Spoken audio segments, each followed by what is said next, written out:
Wickets is walking out to the middle. A very warm welcome to coverage of day 3 of this Vitality County Championship fixture between Worcestershire and Lancashire. Live on Worcestershire's live stream and also on the BBC Sport website and BBC Sounds as well, via your smart speaker. Scott Reed alongside Mel Farrell to get us going. Morning, Mel, are you well? Speaking of smart speaker, that's you, isn't it? The smart speaker? Thought you were talking about yourself. I'm very excited. I'm a bit discombobulated because, like you, it's like trying to stretch my mind back to what was happening when we were last talking about cricket. Yeah, it does seem a long time ago, doesn't it, since we were last watching some live cricket. I mean, we had a day where we saw nothing yesterday, and it was quite an early call-off as well. It was like 1 o'clock-ish, wasn't it, I think, the call-off. So it's quite an early call-off yesterday, which I think Lancashire were hoping that they might just give it a little longer to see if we could get out there and play, but it was deemed too wet. So Worcestershire resuming on 119 for 7. Now, the first day was really eventful. There was all sorts happening. Worcestershire losing a stack of wickets. There were 50 for 7 at one stage, and then all of a sudden Matthew Waite on the counter-attack, and he's on strike as we get back underway, and straight away wants a single as Bailey comes in from the Diglis end, just pushed away into the offside, and Waite moves on to 48. So it was an extraordinary first day where Worcestershire 12 for 2, 22 for 3, 20 for 4, 22 for 5, 39 for 6, and then 56 for 7 until this partnership on the counter-attack was brilliant fun to watch. They've now put on 65 runs from 45 deliveries. As Bailey comes in and bowls to Van Beek, it's just rolled out through the offside, and there's no run.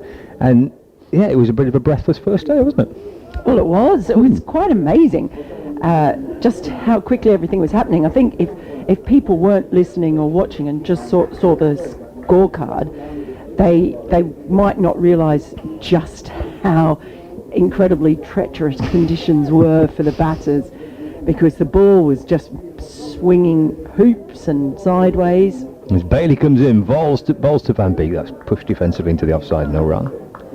So it was really, really difficult, and then to see Waite and Van Beek, it was almost like, well, we've just got to do something. Wait, but do you know what? I was looking at his profile, Matthew Waite, on the Worcestershire website. Yeah. And they asked the question, what is your favourite shot to play? Okay. He said, forward defence. I'm like, you're having a laugh, you are. There's Bailey for Lancashire into Van Beek, and that's a little short and wide. He tries to carve that ball away. The bounce straight to the keeper, Hurston, there's no run. Forward defensive, I've not seen one of those yet. Oh, forward defensive. I love that. Well, there was not much forward defensive on the first day, but it was brutal batting. Oh, it was incredible. One of the balls ended up on the roof above us. There was this short arm pull he played, ended up over deep mid-wicket, heading towards the pavilion, and oh my goodness, that was something else. Bailey for Lancashire balls again to Van Beek, plays that late, just trying to find a gap through gully, and there's no run. Lancashire have got the 3 slip catches in place, and then there's a slight gap to from third slip to Will Williams, who probably is at a gully position. They've had 4 and 5 slips actually at times on the first day. So there's Bell, Jennings and Singh, the 3 slip fielders, then Williams at gully, and then Wells at backward point. Bahannon's at wide mid-off. And we've got 3 on the leg side, 2 on the boundary, and the Anderson Phillip at mid-on. Bailey bowls again, it's short, and it's down the leg side, and there's half a thought about maybe trying to pull that by Van Beek. But he watches that sail through into the gloves of Hurst, and that is the end of the first over of the day, where we have 104 overs to be bowled. Lunch will be at 12:40, which I find very exciting.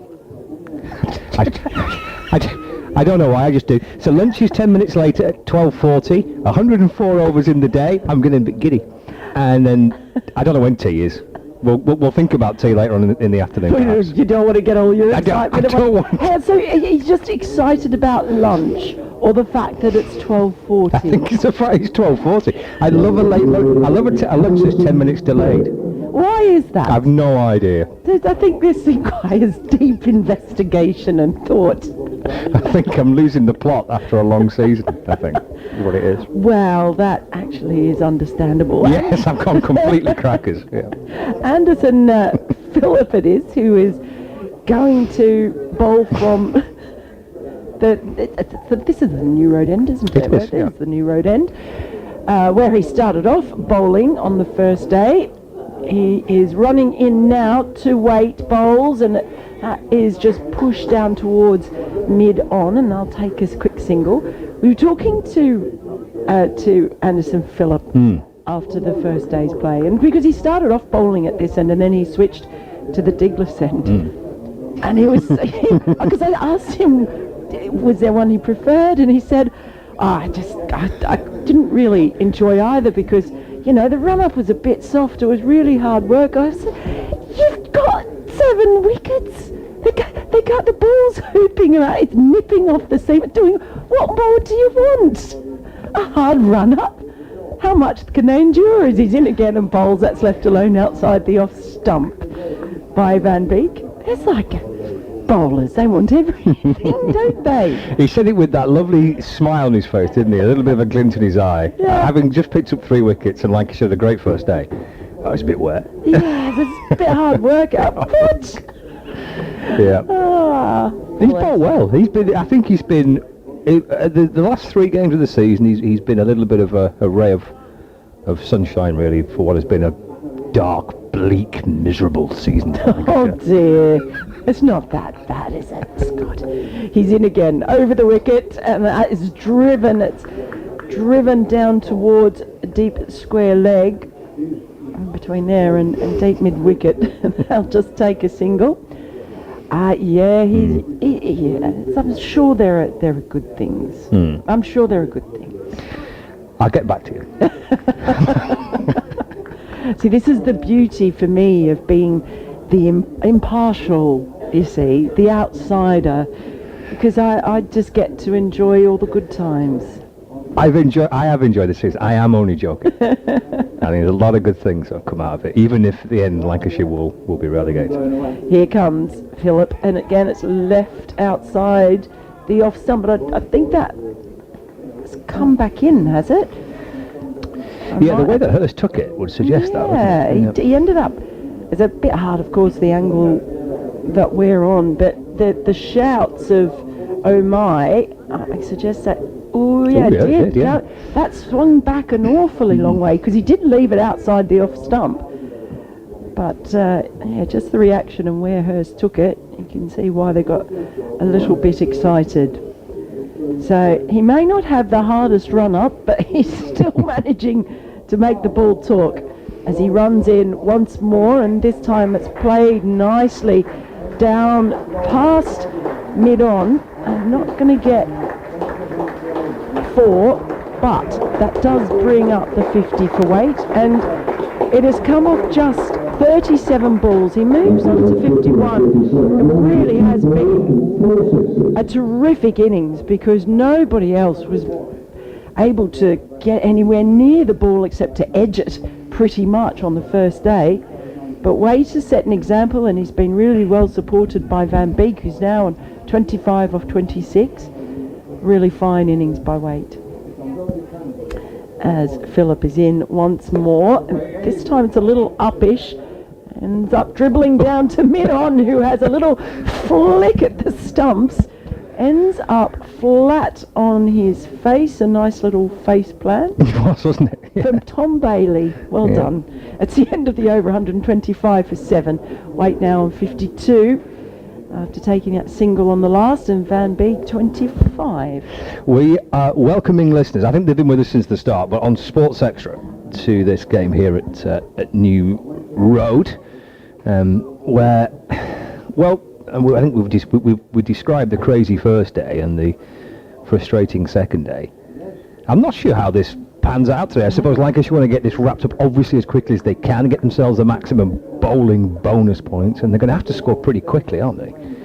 When they come out to bat, as Bailey sets off again, bowls, just nips back in towards Waite as it's pushed away into the offside, no run.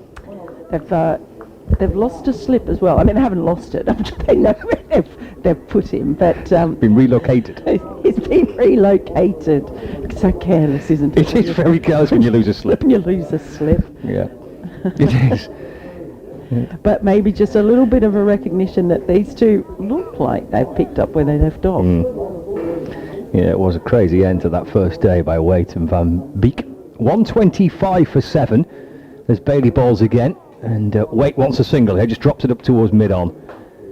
Jogs through for 1, moves on to 53. 126 for 7. With the game at Trent Bridge increasingly looking likely to finish in a draw, that would relegate Lancashire regardless of what they do here. So I suppose Lancashire just trying to end the season well. Try and see if they could end the season with a win. Actually, if they win this week, they would have actually won more games this season than last season. And you get relegated, even though you win more times this season than... I think they finished 5th last year. That is bonkers. It is, isn't it? Bailey in, balls to Van Beek down the leg side, taken by Hurst, tumbling away to his left, and there's no run. Now you see they found that slip again. So they've got extra slippage for Van Beek, basically. So feeling that he's a little bit more prone to the nick. He certainly has tried to hit the stitches off the ball a few times. Yes, he played a very good complementary role, didn't he, to Waite on the first day. It was Waite's batting, really, the brutal batting of Waite that kind of changed the feel of it. There's a waft of the bat there by Van Beek, playing away from his body through to Hurst, and there's no run. And that's why they've got the extra slip in, because he just his bat's a little bit more prone to that shot. Yeah, you mentioned welcoming the listeners. Can I say something? This is going to sound really sucky, but the BBC listeners are unbelievable. Whenever I come back and do something, and unlike anything else I commentate on, when I come back and do County Championship, we get the nicest feedback from people who engage and send emails and tweets and Instagram messages and all sorts of things. So thank you very much to everyone out there for putting up with my silliness. Bailey to Van Beek. This shuffles half forward, doesn't offer a shot. And again, the reaction from the Lancashire fielders might suggest that's just come back in a fraction, potentially, past that off stump. And there's no run. So 126 for 7. I just kind of went straight on, didn't it, past the off stump. Good judgment by Van Beek, who's 25 not out. Wait on 53. Yes, someone collared you on the way out last night to say they were enjoying listening to your commentary. They said to you as well, I might add. Bailey over the wicket, balls. That's pulled by Van Beek out towards the square leg boundary for a single. He moves on to 26. It's the end of the over, and Worcestershire are 127 for 7. Yeah, you're just being modest, because he did say he'd been listening to you all year, and he loved listening to you. But that's what I mean. People engage, and they're very kind, and I just really appreciate it. Nice. Yes, it is nice. We had a message from Bumble. I wonder if he's listening today, because Bumble was on a 7-hour car trip on day 1. I didn't think there were 2 points in this country that took 7 hours. Well, there shouldn't be in theory. It's just the motorways are horrendous. That's like I always tell people when they ask where I'm from, and I say Orange. Oh, it's taken me till day 3 until I mention Orange, by the way. And I always say it's close to Sydney. They say, how far? I say about 4 hours drive. This Phillip is in over the wicket, and that's a big attempted pull shot, but goes straight through from Van Beek. So he's just not quite connecting, not quite seeing it as well this morning as he was when he was belting it to all parts on day 1. So yes, 4 hours. That's just, I consider that to be close. That's kind of like a short little trip, is it? Well, you had Nathan Lyon at Lancashire. He's from somewhere where I think of being is very close. He's from Young, which is about an hour and a half's drive from Orange. Okay. So that's really close. Not so much in English terms. Phillip in, bowls, it's a fuller delivery this time, and it's just punched out into the covers where it's fielded by George Balderson, no run. Well, if you're out and about in your car listening to us via DAB on Sports Extra, let's hope the roads on a Saturday are okay and not too horrendous. Never 100% certain about these things. Yeah, I don't know what's going on because I struggled to get home last night. Yeah. The trains, on the trains, they kept cancelling train after it's train not good. after train. No. I'm thinking I might have to stay in Worcester tonight because I'm worried about getting home.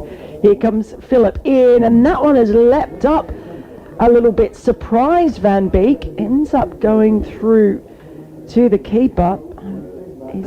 He's finding something in this pitch. Doesn't that one seem to just rear up a bit?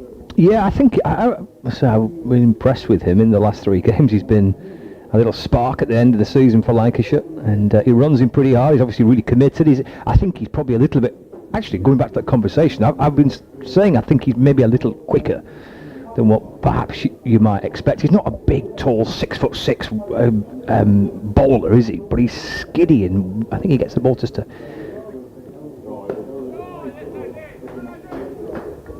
It's turned out towards square leg for a single, and he gets the ball to just to kiss a little bit, doesn't he, off the surface? And yeah, I think he's been pretty impressive. I think, did he tell you that he was clocked at kind of pushing 90 or something in a test match? Yeah, sorry that, by the way. I was so hypnotised by you said I forgot I was doing That's all right. That's no problem.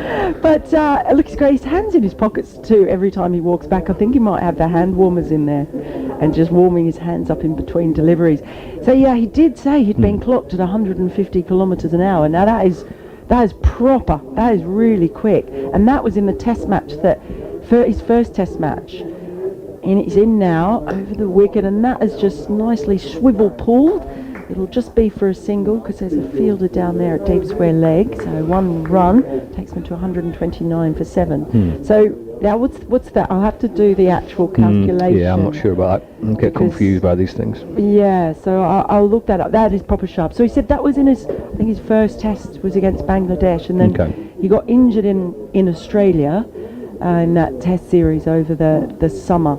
And he said he's not really bowling at 100% at the moment.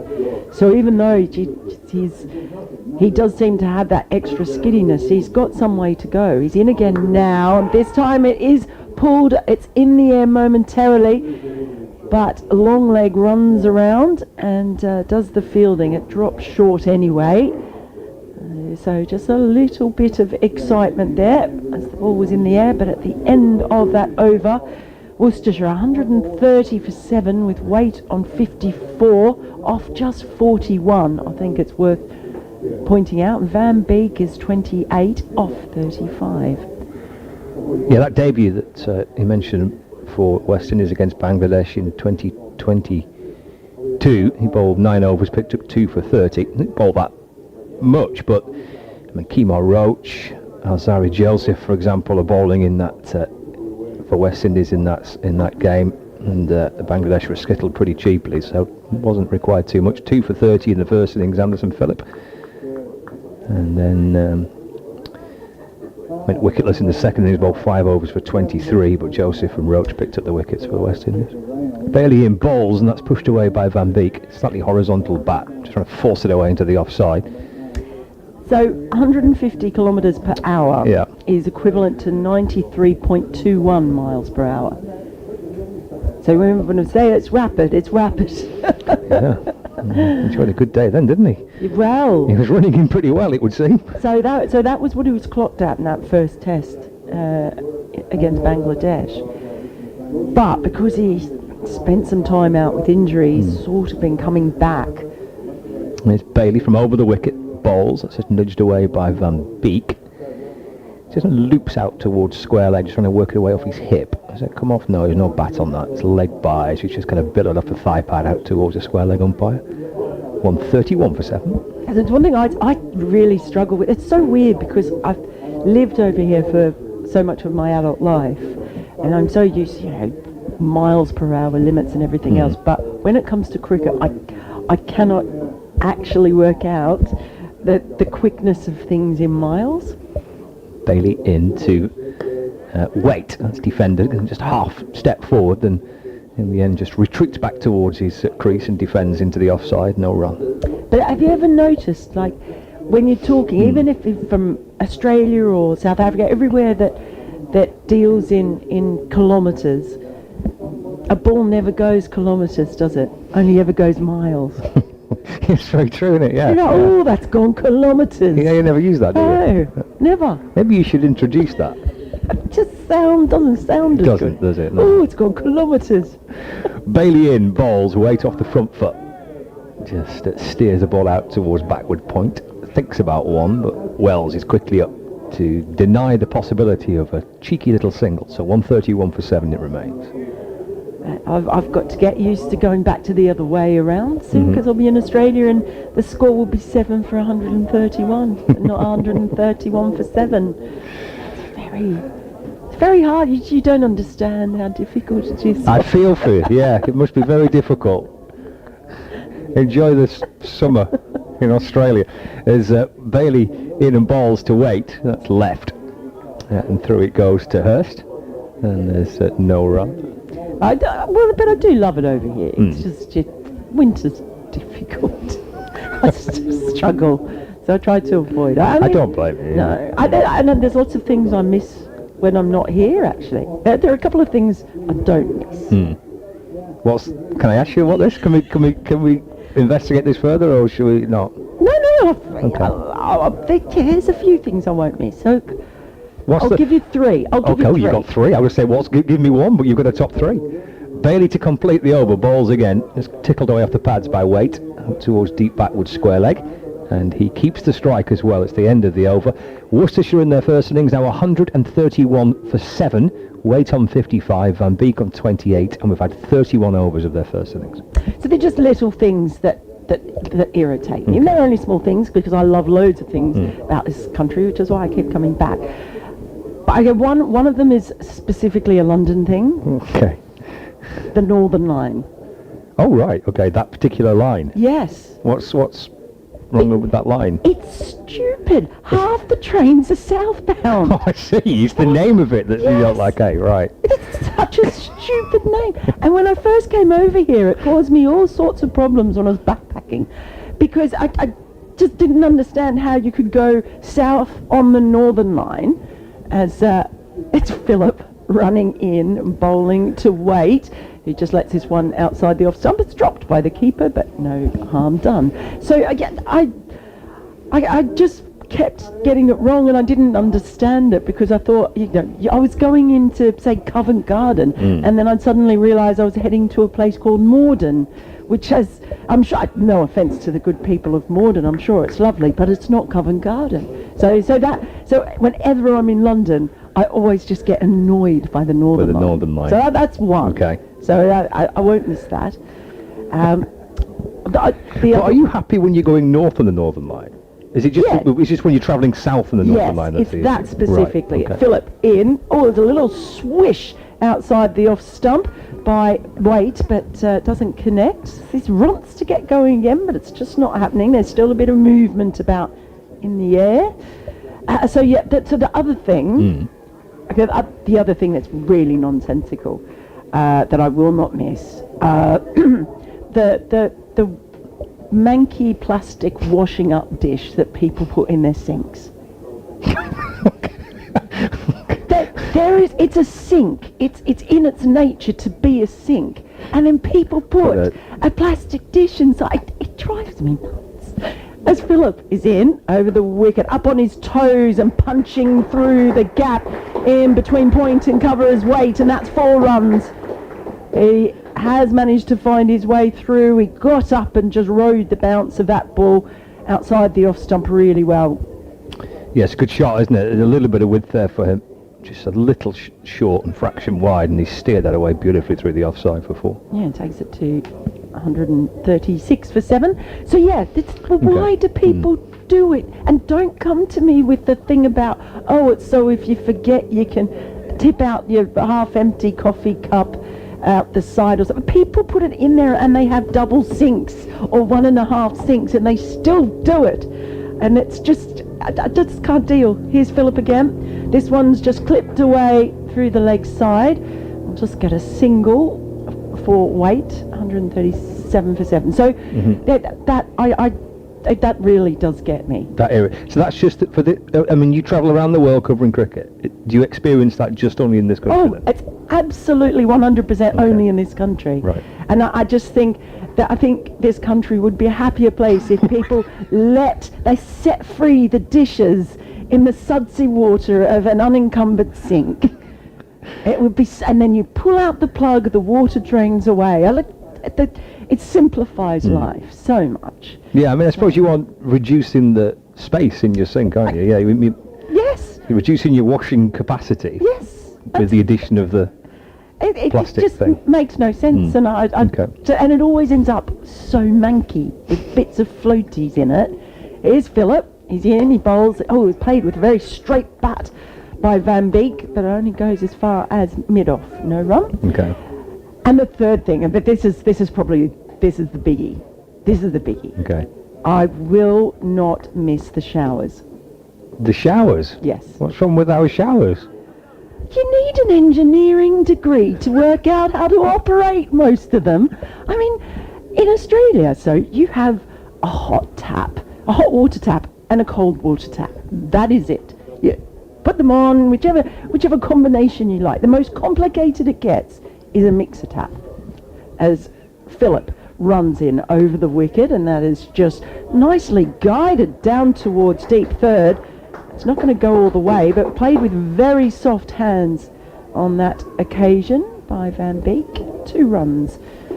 Now, so it is just so complicated. Mixer tap is as complicated as it gets. Oh, that's the end of the over, by the way. 139 for 7. Okay. So the number of times I've visited people, you have to have the shower lesson, where someone actually goes through the steps it takes to operate a shower. There have been times I've stayed in a lot of different hotels. I've had to call reception and ask if someone can come up to show me how to operate the shower because I can't figure it out. And it's take over. There's Tom Bailey from the Digless end, comes in and bowls to Waite, who leaves that through to Hurst, and there's no run. And so often you have to do a specific combination. You yank a cord, you push a button, you pull a lever, you turn a knob, and at the end of that particular process, if you're lucky, you get a dribble of warm water from something that is very deceptively called a power shower. I'm not looking forward. I'm not going to miss that. Not going to miss that. That's your number one, is it? Is that top of the... Because that was quite impassioned, that. Yeah, that was more than the Northern Line and the sink bowls. Yeah. Bailey in to Waite. Let's run away down towards backward point, and there's no addition to the score as Luke Wells fields at 139 for 7. So, look, in the scheme of things, you can tell I love this country, because they are just small things, really. and in return, I get like cathedrals and castles and lovely lakes and trees and everything else. So it balances out the difficulty of operating a shower. Yes. And the Northern Line with the trees. There's Bailey in to Waite. Again, just leaning onto the front foot, just trying to find that gap through in a backward point through wide third. It's picked up by Wells, who moves away to his left from backward point to field. No addition again to the score. Waite on 60, and Worcestershire 139 for 7. And then I come somewhere like Worcester, walking through yesterday. Every time I come here, I think this is one of the most beautiful towns I think I've been to in England. I mean, there are a lot of beautiful towns, but this is one of them. There's Tom Bailey into Waite again, and he's getting forward, just a little shuffle down the pitch towards the bowler, then punches firmly into the offside, where Harry Singh has gone from third slip to cover, and there's again no run. 139 for 7. Oh, at least it's a nice little trade-off, isn't it? It is a nice. Cope with the stress of trying to operate the shower. Am I because wrong? You can get outside in the countryside. Hey, am I wrong? No, I think there's definitely something in that. I do agree that they can be sometimes overly complicated, can't they?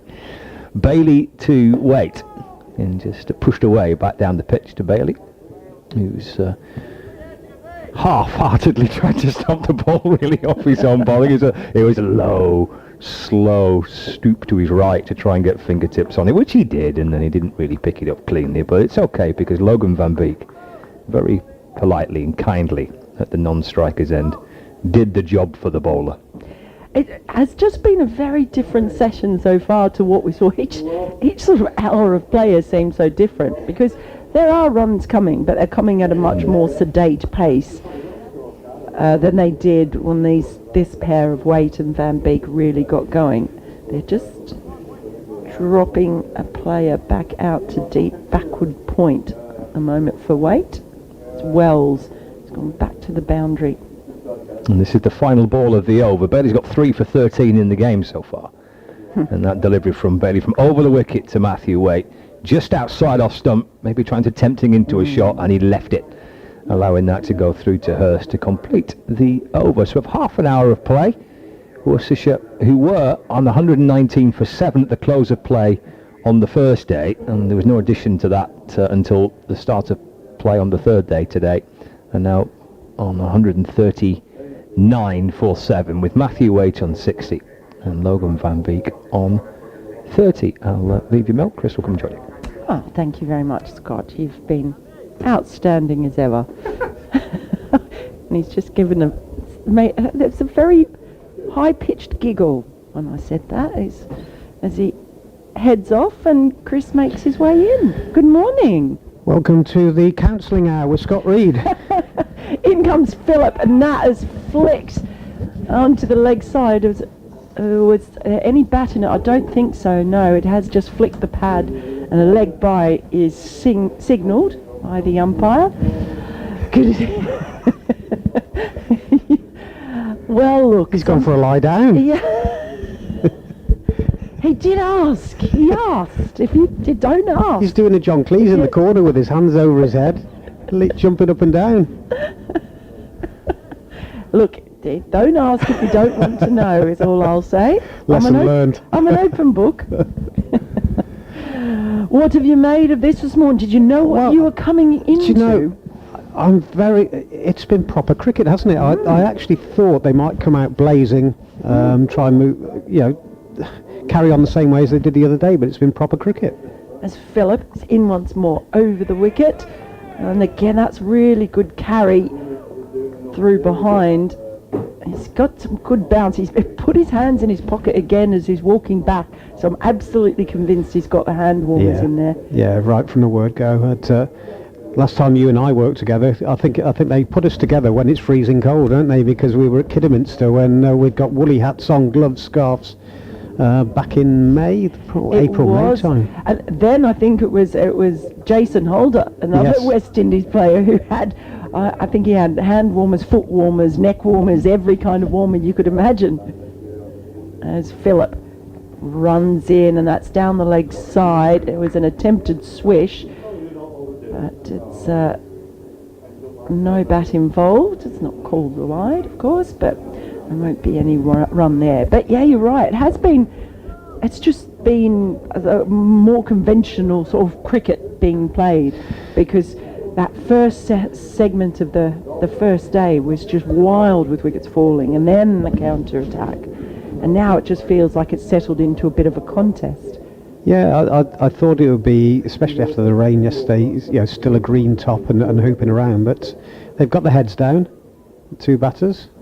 Wait, this time he has a big swish, and he's gone. It's been caught in the slips, and so after all of our discussion of how things had settled down a bit, Waite departs for 60. He's played a fine innings, and they were in all sorts of trouble before he came out on the first day. But Keaton Jennings it was, taking the catch in the slips, as he had a big cross-battered swipe at that one. He departs for 60 or 57, so he had slowed down, or 60 or 58 rather. He'd slowed down, which was probably the right thing to do the way it was playing today. But his departure leaves Worcestershire very much in trouble again at 148, but a fine innings from Waite in some very difficult conditions. I'm not sure if it didn't come off the back of the bat. It's the way it's deflected behind. But good innings there, and it's the first time he's really tried to get after it today. And here comes Joe Leach, possibly for the last time, with bat in hand, with considering we're in day 3. And Waite applauded him on the way, and he gets a good round of applause. In fact, a standing ovation from most of the crowd here today as he makes his way out to the middle, and well deserved. Yeah, he's been the heart and soul of this club for so many years, Joe Leach. They had a lovely presentation for him, a really warm one, before play started on day 1. I had a bit of a chat with him yesterday, and I think he feels quite emotional about it. Sort of saying he's probably going to need to have some distance from cricket for a little while after he finishes playing. Just I guess it's almost like a relationship breakup after you've been so close to the game for so many years. That he really has been a wonderful servant for the club.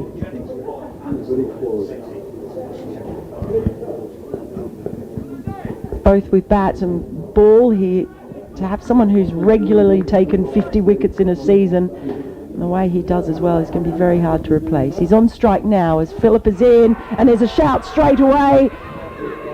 It's dissipating the shout into a general wail that does not impress the umpire at all, and it's not given. Actually having some trouble. I'm trying to get the live stream up to be able to have a look at some of these replays. It's proving to be a bit tricky. Yeah, he couldn't give him out first ball, could he? No. It's a big appeal, though. It certainly was. Here we go. 84, that partnership. Waite and Van Beek. Is in once more. This time it's a bouncer that Joe Leach ducks under quite comfortably. That's the second one that the wicket keeper's put down. It wasn't an edge, but there's 2 that's gone through now from the New Road end that he's fumbled. Yeah, Matt Hurst, I think I've called that earlier. It hasn't sort of cost them anything, as we see the end of the over. 140 for 8. Van Beek, by the way, is on 30 of 40, and Leach yet to score. He's faced 2 balls.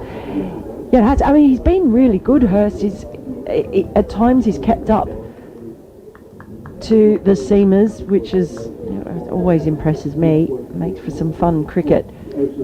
I haven't dropped a catch yet. New over starts, and Van Beek on his toes runs it down to backward point for a single. 141 for 8. It's the figures for Matthew Waite. Court Jennings bowled Phillip for 60 from 58 deliveries, 3 fours, 4 sixes. So a good partnership there with Van Beek. And, well, I think from Worcestershire's point of view, if they're going to push on towards 200, he needs to stay there now. And, of course, Joe Leach can bat. But I would have thought this is going to be a difficult pitch to get in on. Leach, though, gets in line, and this next delivery from Bailey drives back to the bowler, and there's no run. It really is no surprise that Joe Leach, given that welcome, talk about the wickets that he gets regularly. He's been the top wicket taker for the season 6 times for Worcestershire, and even last year I think it was the joint 3rd highest wicket taker in Division 2. So he's just been so consistent for them for a long period of time. He's on strike right-handed, goes back and punches this through the offside and gets off the mark with a single, fielded there by Josh Bohannon. And a former captain, of course, of the club. Yeah. And that's why you just heard the rousing cheers for a single at every single run he gets today. It would not surprise me if he gets that kind of reception. Because there's a real appreciation here and a real love for Joe Leach and everything he's done for the club for such a long period of time. He's a non-striker now. Van Beek onto his toes, drops this onto the leg side and picks up a comfortable single. And coming from mid-on to wide mid-on to field. One more. Yeah, well, I suppose from Leach's point of view, one more day, one more morning to wake up and come down and go through the drills. And I spoke to him earlier in the season. He did a bit of commentary with us, game at Edgbaston actually, and he was saying he's got to that stage where it's difficult to get out of bed in the mornings with everything creaking. He's on strike here. Oh, it gets wrapped on the pads. There's a big appeal. Not out, says the umpire. It seemed to keep low, that one. Came on him, I think, quicker than he anticipated as well. Might have cut back in and possibly going down leg. Well, it did, I think. Seemed to stay very, very low. Just trying to see if I can get the replay up. And, yeah, I won't say I know Joe Leach well, but he's a kind of understated character, and I would have thought he'd probably, at this stage, just wants this game to be finished and then move on, rather than, you know, all the talk that goes on and presentations, which, nice as they are, it gets an edge here. No, I think might have got an edge onto the pad. Stifled appeal, ball squirts out onto the leg side. Eventful over in terms of appeals, but at the end of it, Worcestershire have moved on to 143 for 8, with Leach on 1 and Van Beek on 32. When you look at it, he made his first class debut in March, end of March in 2012, and his first class debut was in a Surrey versus Leeds Bradford MCCU match, Marylebone Cricket Club University match. So that's a heck of a career going back to there. So that was his first class debut.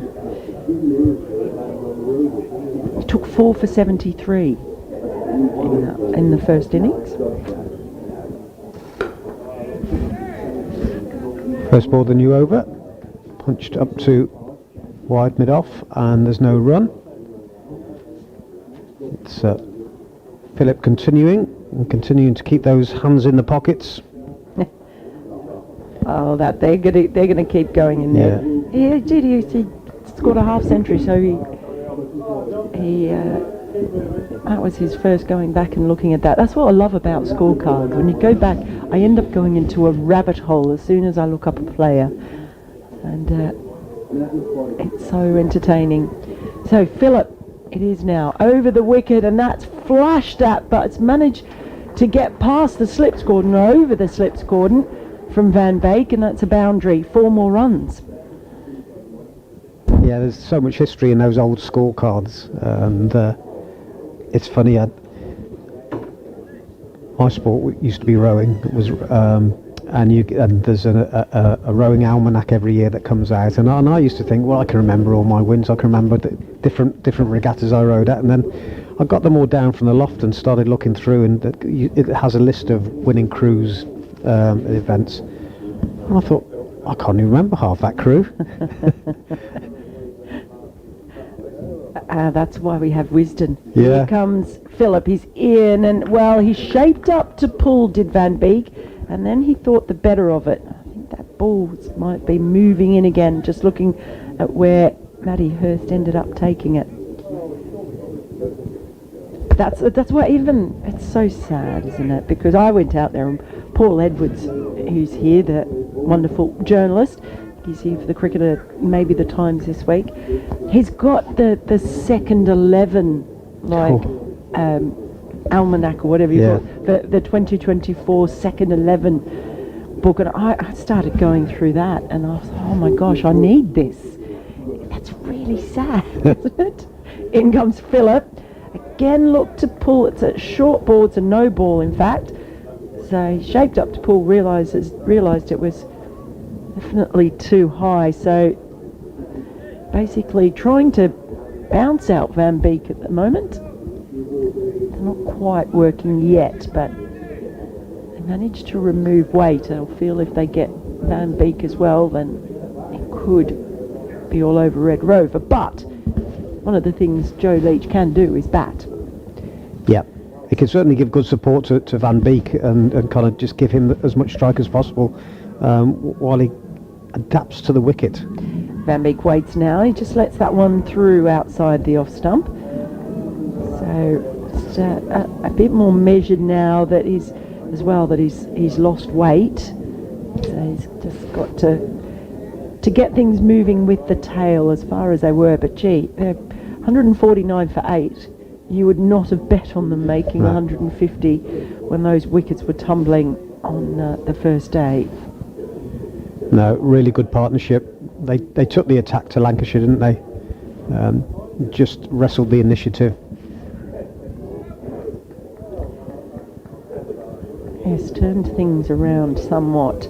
Here is Phillip over the wicket, and that is a full delivery, and he just gets on top of that, punches it into the ground at his feet. Does Van Beek? It must have been a really difficult day for Lancashire coming into the game, knowing they needed to win. It was rain, wet when they arrived here, and then 22 for 5 was it, and think, suddenly we can turn things around, and then that partnership, and then the rain again, and yesterday's psychologically must have been really playing on them. A difficult few days, I would have thought. Then when they bowled, what they did do is they had the conditions that were favourable for the seamers, but they used them really, really well. That opening hour in particular. Here's Phillip bowls.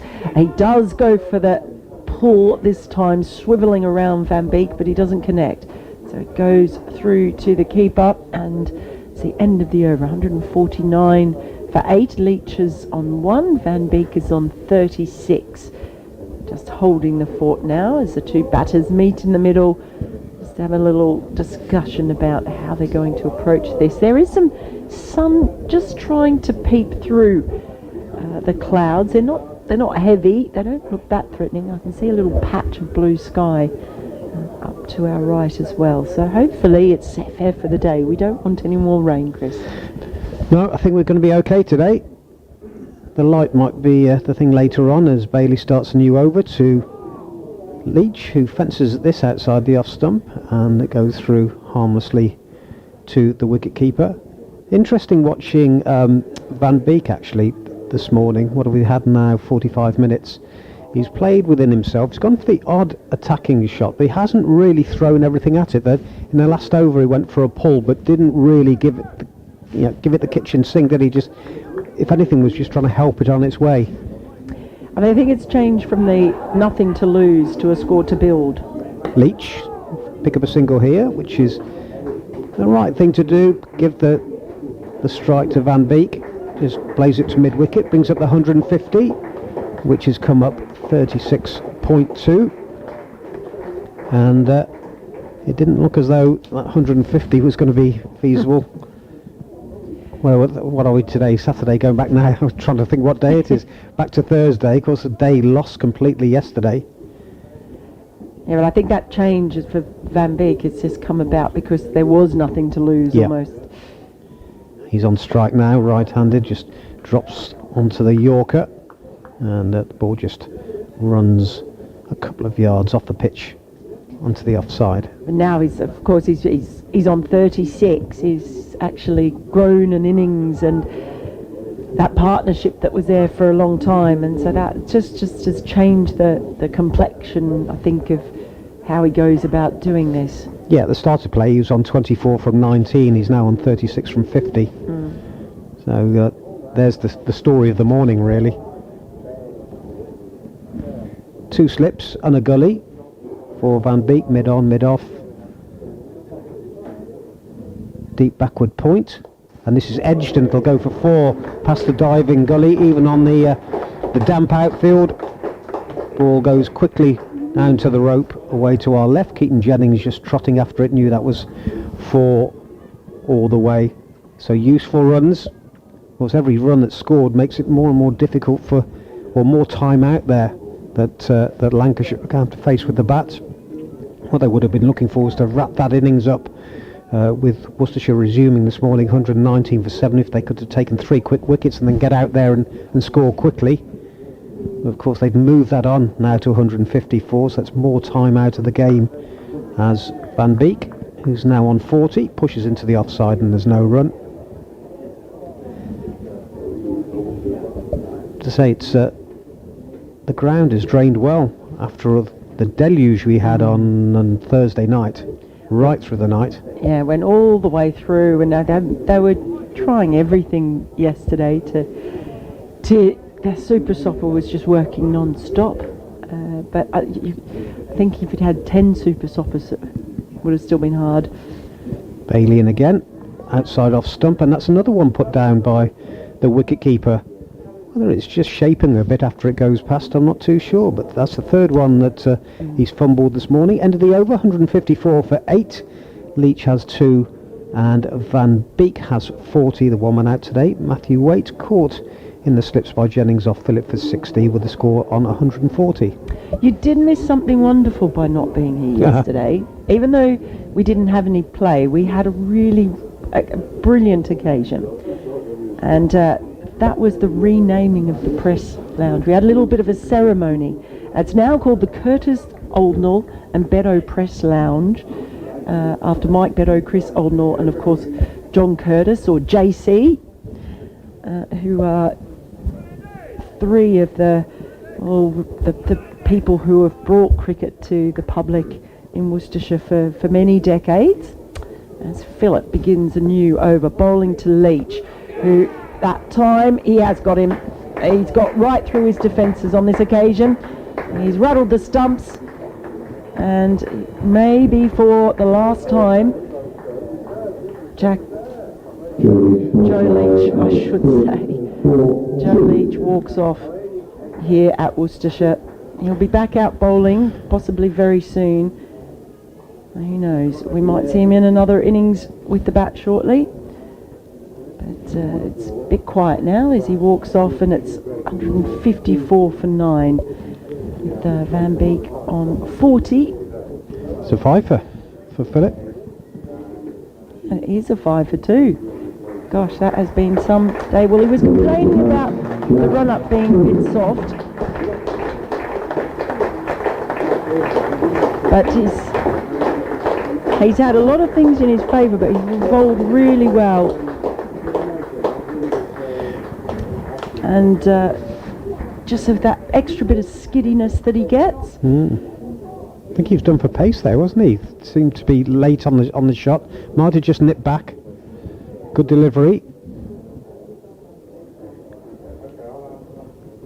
So they've, as I say, they would have been looking for those 3 quick wickets. But they've taken 2 in the first 50 minutes. And, could well be batting just after the hour mark.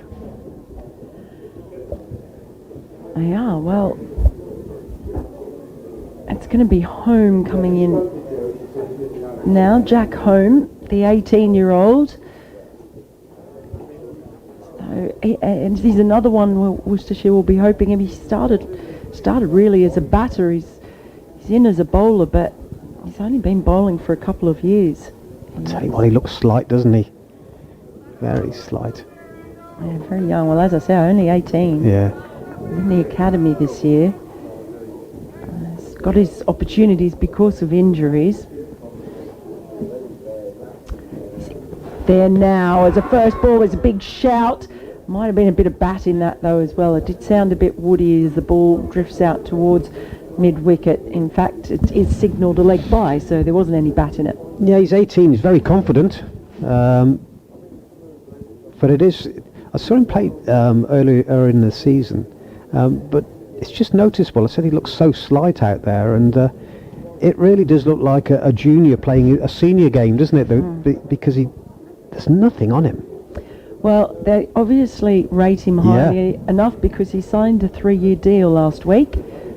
So big week for Jack Home. They'd like to get some runs from him. Van Beek on strike now as Phillip is in, and he tries to drive that one, but has some good bounce on it, good pace again, and ends up going through to the keeper. Yeah, so he's only playing in his second first-class match as well this week. So he scored 29 in the last game. But very, very much raw. I did find that amazing. Apparently he he was a batter and was just spotted bowling in the nets, and the thought came, well, actually maybe we could turn you into a bowler. He's only been bowling for a couple of years. In comes Phillip, another shout as that's turned into the leg side. In the end, it's just off the pads. They managed to run through for a leg bye. Well, Van Beek was happy to pick up the single there. We've still got 3 balls left in the over. Last man in. Thought he might have perhaps just had another ball, but happy to let home have the strike. 3 slips in the gully, backward point. He's got a bit of company there. Yeah, they're on the attack, and why not? Phillip's been brilliant. He's in now over the wicket. That one's just turned calmly down the leg side towards fine. The keeper, Matty Hurst, running back, keeping it to just a single. But in the end, that was just played quite nonchalantly by Jack Home. Yeah, he's rubbing the back of his thigh there, so I like you thought he just turned it away quite nicely, but must have just flicked the fleshy part on the way down. Did they signal like bye? Yeah. Yeah, it did. Yeah. There you go. The problem is I've got a pole in front of me. I sort of have to lean one way than the other around the pole. It goes right through the middle of the pitch. In comes Phillip, and Van Beek just ducks under that one. Leaves that one alone. So Home will be on strike for the first ball. So he is yet to get off the mark despite that leg bye. And it's 157 for 9 now. Worcestershire. Van Beek is out there on 40. Has played really well and has now, one might imagine, the last thing standing between the end of the innings along with Home. Interesting there, Van Beek very much took control of things out there and gave clear instructions to Home, gesturing a fair bit. Home will be looking to just, get off strike. Still been rubbing the back of that thigh. He's going to have a nice big bruise on there tomorrow morning, facing the... Well, there's confidence for you, because the first ball of the over, a couple of strides down. In the end, went early. Bailey saw him coming early, dropped it shorter, but how's that for confidence? You came down and played it really well. Good bowling, dropping it short, but played a nice defensive shot into the offside. Yeah, that was solid. Okay. But the little bit of aggression, I don't mind that. No. As I said, he's a confident lad. Facing up to Bailey, bowling from the digger's end, and he's dropped just short of mid-on. He went for the pull there, got it off the bottom of the bat, and it was Phillip at mid-on, and the ball just dropped short of him. Van Beek, whatever he told him, he's clearly ignored. He's come down and had another word. I think it's probably just saying there's gaps. Find the gap, give me the strike. Well, he's got a bigger gap now because mid-wicket has been pushed back. Surprised about that. It's very square as well. Yeah. This beats him outside the off stump. Quicker delivery. I think Bailey didn't take kindly to him coming down the wicket to him, and taken by the wicket keeper. Remains 157 for 9. Let's see Luke Wells limbering up. He's fielding at backward point. There's a few come in since the start. Crowd here today. Not a big crowd by any means, but come to probably get this some of their last cricket of the season. This next delivery is played up to Phillip at mid-on, played very straight.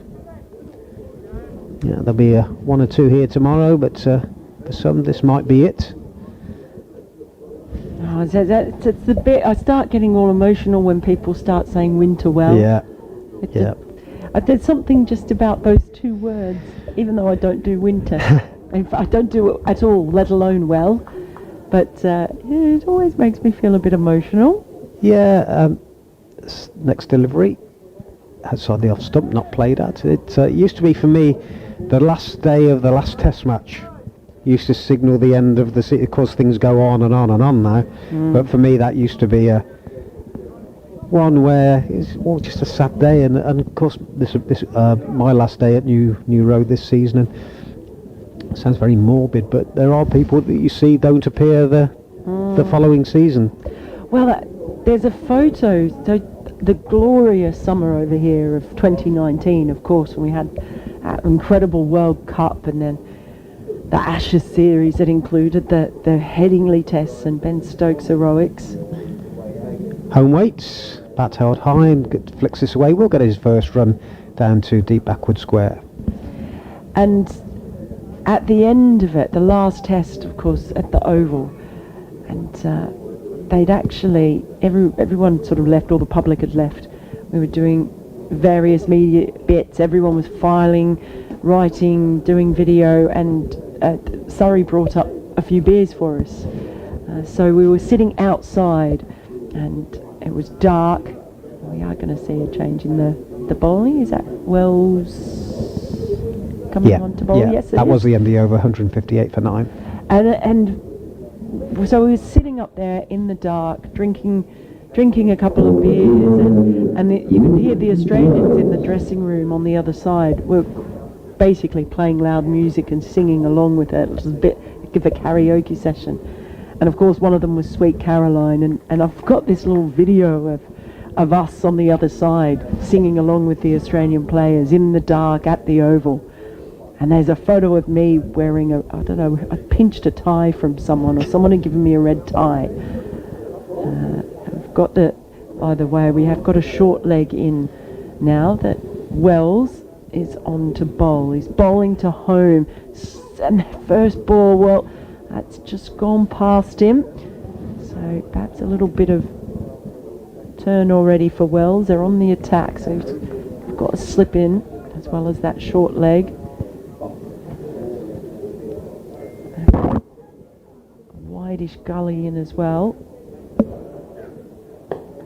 This one's just defended to the onside, but I look back at that photo of me with my arms out at the Oval in the dark, and all through the pandemic I would look at that photo and go, oh gosh, had no idea that what was to come for the next couple of years.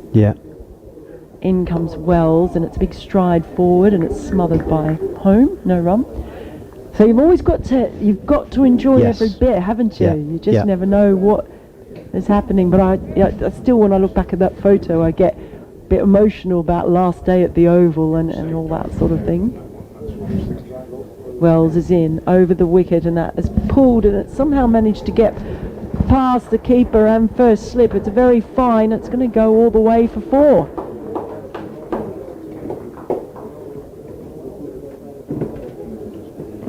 Just looking for the signal. It was all off the bat from home, so he gets his first boundary, moves on to 5, and Worcestershire now 162 for 9. And we've had an hour of play, been quite interesting as well. Wells is in, that has stayed really low and shot through, but left alone by home, outside the off stump, no run. So you were back home in COVID, were you? Yes, I was back in Orange with my mum. It's quite philosophical about it. There's nowhere I'd rather be, to be honest.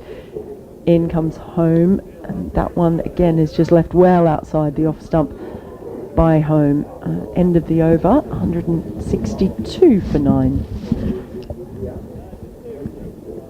That fifth wicket for Phillips, I should have given his figures, 13 overs, 2 maidens, 5 for 65. So good effort from him. It's been brilliant. Yeah, I suppose being back home during COVID, you had plenty of space then. Well, yes, it was very fortunate because we were near the Botanic Gardens in Orange, so I'd go for a walk every day with my mum, take her up there. As we see another bowling change, George Balderson coming in. We've got, you can tell that we're going to go back to Wells because there's 3 helmets lined up on the ground behind Maddie Hurst. So it's Van Beek on strikes seems to have been kept off it for a while. He's on 40 and will go on to 41, just punching through wide mid-off. Moves on to 41 from 56, 163 for 9. So big recovery. The sun just starting to break through. There's a chill in the air today, definitely autumnal. But nice to see some sun. Of course, the lush green outfield, as you'd expect after all the rain. 3 slips, and a backward point. As home, just looks to take the bat away there, but came onto him a little bit quicker than he anticipated, but kept the angle, and it went all along the ground, or bounced in front of Flintoff at backward point. I was just a little bit lucky there. It was a combination of luck and the skill and the way that he, I guess the soft hands he had, but he wasn't expecting that ball to hit his bat. No, he's looking to take it away. Next ball, outside off stump. Lets it go through. 163 for 9 it remains. So 4th bowler to be used today, Balderson. The opening bowler saw it pretty well through the first hour. Home is on 5. Right-handed, that's held high and is beaten that side. The off stump may have just played in or taken his bat away at the last second. But saw that go through to the wicket keeper. As Mel was saying, with 3 helmets lined up behind him, 3 little ducks in a row there. They are. It's quite distinctive, isn't it? Yeah. Just waiting. But the sky's getting quite blue now, by the way. Yeah, certainly away to the west. There's the next delivery. He's just punched up to mid-off, and there's no run. Well, even to the east now, just above the cathedral. I was on a FaceTime call to my mum yesterday and showing her the cathedral, and she remembers this. She always thinks it looks beautiful, but she can't say Worcester. No? No, it comes out as Worcester. Every time. Next delivery sees Home on his toes, punching up to mid-off, and there's no run. He remains on 5 at the end of the over, 163 for 9. Van Beek will have strike at the start of the new over. He's on 41. And she does also say Worcestershire sauce. Yeah. So it's she just can't say it. No. It's so many different pronunciations of Worcestershire sauce. I've got another friend in Australia who calls it Worcestershire sauce. He can't say it either. And I hate it. You hate people getting it wrong? No, I hate Worcestershire sauce. Oh, really? Oh, no. Oh, no, I love it. On a bit of grilled cheese. No. Oh, yes. Anytime. Here comes Wells. Off the back foot, punch straight back to the bowler. He takes it on one bounce. So Van Beek is on strike. He's on 41. They've got in 2 slips. One on the leg side, one on the offside at the moment for him. He drags that one down.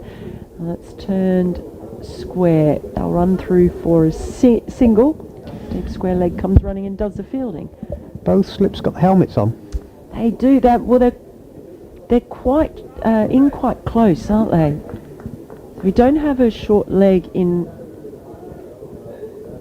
for either of them now. Home is on strike and he just defends that nicely out towards extra cover. No run. Where's the other helmet gone?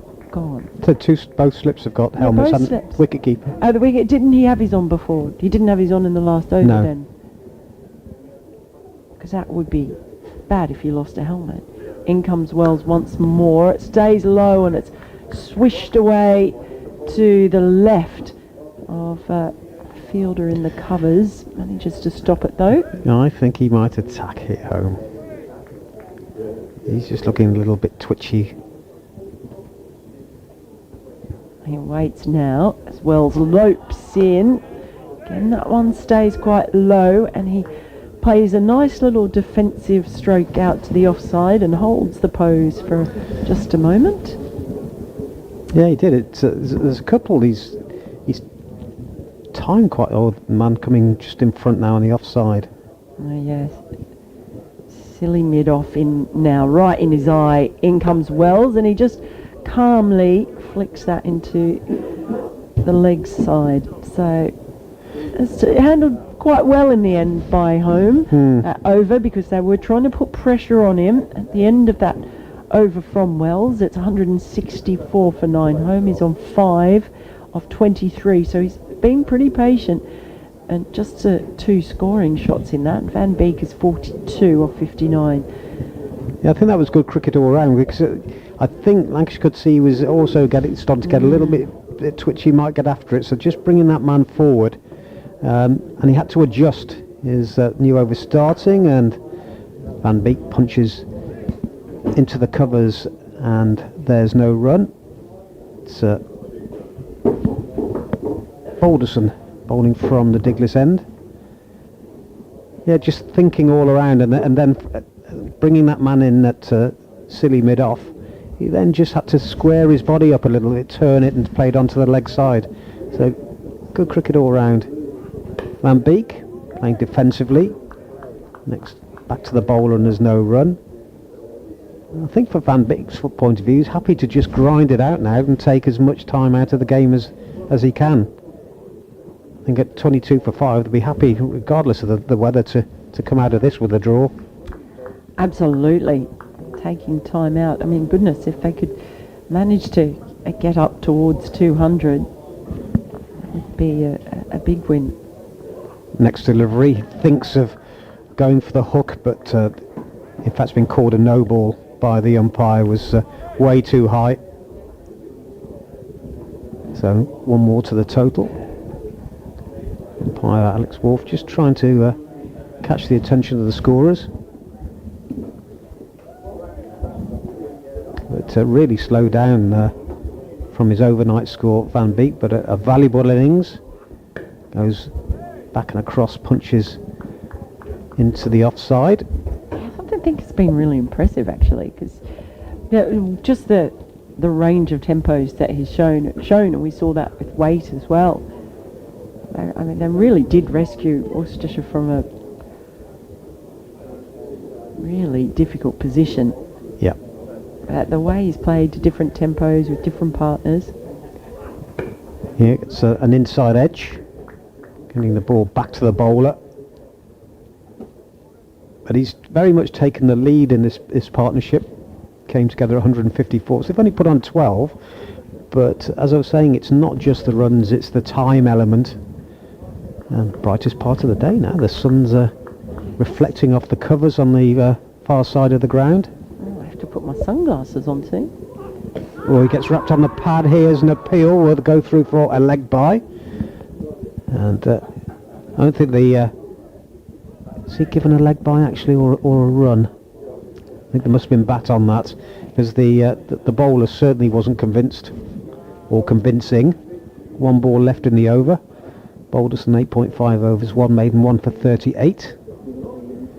So can Home, who's faced 23 deliveries now for his 5 runs, bringing across a 4th slip.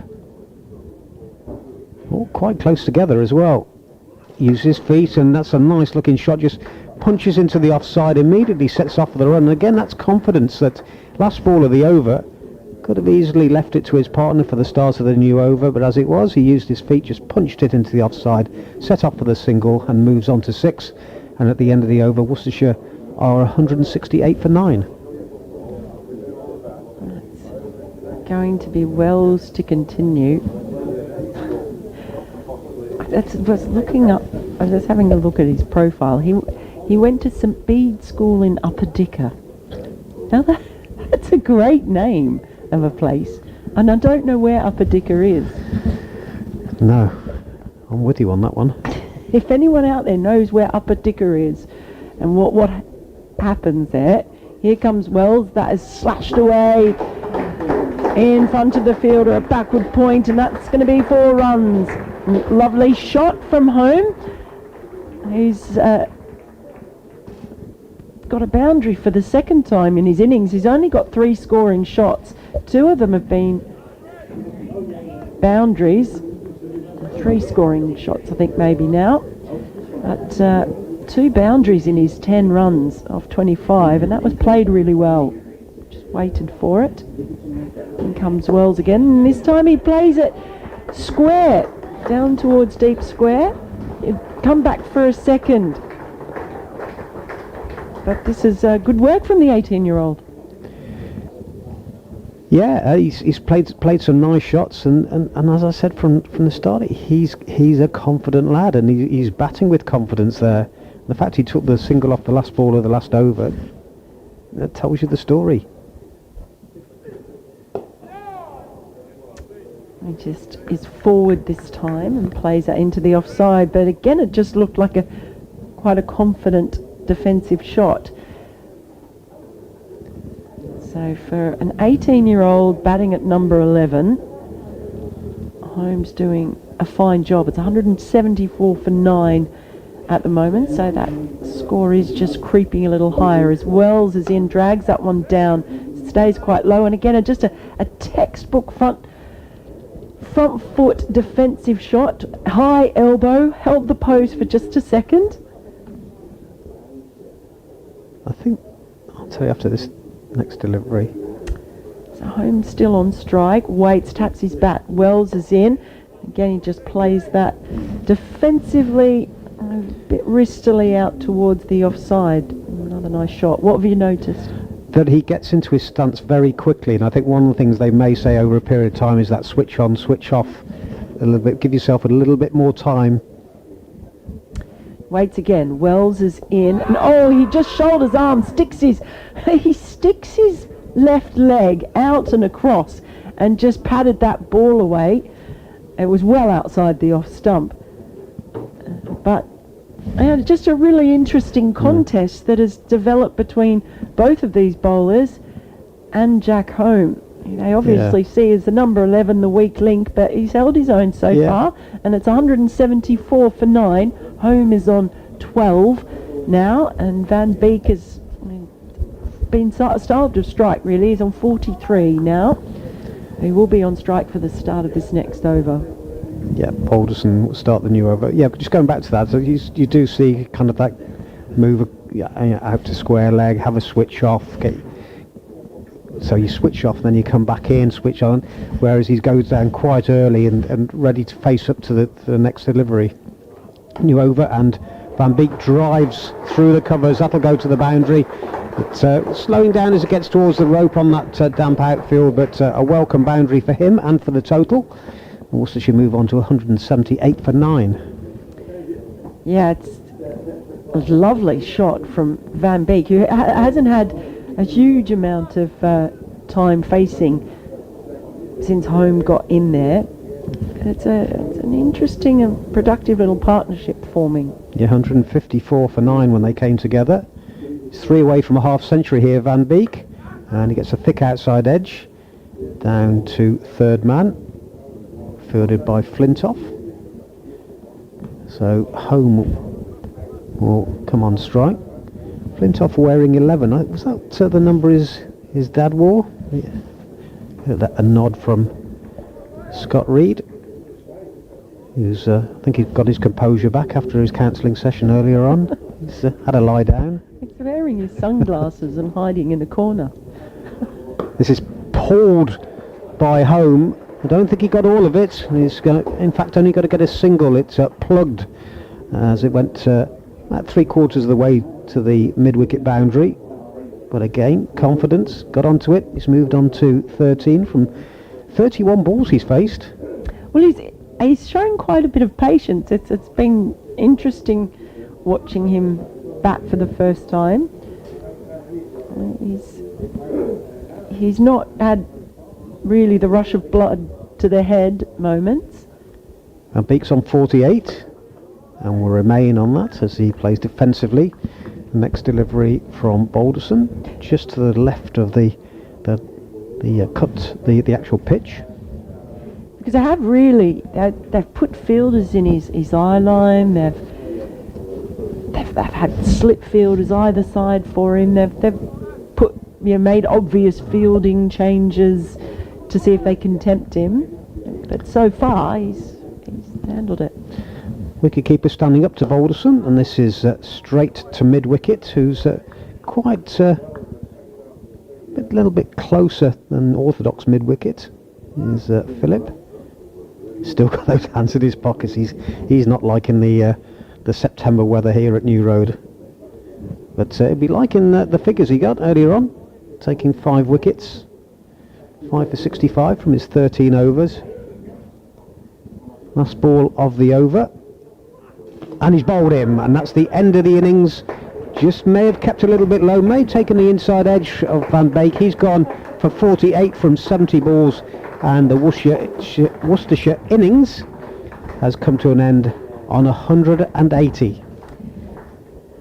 Well, you look at those figures and you say brilliantly done by Lancashire to bowl Worcestershire out for 180, and they have bowled really well, but when you consider the conditions and the position that Worcestershire were in, the fact that they've got to 180, well, they can take some pride in that as well. It's a shame for Logan Van Beek that he misses out on the half century, because he and Matthew Waite really did rescue their side from what was looking like being an absolutely shocking innings. And you see Philip as well holding the ball up, celebrating his fifer as he leads Lancashire off, clapped off by his teammates. He holds the ball up again for that fifer, so you know what that means to him.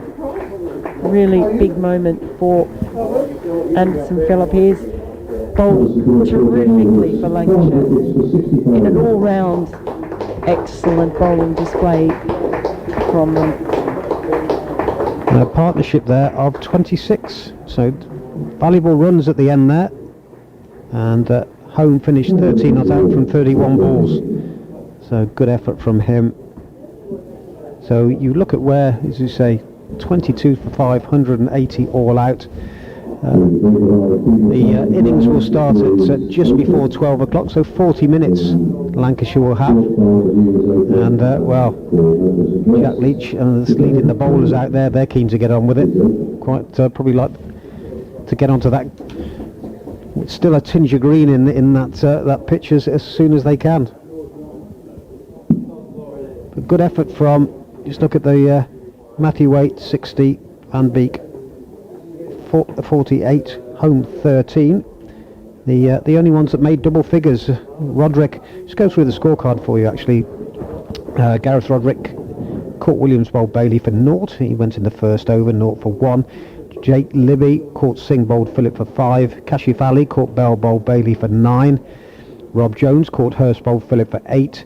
Adam Hose caught Jennings bowled Phillip for 15. Brett D'Oliveira, he was out for 0, caught Jennings bowled Bailey. Ethan Brooks bowled by Balderson for 7, and then today Matthew Waite caught Jennings bowled Phillip for 60, and Joe Leach made just 2, bowled by Phillip, and the last man out, Logan Van Beek, bowled by Balderson for 48. 5 4s, 2 6s for him from 70 balls, and Jack Home not out, 31, as I said, from 31 balls. The bowling figures: Bailey 15 overs 5 maidens 3 for 22. Phillip 13 overs 2 maidens 5 for 65. Balderson 2 for 45 from 10 overs with a maiden. Williams 3 overs for 25, and Wells 4 overs, no maidens, 0 for 17. So 180. As the sun shines brightly here at New Road, see it reflecting off Joe Leach's head as he some loosening up, bowling at Alan Richardson. He's bowling well on the pitch that they've prepared for warming up on, which is about halfway to the boundary, looking towards the ladies' pavilion from the middle. But good recovery, as I say, 180. So for Lancashire, what's their approach going to be? That's going to be the question now, as they need to win this game. In all probability, it won't make any difference. They're the way Nottinghamshire would likely to pick up the points that will keep them in the division. But they'll still, regardless, want to give themselves every opportunity, and if nothing else, finish the season on a bit of a high. So will they try and get on with things quickly to move the game on? Will they look at it and just get it through to lunch, and then have a look this afternoon and see if they're in a position to actually build up a lead, which will allow them some time tomorrow to possibly bowl Worcestershire out? But they're going to have to do a lot of work to get there.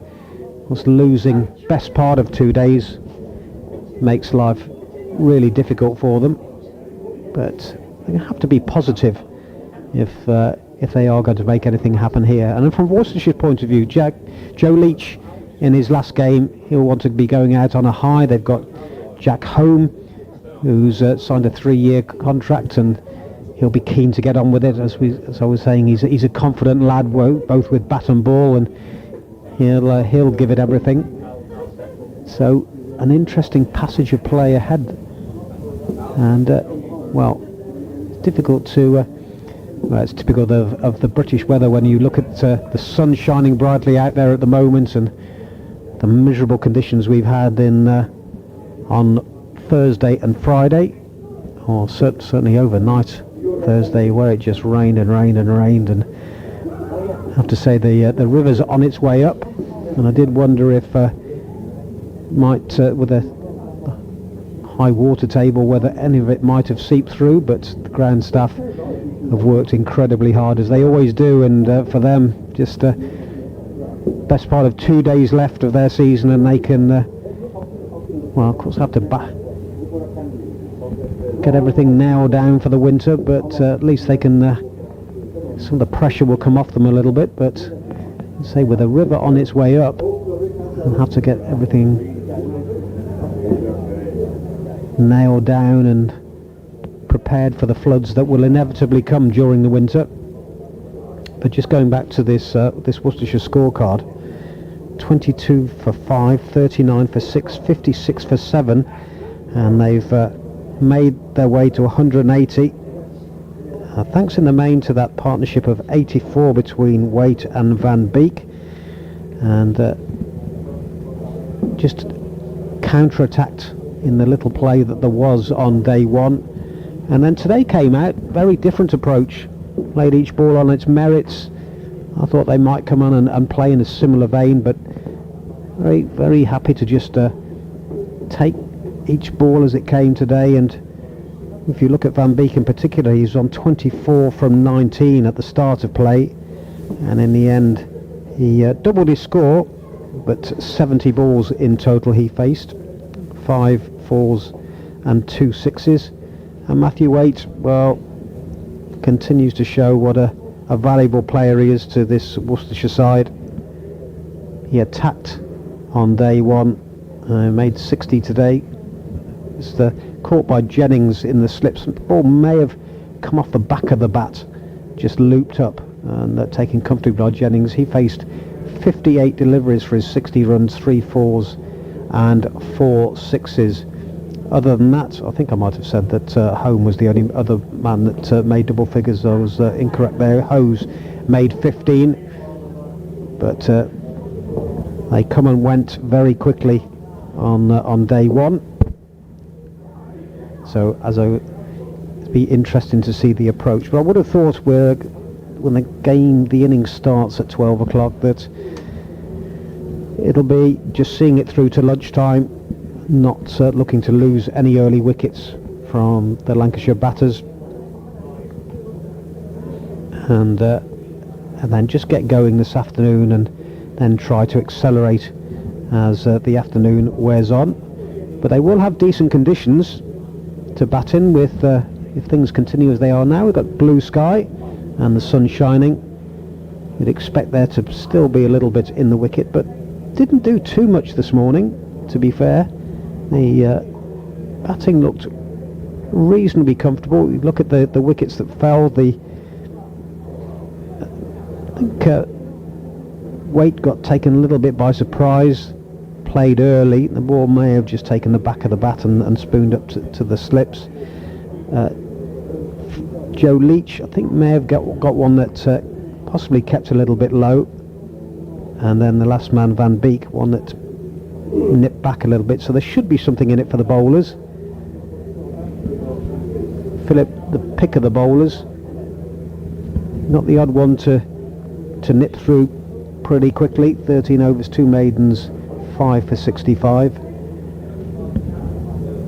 From a Worcestershire point of view, they'll be delighted to get through this match with a draw. It'll be a real bonus for them. So it's important that the bowlers stay disciplined. That's the thing, not let Lancashire get off to a flyer. And just stay in the game, nip the wickets, nip out whatever they can. Just see Alan Richardson having a word with his bowlers as Matthew Waite just knocked over the stumps there with his loosener. Jack Home, he's got changed quickly and is out there, and that was a rapid one through. Crowd just at the moment, as I say, it's not huge, but it's a decent smattering around the ground. Quite a few stood in the Graham Hick Pavilion, and a few sitting in front of the Ladies Pavilion. Can't see what's going on in the hospitality marquee today.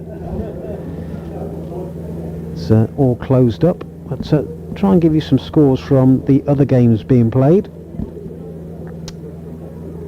Starting at Taunton, Somerset against Hampshire.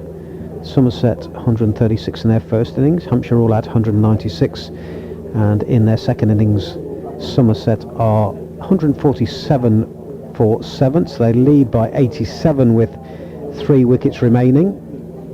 Durham against Kent, just started there today, 100 for 1 Durham in their first innings. Game that affects things at the bottom, Nottinghamshire are 410 for 7 against Warwickshire at Trent Bridge, 130 for McCann there, and Haynes made 47, so good effort there by Notts.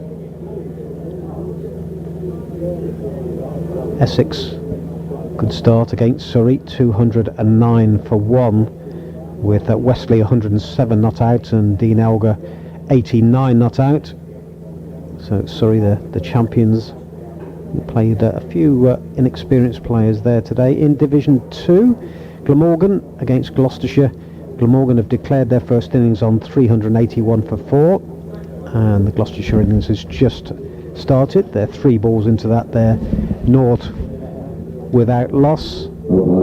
Just started at Race Road. Leicestershire had 2 balls of their innings against Derbyshire and have yet to score. Still no play between Sussex and Middlesex. And the other game is at Headingley, where Yorkshire are 15 for 1 in reply to Northamptonshire's 147 all out. So the Worcestershire players are being led out by Brett D'Oliveira. 2 umpires ahead of them, and Joe Leach walks through. The guard of honour by the Worcestershire players. It's a shake of the hand from Brett D'Oliveira and Gareth Roderick, and a standing ovation from the crowd here at New Road. And he's immediately taken off his cap, and he will be opening the bowling from the Diglis end. I'm back. Oh, look, do you know what? I left because I thought that Scott Reed was going to actually do some work and come in here, but he's still in his little box next to us, and so I thought I'd better go. I feel bad for leaving. I'm sorry for abandoning you, Chris. I hope you don't have abandonment issues after this. Well, I did think I wasn't loved, but... Oh no, you are loved.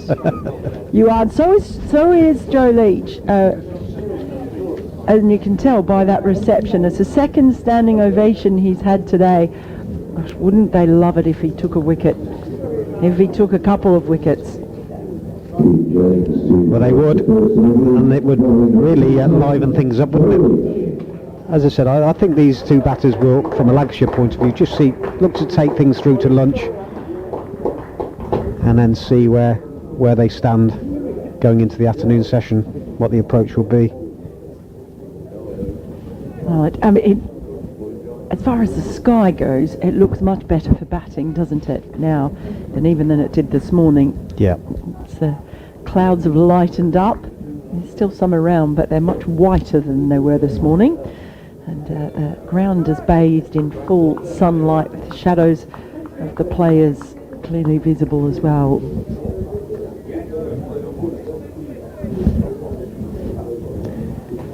So Keaton Jennings, left-hander, will take strike. Joe Leach, false start from him. Goes back, and he's on his way from the Diglis end, and Jennings there. I was started walking forward when Leach was probably halfway up through his run-up. Very bizarre. It was very weird, because he took a couple of steps forward, and then he just very gently defended the ball just into the ground in front of him in a kind of innocuous way. Well, he went so early that Leach could adjust his length, but he was halfway to the wicket. 3 slips for Jennings, fine leg, a point, extra cover. Next delivery plays defensively into the offside. Kashif Ali fields, and there's no run. We've got mid on, mid off, and mid wicket. So just one man on the boundary, being Jack Home at fine leg.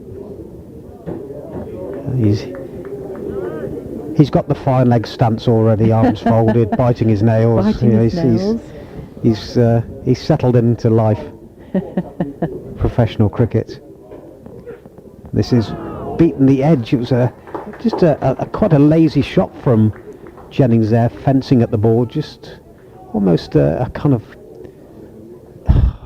difficult to say, almost sword fighting wise, just kind of just a little twist of the wrists as it went through. I was actually watching Jack Home just bowling. It takes that cap off. He's got a full shock of hair. Yeah.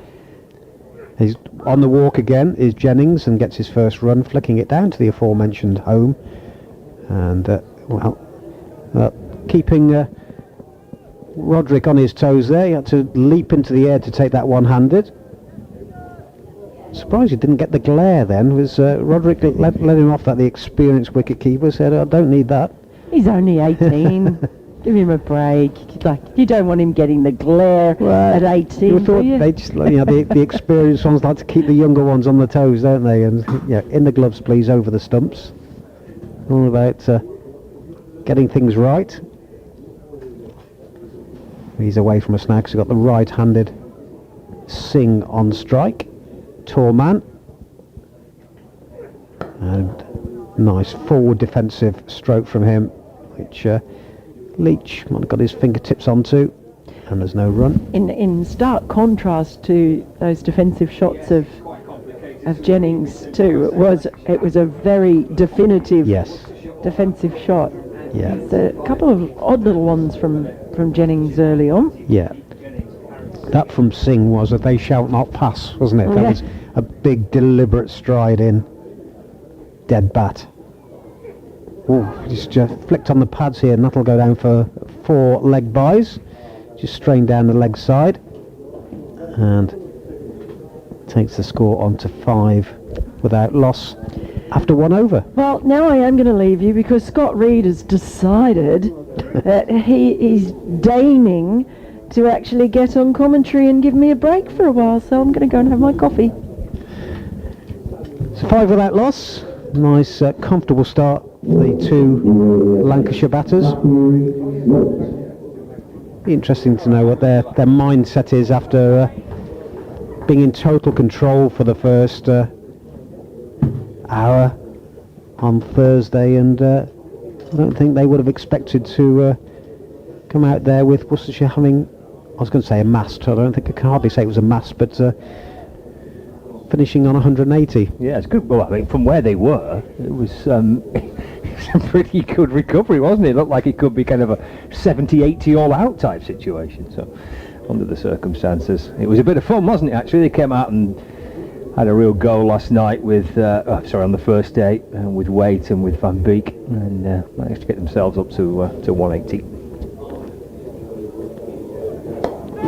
So pushed away by Keaton Jennings as Waite comes in from the New Road end. So Lancashire, well, they're in a quirky position here because obviously they have to win. I mean, that's first and foremost. But they're probably going to have, well, they need batting bonus points. So they if, and it's a slim, I mean, it's the slimmest of slim chances for Lancashire. But if they are to try and put together what would be a remarkable escape, then they're going to have to try and find a way of scoring pretty quickly here. So Jennings plays and edges, and he's caught. And Waite picks up his first wicket, and Lancashire lose an early one. Keaton Jennings. That thick edge through to the slips. It's a good catch, actually. It went pretty high, with Waite bowling over the wicket's left, the left-hander. Threw his bat at that, and that's Rob Jones at second slip. It was. Good catch from Jones, who's a magnificent slip fielder and a great fielder in general. Takes a good catch, and Jennings departs for one. Lancashire losing their first wicket. 5 for 1 then, Lancashire, with about half an hour to go before the lunch interval on this third day. Their captain, their leading run scorer this season, and the man that's somehow managed to get himself 1,000 runs in a team that has found runs and batting bonus points pretty difficult to come by this year. He's had a fabulous year, Keaton Jennings. He's gone. Good catch by Jones. 5 for 1. Yeah, it was. You were saying about them, needing the batting points, and I thought they might probably try and see it through to lunch, and then we go on the attack this afternoon. But he only faced a handful of balls, Keaton Jennings, but I thought it was bizarre the way he started with giving Leach, I wouldn't say the charge, he was just on the walking down the pitch before he was anywhere near the stumps on the first delivery, and then he tried it again on the third. Yeah, I've obviously watched Keaton bat a lot. That is something he does quite regularly. Certainly when the ball's nibbling around a little bit early on in his innings, and quite a few occasions you see the opposition bring the keeper up, even with the seamer on with a new ball. Keeper stands up behind the stump, so it is an approach. It does look a little unusual when it's so early on, isn't it? But it is an approach that Jennings has used and does use quite a bit, especially when the ball is moving around a little bit. So it's not an unfamiliar approach, that, but does look a little odd. Bohannon's the new batter. That's a really good ball by Waite, brings him forward. Had to play Josh Bohannon. That ball just slides away past the edge of the bat and into the gloves of Gareth Roderick. And there's no run, but a good first ball that Bohannon got. It's a really nice ball. Watching it back on the replay, just that little bit of shape in towards him, and it holds its line. It draws him forward. Fine bowling by Waite. He's enjoying a good game here. It's been a bizarre one. In and bowls again to Bohannon. Straighter delivery this time. Bohannon gets forward, just defends cautiously. Back down the pitch, no run. Yeah, he was out for a few games with an injury. I think it was a side strain he had, but he's one of the most understated players you can imagine. He hit 30 off the last over, 30 something in a T20 game at Edgbaston, and he came up afterwards and you'd think he'd done nothing. He just underplayed the whole thing. It was so nice to see. Here he is, striding in from the New Road end. Balls leading edge. Oh, just beyond, I think, the reach of Waite. The ball in the end disappears out towards mid-on where Leach fields, but that leading edge by Bohannon, the ball flashing back down the pitch towards Waite. Watch this back. Oh, he got hands on that. He got fingers on that. He did. I thought he did. Just kind of, because it ended up quite a bit away from the way it dropped. Yeah, he got his right hand on that, did Matthew Waite. And again, to Bohannon, solid on the front foot, just leaning into it and pushing away defensively into the offside. And there is no addition to the score. 5-1. Banner naught and Singh on naught at the end of that over. So obviously not a good season in the championship for Lancashire. What's the mood? What's the mood amongst the supporters? Because I know, was it last season or the season before, there was big meetings taking place with the group there. Yeah, I think the mood amongst the Lancashire supporters is obviously disappointing because they've had a difficult season, haven't they, Lancashire? Leach in, and it's played defensively off the front foot by Singh. There's no run. Got 4 slips in Joe Leach. I'm not so sure many, and including the players and the coaching staff, would have thought that Lancashire would find themselves relegated this season, but or the possibility of relegation this season. But I think a lot of factors have kind of all come together to produce a really difficult season for them. I think there's elements of the season which I think they can take a little bit from. Singh turns his delivery off his toes through the leg side and will come back for 2. Take the score on to 7-1. You know, Singh is example of that. You know, Rocky Flintoff's an example of that. Matty Hurst. You know, they've got a lot of younger players who've been given a chance in their first team. That's something that they've been quite keen to do, and I think that certainly is a positive. You know, whether they're Division 1 next season or Division 2, these players will be better for an experience of getting some first team cricket. So that's something. I thought the way Anderson Phillips bowled in the last 3 games has been pretty good, but the seasons can be boiled down pretty simply, really. I mean, they didn't win any of their first 5 matches. They lost 3 of the first 5, and if you do that when there's 14 games in the 10-team league, you're gonna struggle. Leach in and wraps him on the pads. Big appeal from Leach and the wicket keeper and the slips, but umpire Wharf is unmoved. Yeah, I sat down with Ashley Giles for about half an hour earlier, probably a month or so ago, when Worcestershire was struggling and it looked like they might go down, and he said as much as they wanted to stay up, financially it made no difference whatsoever being relegated to them. So it was very much about building for the future and wanting to stay up. But as this next delivery, Singh will pick up certainly 1, may think of a second. He'll come back for 2 as D'Oliveira chase it down towards the 3rd man boundary.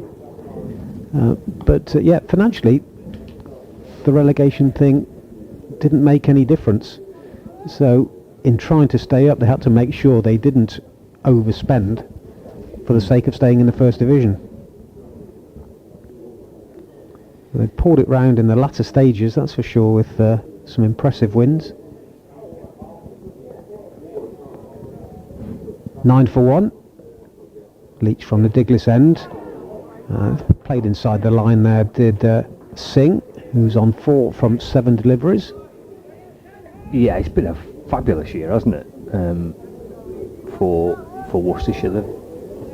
I was at the One Day Cup final last weekend, and I was saying that I think the story of the season, I suppose, is Surrey and 3 successive titles, but you could make an absolute case for this being one of the if not the story of the season, the way that Worcestershire have performed. So many things that have gone against them. It's the next delivery, again, not played at by Singh, and it's through to the wicket keeper. End of the over, 9-1.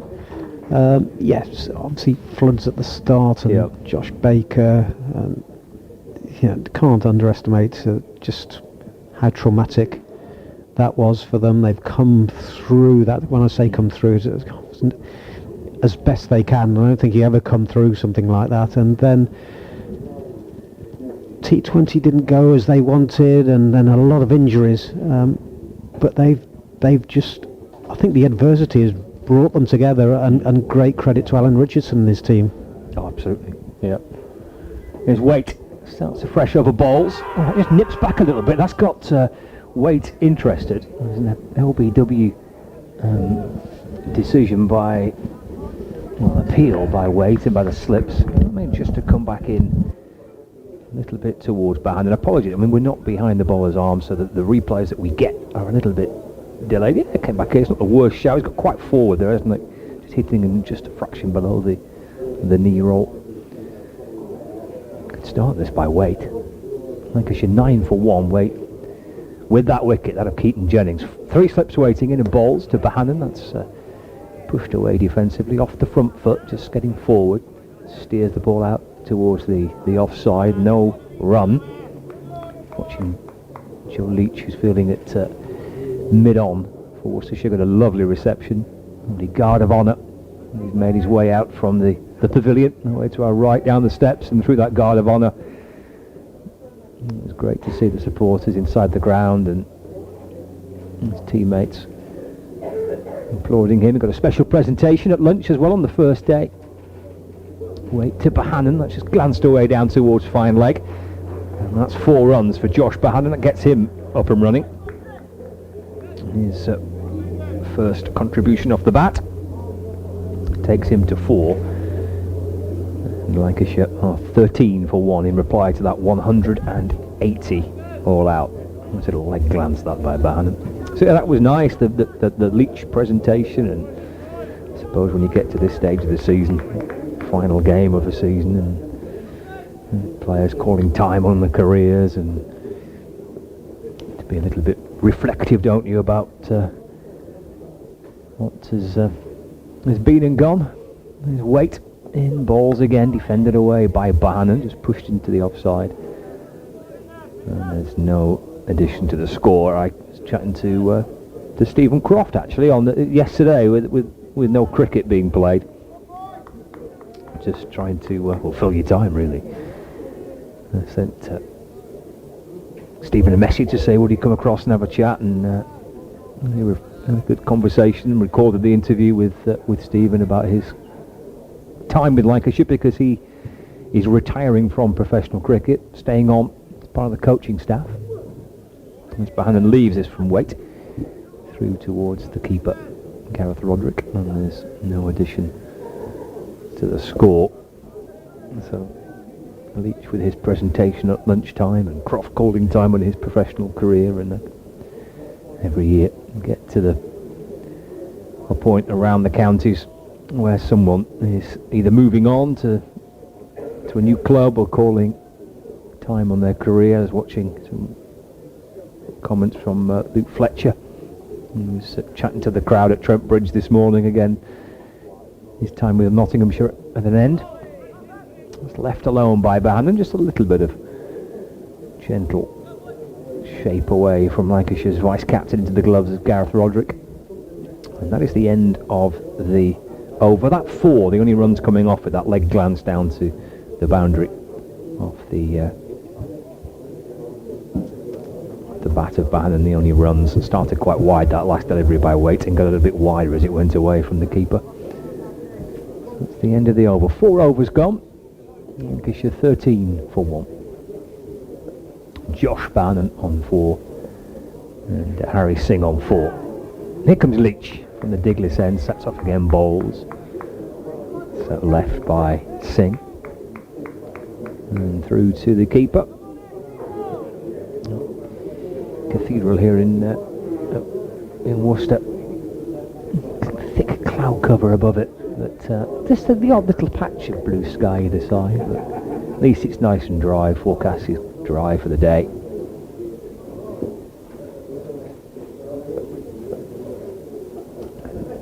A longer day as well today. Leach in, balls, Singh gets forward and defends. And there's no run.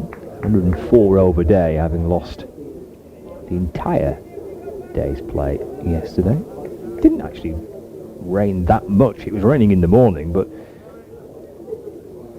just the odd little light drizzly shower through the course of yesterday. But it was just the amount of rain that fell on Thursday night and into early hours of Friday morning that was a problem yesterday.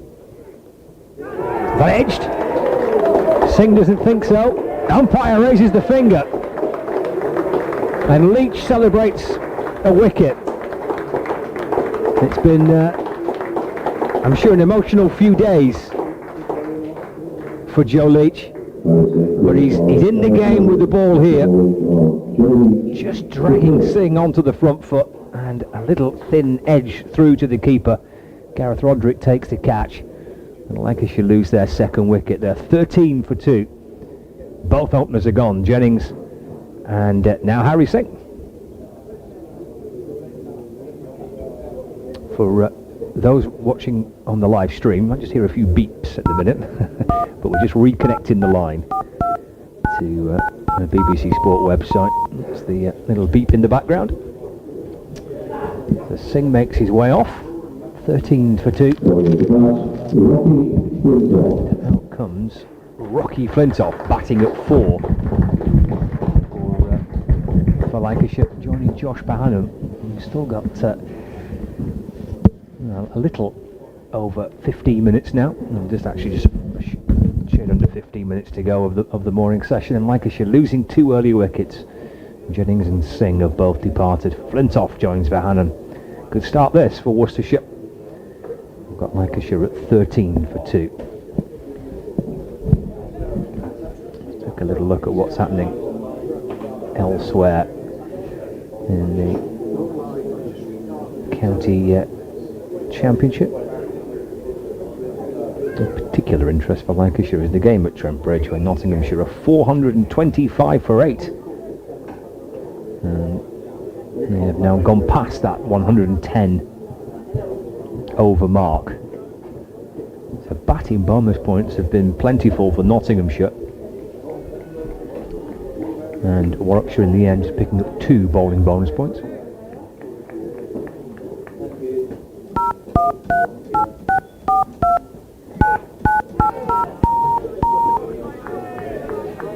First delivery by Leach is left alone by Rocky Flintoff, and through again to the keeper, no run. So Nottinghamshire got themselves 4 batting bonus points. Bears picking up just 2 bowling bonus points. Of course, a draw in that game would be fine for both sides. That would keep both Nottinghamshire and Warwickshire in Division 1. Doesn't matter what Lancashire were to do here. Flintoff drives off the front foot. Lovely looking shot. Punched away through the covers. And flirting with the idea of 3, but settles for just 2. So a couple to Flintoff. And Lancashire now move on to 15 for 2.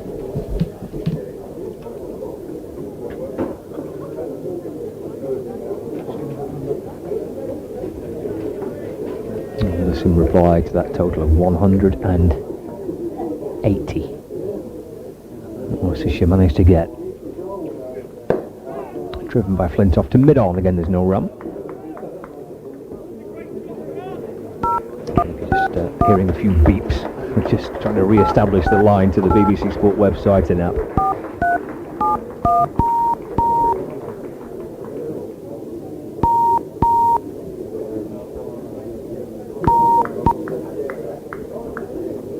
The end of the Leach over as well, just a couple of runs coming off it plus the wicket.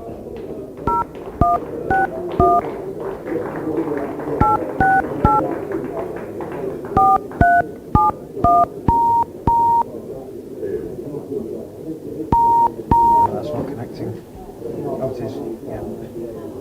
Start of a fresh over. It's Matthew Waite, driven firmly away by Bahanan to cover, where there's no run. 15 for 2. Bahanan 4, Flintoff on 2. I think all the online BBC Sport listeners are back with us. With Lancashire at 15 for 2 in their first innings. Keaton Jennings and Harry Singh, the 2 men out for Lancashire. Waite from the New Road end, ball to Bahanan. That's defender, just takes his bottom hand off the bat. That perhaps just hits a little bit higher up the bat than he was expecting. Plays calmly, carefully away back down the pitch, where Waite fields off his own bowling, and there is no addition to that score. Yeah, that wasn't in the script, was it, from a Lancashire point of view? I would have thought it was seeing it through to lunch. Nope. worst possible start, really. Wait, 2 behind them. Played defensively back to Wait. And there's no run. 15 for 2. We're in the 6th over of Lancashire's first innings. Lunch is at 12:40 today, so a little longer to go. About 13 minutes remaining. Wait on the hunt for more. 3 slips in place. And he's in from the new road end. Balls 2 behind him. That's wide and left. And Gareth Roderick takes it actually across first slip. So that delivery probably started wide and got a little bit wider. And welcome back, listeners across Sports Extra, to New Road here, where Lancashire are 15 for 2. Lunch interval being pushed back to 12:40 because of making up time for the rain that meant we had no play on the second day. And it's been a busy third day. It's been a pretty busy game. Even though we've lost so much time. There is Wait in, driven, good looking shot by Bohannon. D'Oliveira as well, away to his right at mid-off. Good pick up low to his right to deny Bohannon the chance to add to his score. Lancashire have lost 2 early wickets. They've seen what's happened at Trent Bridge. They know that Nottinghamshire are in a really strong position. They've got themselves 4 batting bonus points and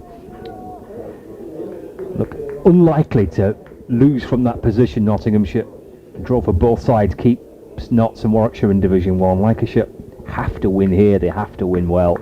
It's the slimmest of slim chances, and they've got off to the worst possible start with both openers out. Keaton Jennings and Harry Singh. 1 for Wait and 1 for Leach. Here comes Wait. Balls 2 behind him, gets forward and just steers it off a slightly open face of the bat down towards the 3rd man boundary.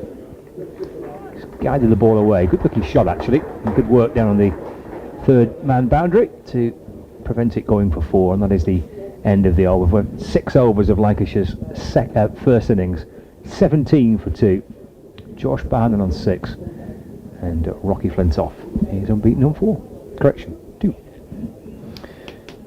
Little and large show out there with the 2 batters, isn't it? Watching them have a chat in mid-wicket.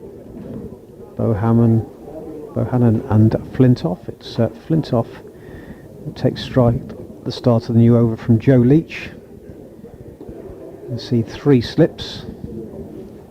Point, cover, mid-off, mid-on, mid-wicket and deep backward square. Onto his toes, gets squared up a little bit by that delivery. Thick outside edge, but perfectly safe. Fielded down in the covers with D'Oliveira. A few sweaters out there. In fact, most of the fielders have got one type or another, either the sleeveless or the long sleeved.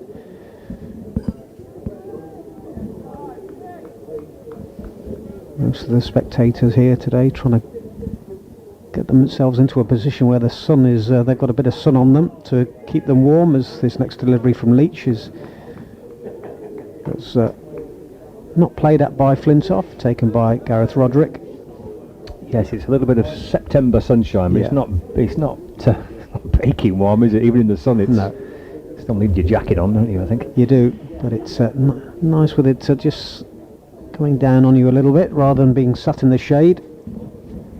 Actually, more spectators than I thought there might be today have made their way in for the last bit of the season, as this is outside the off stump again. Flintoff having nothing to do with it. Goes for a little walk out towards square leg.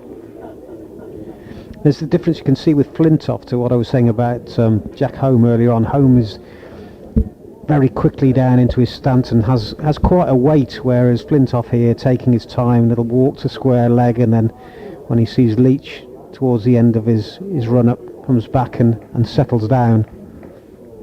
Quite mark the difference between the two of them. Right-handed Flintoff goes on the walk and plays defensively up to mid-off, and there's no run. He's probably about 6'1", 6'2", Flintoff. Yes, he's a tall lad, isn't he? Yeah, he is. It's difficult to not mention his dad, isn't it? But Yeah. but you'll be amazed at the similarities that he has, the way he bats, the way he stands, the way he walks, the whole thing. And he waits for Leach and turns him onto the leg side, and there's no run. I found the Flintoff programme on BBC fascinating watch, and for many different reasons, but one of those is, as we all go through when we're youngsters and then you become parents and or older and experienced, and the things that you used to do that you now realise drive you mad in trying to deal with. Some of those lads there couldn't get out of bed and the likes, and the kind of the discipline things. This is edged and gone down to off a thin inside edge down to deep backward square, and now pick up a single end of the over. 18 for 2 with Flintoff on 3, Bohannon on 6. Yeah, you can with Andrew Flintoff, and you can probably see the frustrations in his that the younger Flintoff would have caused when he was coming through the ranks. But a great programme, really good watch. It is, yeah. It's well worth sourcing that out. And I play it. Well, it's Flintoff Junior. Rocky, he's had a chance now batting at 4 for Lancashire. He played against Surrey. His debut came against Surrey actually, and then played against Hampshire, and last week against Somerset, and again this week. He's off the back foot. That plays that firmly away down the ground. Nice looking high punch off the back foot. And Flintoff rocks up onto his toes, makes himself look even bigger at the crease as he does so. Gathered by Leach, who's at mid-on, and there's no run.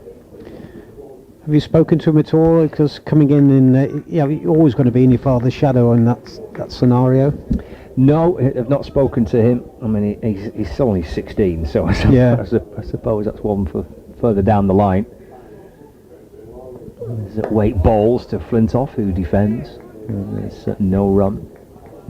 But I'm not so sure that Dale Benkenstein would have anticipated Rocky Flintoff batting 4 in his championship side when the season started in April, but that's just kind of the circumstances of the season, really.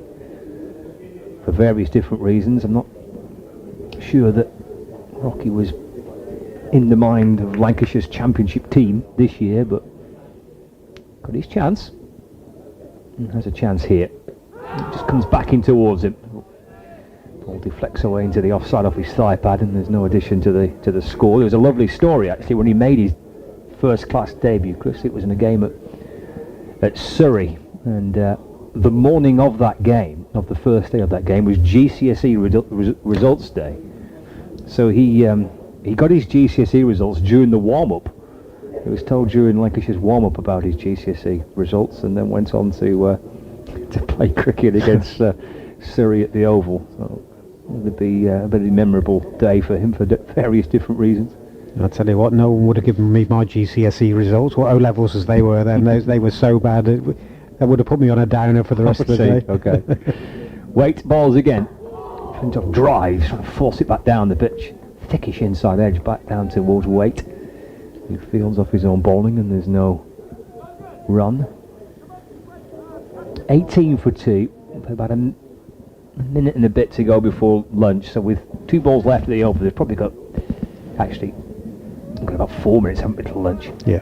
So there's plenty of time for another one before the lunch break. 18 for 2 Lancashire.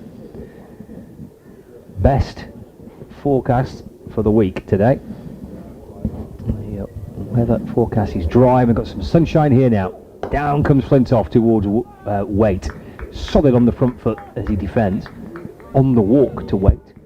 Punched up towards mid-on where Leach fields, and there's no run. 18 for 2. Just having a look at that game between Notts and Warwickshire again. Nottinghamshire 440 for 8. We're past the 110 over mark now. So 4 batting bonus points for Notts. His Waits in to Flintoff. Good looking drive. Again advancing down the pitch, and Waite fields off his own bowling and throws over the top of Flintoff into the gloves of Gareth Roderick. And it's the end of the over. And Lancashire, 18 for 2. They need to score some batting bonus points and then go on to beat Worcestershire. But they'll need some help from Nottinghamshire now. They need Notts probably to win, don't they? They need Notts to bowl Warwickshire out cheaply and to go on and win that match to have any chance of staying up. Change of bowling, last over before lunch. Ethan Brooks coming on, replacing Joe Leach at the Diglis end.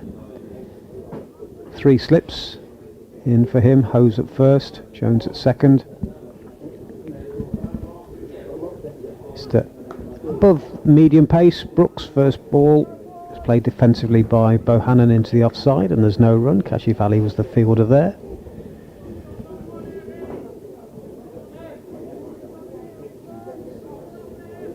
Just having trouble with the footholds. Certainly Matthew Waite was from the New Road end, and you see the umpire scuffing up at the Diglis end as well as his next delivery is played defensively back to the bowler. Brooks been a good signing for Worcestershire this season. Came from Edgbaston, from Warwickshire, and had a really good first season here. Bat and ball. Bustling run to the wicket, and again Bohannon, big stride forward, he's into the offside and there's no run. Actually getting through it quite quickly. No, it will be the last over. We've got just a minute to go before 12:40. Yeah, he's got just under 600 runs this season for Worcestershire, an average of 34, and took a few wickets along the way as well. Yeah, 6 wickets along the way. and there's put a bit more into that one and beat the outside edge of Bohannon, who's faced 20 deliveries for his 6 runs now. And I think if they go into lunch, Worcestershire will be happy with their morning's work. Taking the score from 117 for 7 up to was it 117 or 119 up to 180, and then nipping out the 2 openers before the lunch interval. The next delivery is straight through to wicketkeeper Roderick, so 1 ball left in the session and it'll be bang on because just ticking over to 12:40 now on the scoreboard clock. So Bohannon, it'll be a question of just seeing it through and then they'll all march off. Here it comes now. It does take a little stride forward but down the leg side and taken by Roderick. End of the over, 18 for 2, and that's the end of the session. It is, yeah. Busy one, isn't it? Worcestershire eventually, their innings all wrapped up for 180. We saw 5 wicket haul by Anderson Phillip. Worcestershire with something to bowl at, something to kind of give themselves a little extra spring in their step, and to try and see if they can get in and amongst Lancashire's batting lineup, and they've done that. They've picked up 2 wickets. Keaton Jennings and Harry Singh are the 2 players out. So I think in the end, Chris, Worcestershire will have enjoyed their morning. Very much so, and put them in a position where they should be able to see this one through for a draw, but still, we've got a day and a half to go, or a little bit more than a day and a half, all being well. So at lunch, Worcestershire all out for 180, Lancashire in reply, 18 for 2. Cheers, Chris. I think on Sports Extra, our listeners are heading back towards Trent Bridge. Not Ashley Giles is the lunchtime guest on Sports Extra. I think Kevin Howes will guide you through all that.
180 in a normal voice, can you? It has to be your darts voice. I find that all the time. It's a dodgy score for that.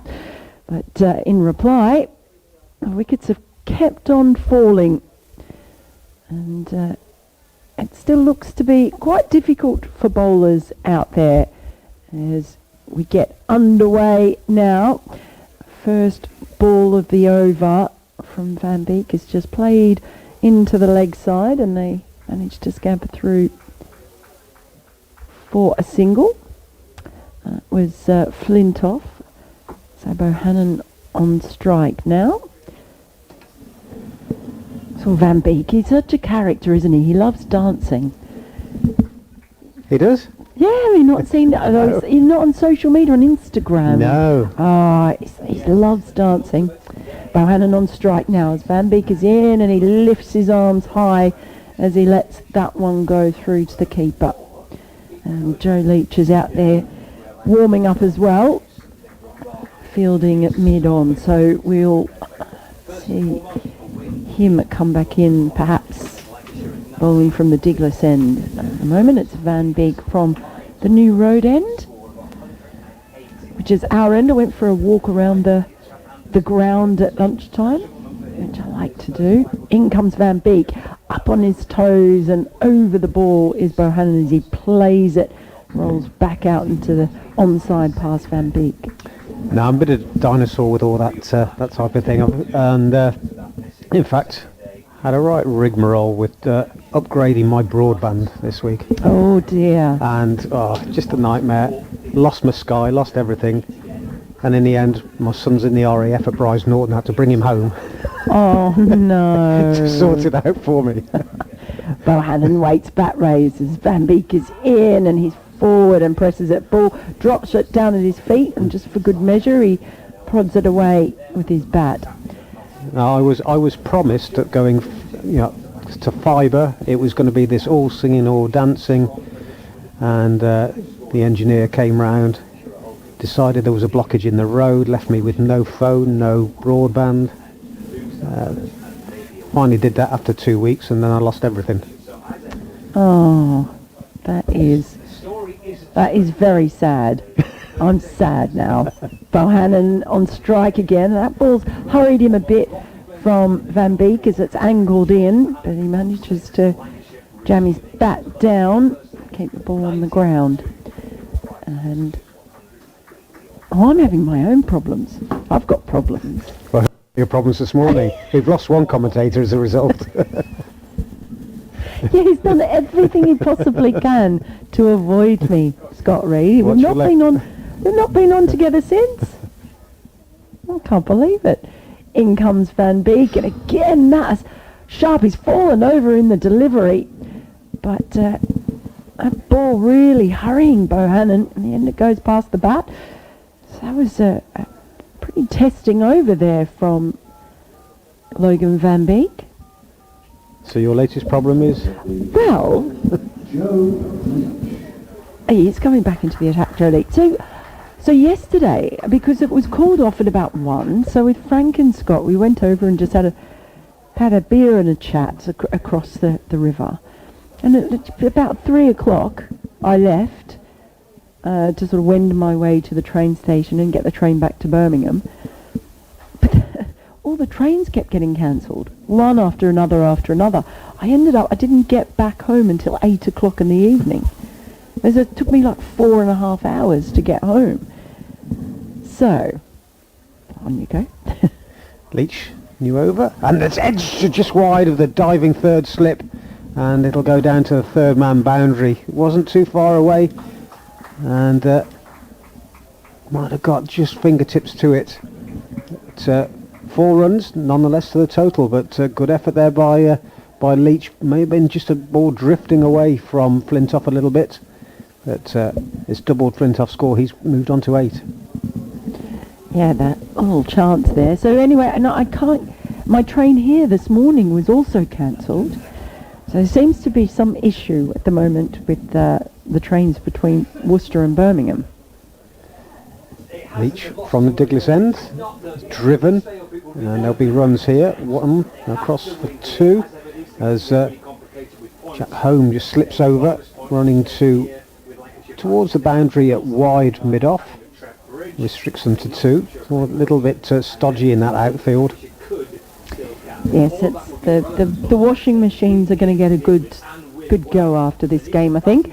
But so I've been looking, thought I could find a B&B or somewhere and stay here tonight, because I'm a bit worried about getting back here in the morning on a Sunday morning, especially with all these trains being cancelled.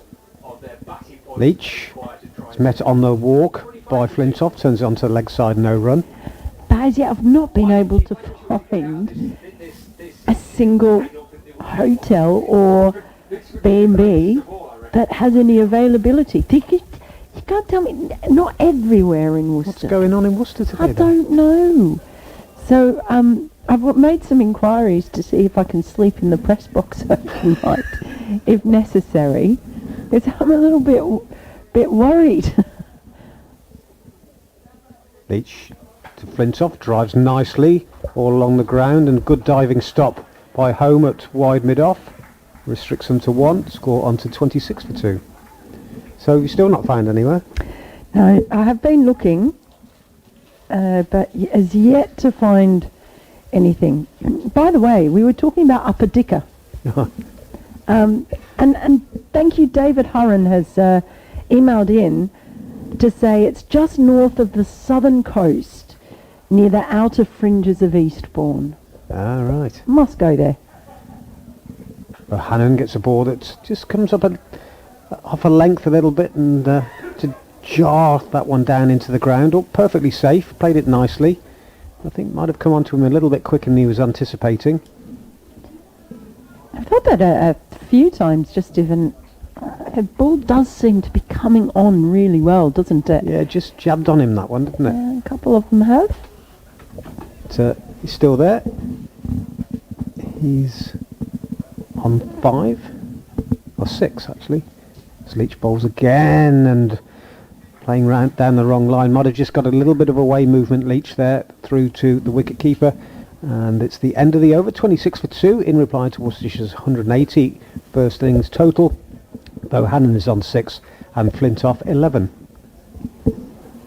Welcome to those listeners who have joined us on Sports Extra as well in the BBC. Great to have your company this afternoon, and a match where let's just say it's been fun for bowlers, but a real examination of batting. And the latest one to pick up the balls, Logan van Beek, he's running in, he's over the wicket. That's firmly defended by Flintoff. Just back towards the bowler. I don't know where you were at lunchtime, whether you were in the back of the press box when, which is quite well populated today actually, when they were trying to work out the maths for who needed what to stay up, and I just kept my head down in my sausage roll, to be honest, because I was getting brain ache. It was just too much for me, and the thing is, I don't even know if they were right at the end of the day. There was a lot of bluff and counter bluff going on. Well, Logan van Beek is in once more. It's a full ball and it's just dug out towards deep square leg. He comes running in, does the fielding. They take a single. I was wondering what that was on your eyebrows. It's flaked pastry. That's what it is. But yeah, it was like listening to somebody reading out a maths A-level paper. Yeah, Paul Edwards, who I've mentioned once before, and I do so as often as I can, was trying to explain it to me. Van Beek comes running in to Josh Bohannon, who just turns that ball again down towards deep mid-wicket. This time, running in. So they'll take another single. Takes it to 28 for 2. Bohannon's on 7. Flintoff is on.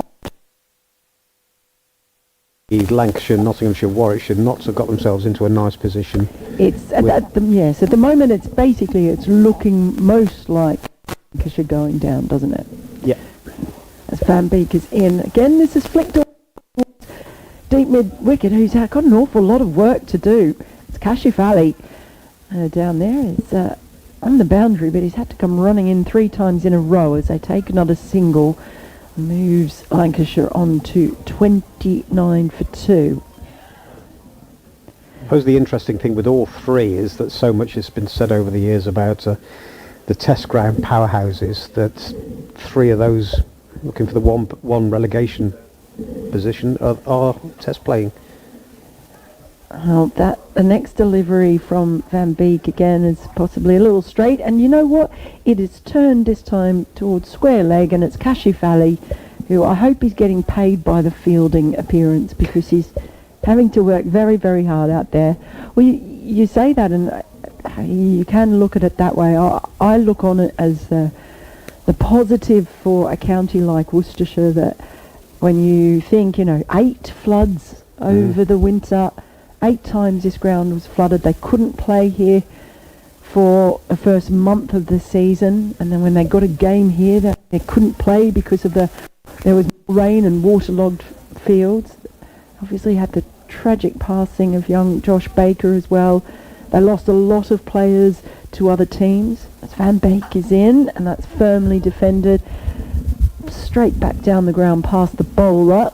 No run to Flint on that occasion. The end of over 5, Lancashire, Bohannon on 8, and Flint. Yes, when you think of so many particularly good bowlers at the end of last season as they got promoted to First Division, and we don't know exactly where they'll finish, but 5th, depending on what happens, but if they finish top 6, it is an incredible achievement by this club. And it's a man that won't here next season, Joe. Is there to Bohannon, gets in line, plays defensively into the offside, and there's no run. Yeah, and another sign really, you mentioned the floods there, of just how things have changed. Lots of years, the number of floods we get, and I mentioned early on affiliation to the rowing club here. I coach down there, and this is the first season we've actually got firm contingency plans in place to go and train elsewhere for when the floods come, because they will come. We lost so much time the last couple of winters as this ball is played again defensively, this time onto the leg side and up to mid-on and no run. That we've got to, if and when the floods come, is go and do our training elsewhere outside Worcester, which is, bearing in mind I've been a member of the for over 40 years. We haven't had to do before. So yeah, you're only a couple of days away from this being completely underwater at any given time. This is driven nicely back to the bowler on the bounce, who parries it down into the ground and away to mid-on. Nice shot for nothing there. He got plenty on that, Bohannon. Short in stature. What would he be? About 5'7"? If you can tell that from here, that's not short. Well, no, I'm 5'7". It's yeah, I don't know. I can't tell from here. You're probably right. Let's have a look as Leach beats the outside edge. He was on the walk again. It's not the first Lancashire batter we've seen do that today. Flintoff's been doing this as well, as the bowler's on his way, starts walking forward, and it put a little bit more into that one, I think, Leach there. Well, he did. He banged that one in quite hard and got good bounce, good lift as well. Saw him coming down. Already taken a wicket so far, Leach. They'd dearly love to see him take a few more, this crowd. They're right behind him. He's in again and played off a thick outside edge down to backward point, and there's no run. Remains 30 for 2. He had a standing ovation when he came out to bat earlier today, and he got a guard of honour and a standing ovation when they all walked out to bowl, and they were delighted when he took a wicket early on. So the crowd really is very much behind Joe Leach. Oh, he's wrapped on the pads. I think it's a thick hit. Oh no, he's given. I thought there was an inside edge onto that. It sounded very woody, but he hasn't made anything of it, Bohannon. He's marching off, and Leach has taken his second wicket. and Worcestershire have taken the third Lancashire wicket of the innings. They're now 30 for 3. Wow, I was just saying that the crowd would be delighted if Leach took another one or a few more, and they were shouting out very loudly, cheering that one on. So it has not got any easier for batting, it has to be said. But what a last couple of days looks like Joe Leach is going to have. Matthew Hurst is the new batter. Just trying to see, that was the last ball of Leach's overs. So with the score at 30 for 3, I would leave you in the good hands of Scott Reed. Oh, he's decided to do a bit of work, has he? How good of him. He's decided to come and brave my company after I sent him scampering. It's the first time we've been on together since our first stint. It's taken him all this time to recover. As it's going to be, is it, yes, Van Beek to continue? And good afternoon to you. Good afternoon. Yeah, good afternoon. I don't know what I've done to deserve that kind of stick. Yeah. It's a bit harsh, isn't it? Wow. What have I done to deserve that? Oh, I just felt a bit abandoned. I felt Have like you you? were avoiding me. Well, I was. I mean, that's... Van Beek continuing over the wicket, and had that gone through? Yes, it's gone through the pad, and it's another wicket. Well, that's 2 in 2 balls. The last ball of the previous over and the first ball of the new over from Van Beek. So this is a productive little time now. It's the 4th wicket to fall, and it is Flintoff who departs for 13. My word, this has been some match, progressing at a perilous rate. Yes, and Lancashire's Division 1 status is perilous. In fact, what's the next step beyond perilous? Oh, we're going into torrid again, aren't we? Because it is almost there, really, in truth, at 30 for 4. And impending doom. Impending doom, yes, which was the case heading into this fixture, and is looking increasingly likely. It could even be confirmed this afternoon, Lancashire's relegation, because 250 and a batting bonus point looks an awful long way off, and just to keep the whole thing alive, Lancashire needing to get to 250. Even that, of course, wouldn't be enough without going on to win the match. But yeah, Lancashire's first innings in disarray, really. Jennings and Singh before lunch, and Bannon and Flintoff just after. Oh yeah, because I was just talking about how Paul Edwards was describing using an abacus and a Cray supercomputer at the same time, the permutations and points, and I kind of nodded and went, with absolutely no real understanding. But you actually seem to get it quite well. I think that is a slight overreaction to what was actually... No, I think I got a gist of it, yeah. I think I did. And obviously a lot of all this will then depend on how Warwickshire start in their first innings. I think that game still batting, aren't they? Yeah, 469 for 9. So if Nottinghamshire take 3 wickets inside the first 110 overs of the Warwickshire first innings, and Lancashire do not get to 250 inside 110, then that is it. Okay, that's the Cray supercomputer bit. That's the supercomputer bit. Right, thank you. Wells is the new batter in. First ball's full delivery from Van Beek. It is still bowling, so that's just defended in the end. And I've been trying my best. You made some wild accusations about me not working, but I've been doing various updates for 2 different radio stations in the northwest of England, and I've been trying to explain that within a 45-second time frame. So you've called 45 seconds work. Here's Van Beek as a big swish at that one. He was reaching for it, Wells, right out in front of his body, and it's just flashed past to the keeper. It's done a bit all game, this, hasn't it? Let's watch this back on the replay. You've got it up there. I was having trouble getting it up.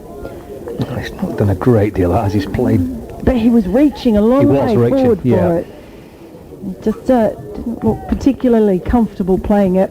And he's there now as Van Beek comes running in, bowls, and he's on the back foot, and it just gets the bat over it, and it trickles away on the offside. But it's actually looked a bit jittery from Wells, just in these first couple of balls.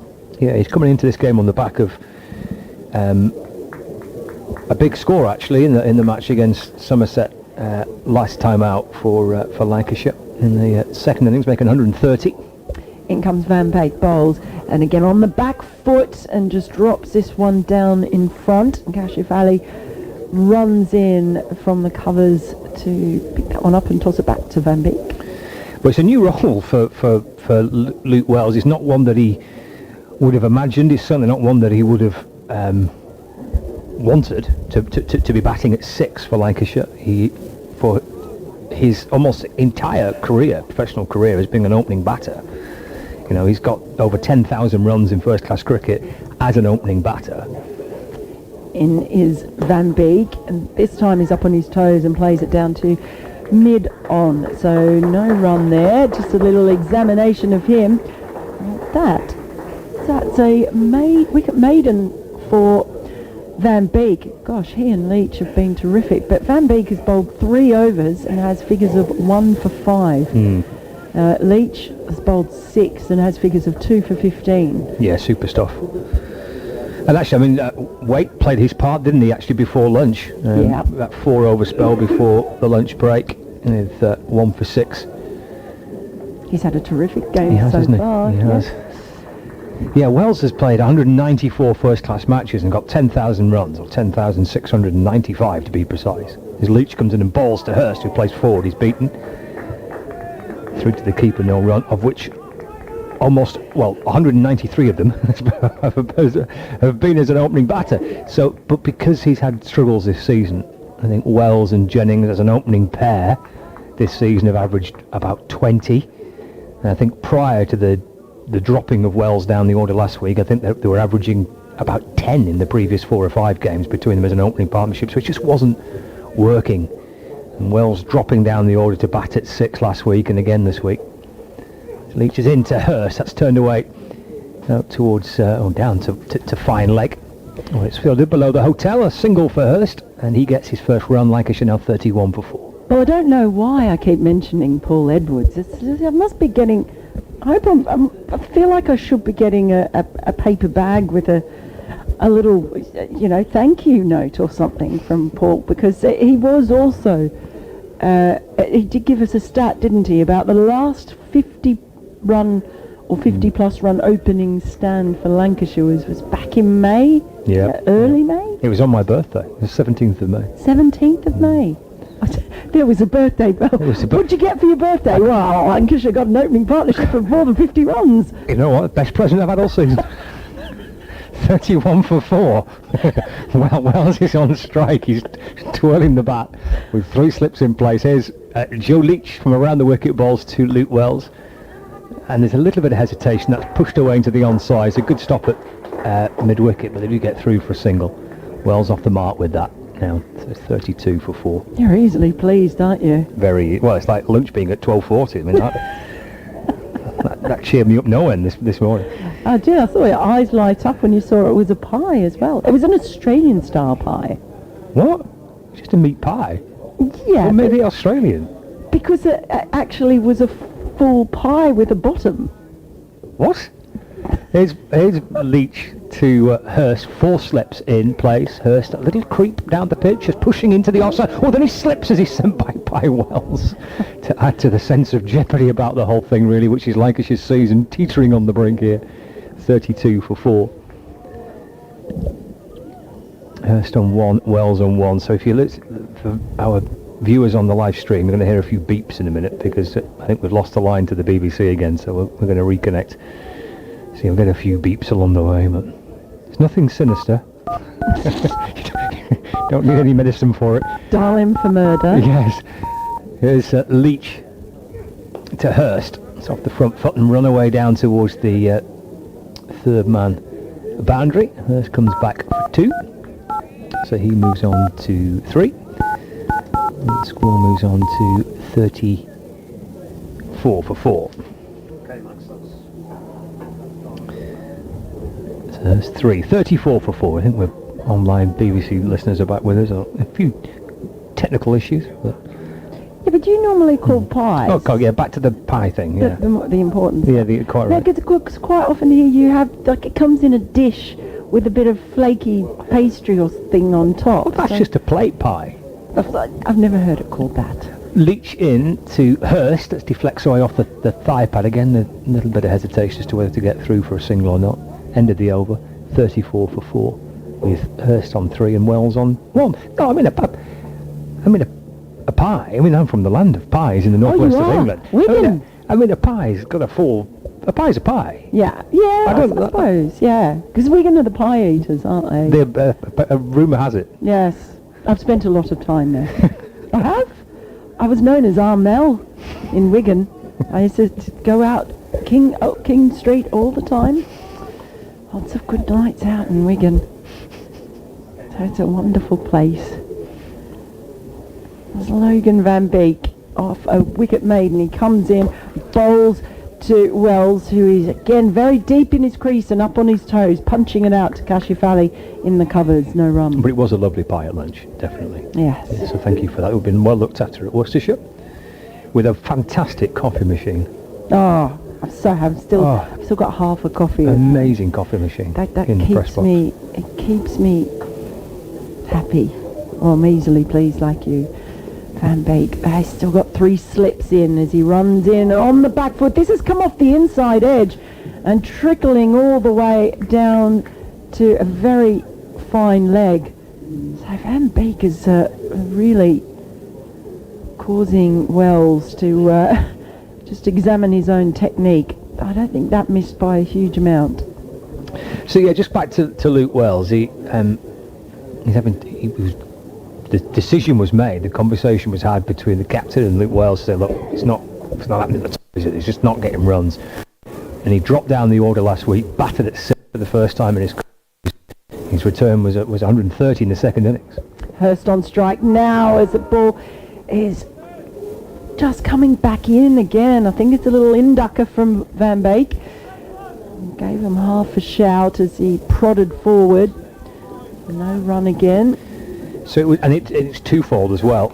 That decision to bring him back down, to bring him down the order a little bit, and obviously it gives a lot of experience to a relatively young middle order that Lancashire have got. So it's hopefully strengthens the middle a little bit for Lancs. Van Beek is in once more, and this time it's flicked down to deep mid wicket. Kashifali has really been working overtime. They take a single. Takes them to 36 for 4 with Hurst on 4 and Wells on 2. So yeah, it was an unfamiliar role for him last week, but he made the most of that new challenge in the middle and returned with a big score, and he's out there batting now at 6 in the 16th over. So yeah, testing times here for Lancashire and for Luke Wells. I just had a blast as that next ball from Van Beek does bounce quite substantially, but a little bit of a swipe and it drops to the feet of Wells. I suddenly had a burst of John Lennon's Imagine in my ear that was very loud and quite surprising. I'm not sure where that came from. It's just your imagination. It definitely was not, even though it was Imagine that was playing. It was really loud. I do love John Lennon. Anyway, Van Beek in once more over the wicket, on the back foot, Wells, as he has been for every ball, and on his toes, plays that into the leg side, no run. What are you looking at me smirking? I was quite pleased with that little pun. I quite enjoyed it. I got it as well. I heard it as well. Oh, did you? Yeah, I just thought, I just thought play with it. Just your imagination. Do you go home and do you keep a little notebook of all your best Well, best way. if I did, then it wouldn't take much paper. It would be it would be comfortably fit on one side of A3 Stop it. for the Stop it. 36 for 4 Lancashire here. They're in not for the first time. They're in bother in their first innings this season. But it's been that type of game. And here's Leach to Hurst. Gets forward and that's pushed away into the offside, and there's no run. A reminder on the first day of this game, the wickets were tumbling, weren't they? They were 12 for 2, 22 for 3, 22 for 4, 22 for 5, 39 for 6 and 56 for 7 before the counter-attack by Waite and by Van Beek. So It was that bit when the score was 22, where they lost 3 wickets in that period without scoring, and you just thought, oh, this could be one of those scores for the record books. Leach to Hurst, and just pushing off the front foot, little step down the pitch, and the ball nips through into the gloves of Roderick, and there's no run. So Lancashire's first innings starting the way that Worcestershire's first innings did. Yeah, definitely one for the bowlers. And look, there are crowds about, but they're on the fluffier, lighter side. There's no real. It's not fully bathed in sunshine at the moment. The sun is behind a cloud, but it's not really thick. There's Leach to Hurst, again walking forward and defending, just turns the ball out towards the leg side, picked up at mid-wicket. They love walking at Leach, don't they? They all love walking at him. Yep, there's been the approach, hasn't it, by the Lancashire batters, certainly to Leach. He's picked up 2 wickets, 2 for 19 in the 4 that Lancashire have lost so far. 36 for 4 Lancashire. Hurst on strike, and it's Leach from the Diglis end for Worcestershire. He's past the umpire and in to Hurst, who's playing forward again. Ball beats him. Through it goes to Gareth Roderick. It's really probing, testing over this by Joe Leach. It's an awful lot of skill by Hurst to try and negotiate it, using his feet, coming down the pitch to try and defend. On that occasion, he's playing at a ball that just held straightened as it went past the outside edge. We've got that, and Van Beek has had quite a few ducking in to the players. It's hard work. Again, Hurst on the walk as Leach comes into ball, and the one that beats him on the outside edge. We saw this so many times on the first day of the match, even when the wickets were tumbling. So many plays and misses, the ball nibbling around, doing all sorts on that first day. And this new ball for Worcestershire is getting the Lancashire batters into some bother here as well. I don't know that it's swinging as prodigiously as it did on the first morning, though. Leach to Hurst. This defender just tucked into the onside, and there's no run. A maiden that by Joe Leach. He's got 2 for 19. It's the end of the over. 17 overs gone of Lancashire's first innings. 36 for 4, replying to 180 all out by the home side. It's obviously doing a bit, as they say, and it looks to be getting a bit of seam movement as well. But that first morning, it was hooping about. It really was. So it's slightly different now. What Lancashire's bowlers did so well is made use of those conditions, and sometimes you see it happening when it's swinging so much that it just doesn't take the edges because it's actually doing too much, and the challenge then to make sure you're getting them playing and everything. But they did do that very well, I thought. The Lancashire bowlers, they didn't make them play, and they were not just plays and misses but edges. They took all of them. Van Beek it is now, back, and that ball is flicked away down to deep backwards square leg by Wells. They'll take a single. They did, everything went to hand too, didn't it? All the edges. Yeah. Some good catches too. Some really smart slip catches. We've seen that again in this innings too, Rob. Thought the catch that Rob Jones took to get rid of Keaton Jennings was a great catch in the slips. Harry Singh likewise when Worcestershire were batting. Jake Libby, I think it was, off Anderson Phillip. Van Beek in again. This one, it's again clipped down towards deep backward square leg. So they're going to take another couple. That throw has come in very close to the stumps and has whipped off the bails, Roderick.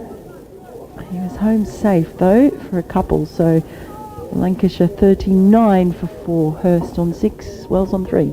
And Nottinghamshire just have now been bowled out. So Nottinghamshire all out for 487. So there's a couple of things that could happen over the course of the next couple of hours, or even less than that. I'll come back to it.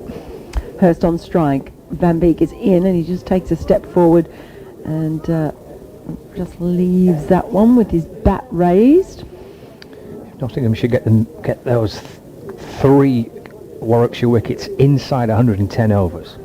If they were to do that, Nottinghamshire, 3 wickets inside 110 overs, Lancashire would have to get to 250 here just to keep it going, just to keep that relegation fight alive. So it could move pretty quickly over the course of the next couple of hours. Van Beek in bowls to Hurst.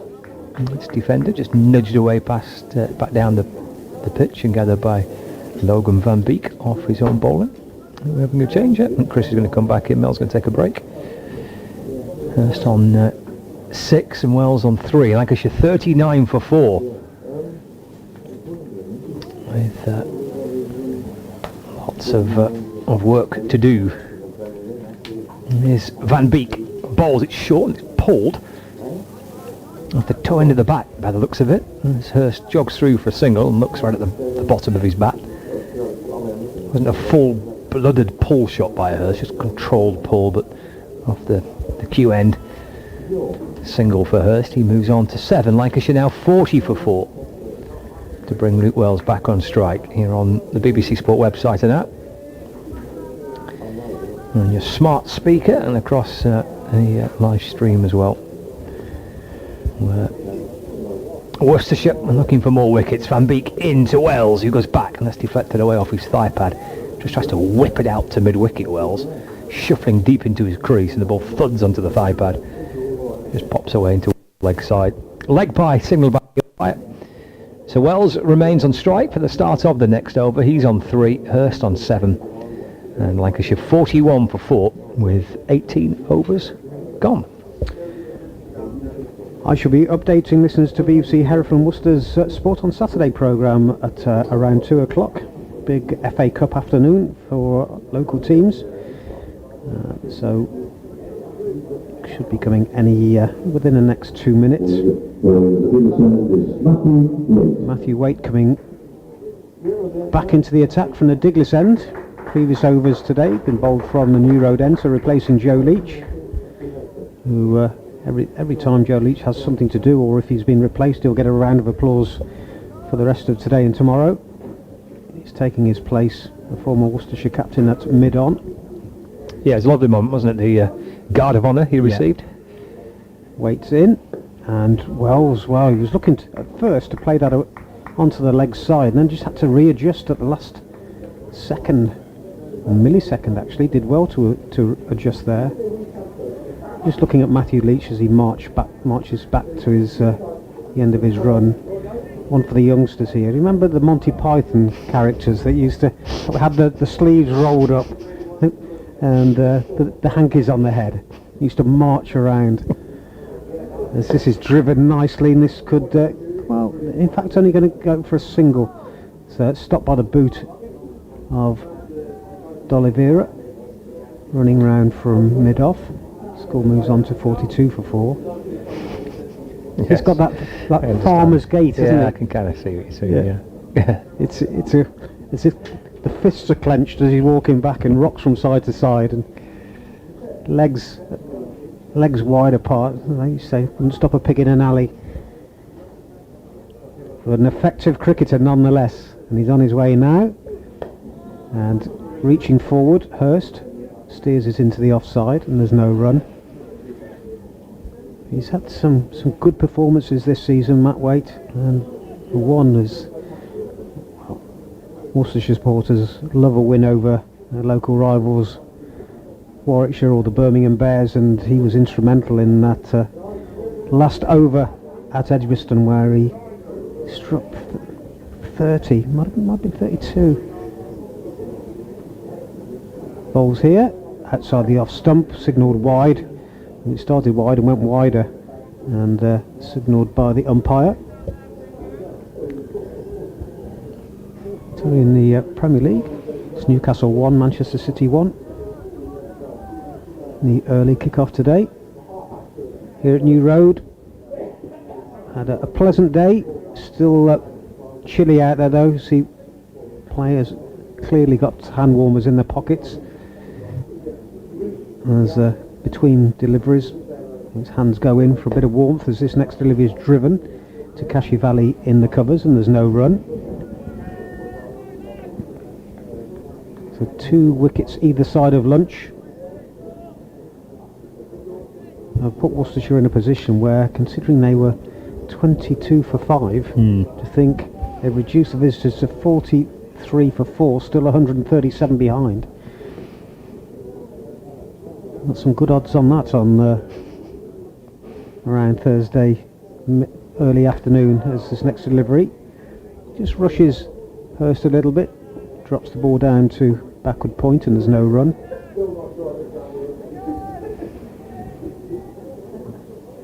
Yes, it's been entertaining. the cricket we've seen over the course of the couple of days so far, nothing yesterday, but the first day and what we've seen today, there's been plenty going on. It's often at the end of the season, time for reflection, and it's weight bowls, stretches for this one, 4 through point. Nice shot, timed well by Hurst there. He had the width to play with, and he just guided that to the cover boundary for 4. So 47 for 4 at the end of the over. Hurst on 11, Wells on 4. He reflects on, well, many things, but also shows the length of the season now. I was driving down this morning now, I was working with Mel, and we worked together at Kidderminster. I think it was probably the end of April. Right. And it was so cold, we were all wrapped up there. It was absolutely freezing. Because of the floods playing at Kidderminster, and they've got heaters blowing into the marquees there. And then you go through what we supposedly a summer, you're only around in shorts and t-shirts, and then here we are again today, with a choice of 3 coats for the different stages and temperatures we'll get during the day. But certainly the season has stretched longer and longer as the years go by. It seems to go just as quickly, doesn't it? Yeah. There's Ethan Brooks then from the New Road end, from around the wicket bowls to the left-hander Luke Wells, who defends. The ball angled into him, turns it out towards mid-wicket. And there's no addition to the score, 47 for 4. It used to be, didn't it? Was it the old Gillette Cup would be first Saturday in September, and then if you did well, you got in the touring team, and that was the end of the season, wasn't it? Test touring team, notorious. Had one good game in a final in the Gillette Cup. And there's Brooks to Wells, that's defended. Fielded by Brooks off his own bowling, no run. And of course, a tour starting is it this week or next week after? And as of 2 weeks ago, didn't know where England were going to play. That's true. Yeah. Very different world. 47 for 4, Brooks. Squad number 77 for Worcestershire bowls to Wells, who's down the pitch and wallops it back over his head. Touch of the weights about that from Wells. Thumping shot, hammered back over the bowler's head onto the roof of the stand here at the New Road end. Big hit by Wells, and he moves on to 10, and that pushes Lancashire rather emphatically beyond the 50 mark with a walloping 6 back over the bowler's head. 53 for 4 now. That was huge, wasn't it? Right pace, length, he had everything in his favour. Then he just had to swing. It's a tall man, swing through it. Well, we saw a little bit of this, didn't we, from Waite on the first day. Positive attacking approach, goes back this time Wells, and dabs the ball away into the offside, and there's no run. There's a full blooded shot by Luke Wells. Absolutely walloped it back over the head of Ethan Brooks. Right, I mentioned the cricket. Let's call in on the cricket, shall we? And Worcestershire playing their final county championship game of the season. Brooks on his way again. New Road. Let's cross to New Road now. And our man, Chris Williams. Well, Lancashire in their first innings, replying to Worcestershire's first innings total of 180, have just gone through the 50 mark. They're 53 for 4 now. They lost 2 wickets either side of lunch. They went to 50 with a huge 6, the first of the innings from Luke Wells. Ethan Brooks was the bowler, and he hit him out of the ground into the New Road behind us. But very much Worcestershire's day so far. They resumed this morning on 119 for 7, took it on to 180 with Matthew Waite making 60 and Logan Van Beek a very good 48. The 12 o'clock was the start of the Lancashire innings, looking to go through the 40 minutes before lunch unscathed, but they didn't manage to do so, with Matthew Waite and Joe Leach taking the wickets of Jennings and Singh for 1 and 4 respectively. And then after lunch, Bohannon has gone LBW to Leach for 8 and Rocky Flintoff LBW to Van Beek. They went in consecutive balls. So a little bit of a recovery by these two batters at the moment. Hurst is on 11, Wells is on 11 as well, and Lancashire are 54 for 4. Yeah, that recovery that Chris mentioned, 24-run partnership between Hurst and Wells in a game where partnerships have been at a premium. 84, the biggest in the game, and that seemed to bubble up from nowhere really between Matthew Waite and Logan Van Beek. 26 between Van Beek and Jack Home. And this is driven by Luke Wells as Waite comes in from the Diglis end, and there's no addition to the score. Lancashire obviously yet to put anything together that's a meaningful partnership. There's signs of it developing between Bohannon and Flintoff. They added 17, now these two have put on 24 runs so far. 54 for 4. We're into the 21st over of the Lancashire first innings. Luke Wells on strike, 3 slips all crouching down. There's been plenty of catches for the slips in this game. And as Waite's in, 2 Wells. Let's run away out towards backward point from Luke Wells, rocking onto the front foot, but his hands tucked in by his hip and just steers it with an open face of the bat out towards backward point. Remains on 11, Hurst on 11 as well. As we see what Lancashire's approach is through the course of this afternoon, with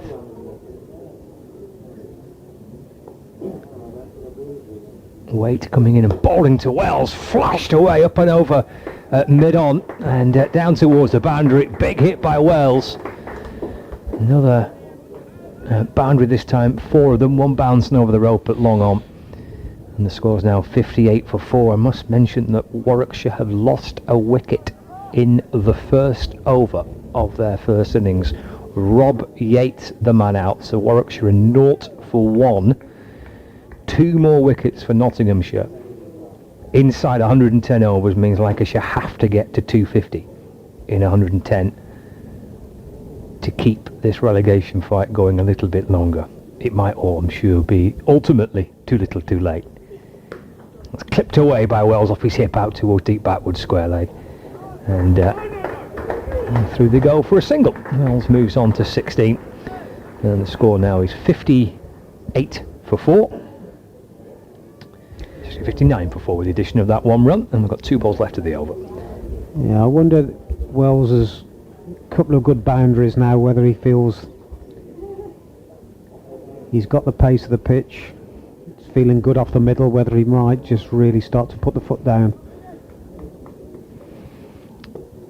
It's not a bad approach, is it? And what is seemingly a pretty low scoring game. Waite into Hurst. It's a clever shot that. He's played it late and just rolls it down towards third man. A deliberate shot down to third man for a couple for Hurst. Well, yeah, and you know, you get to 100 lead quickly if they can do that, put the pressure on, and you know, there's been pressure on the Worcestershire top order on a fair few occasions this season. You know, been bailed out by the tail on in a lot of games. You never know. He's got to get there quickly. That's the thing. They have, yeah. In balls, that's chopped away by Hurst. Again picked up at backward point, and there's no run. It's the end of the over. 61 for 4.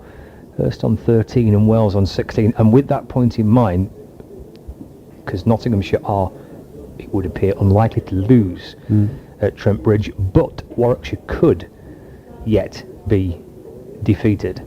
But to bring Warwickshire into it, Lancashire would need to get to 350 inside 110 overs, and then go on to win, and need Warwickshire to be bowled out for less than 250 in their first innings. So there's, it is still possible, of course, but you're right. They're going to get Warwickshire involved in this. Lancashire need to get to 350 inside 110.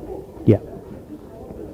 In which case they would have to be at 350 in the morning session tomorrow, wouldn't they? Realistically. So still some cricket to be played. Ethan Brooks, new over, holding round the wickets and just gets Wells squared up a little bit there. Again, it's the third time it's happened, trying to work the ball away on the leg side, and then gets a little bit squared up, and the ball him off a thick outside edge and drops in the offside. Kashif Ali, the fielder there. Oh, delighted to say he's got his white shoes on, his white boots. Don't like it when he wears the black ones.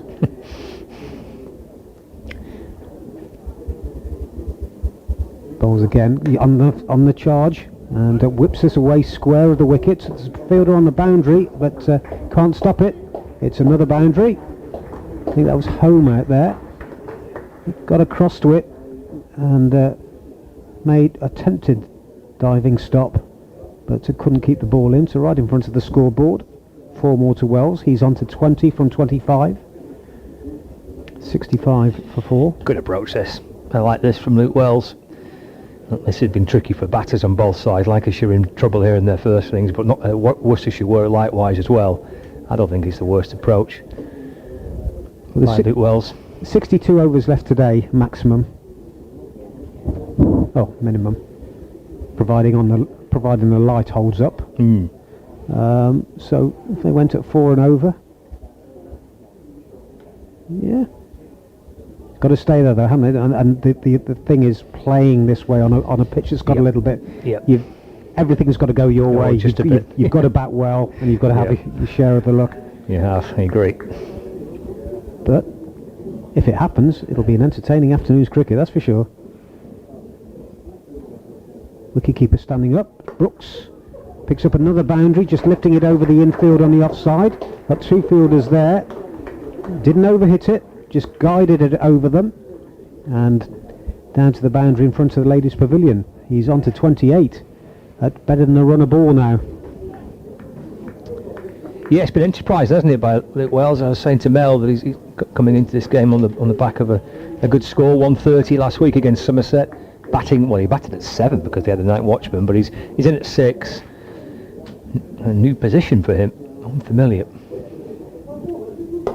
It's in the air but safe, and it'll be another boundary. In fact, it won't. It just holds up in the outfield, allows Kashif Ali to get onto it, and they will take 2. Did they just take 1 in the end? No, they came back for 2. Yeah. It was in the air, wasn't it, for a second? Yeah. Kashif Ali cover, maybe just in the game, but it went to his right. I think it bounced short as well, but it certainly went too far to his right. Come back for 2. Some 26, and we'll go on to 27, just turning it away down to fine leg.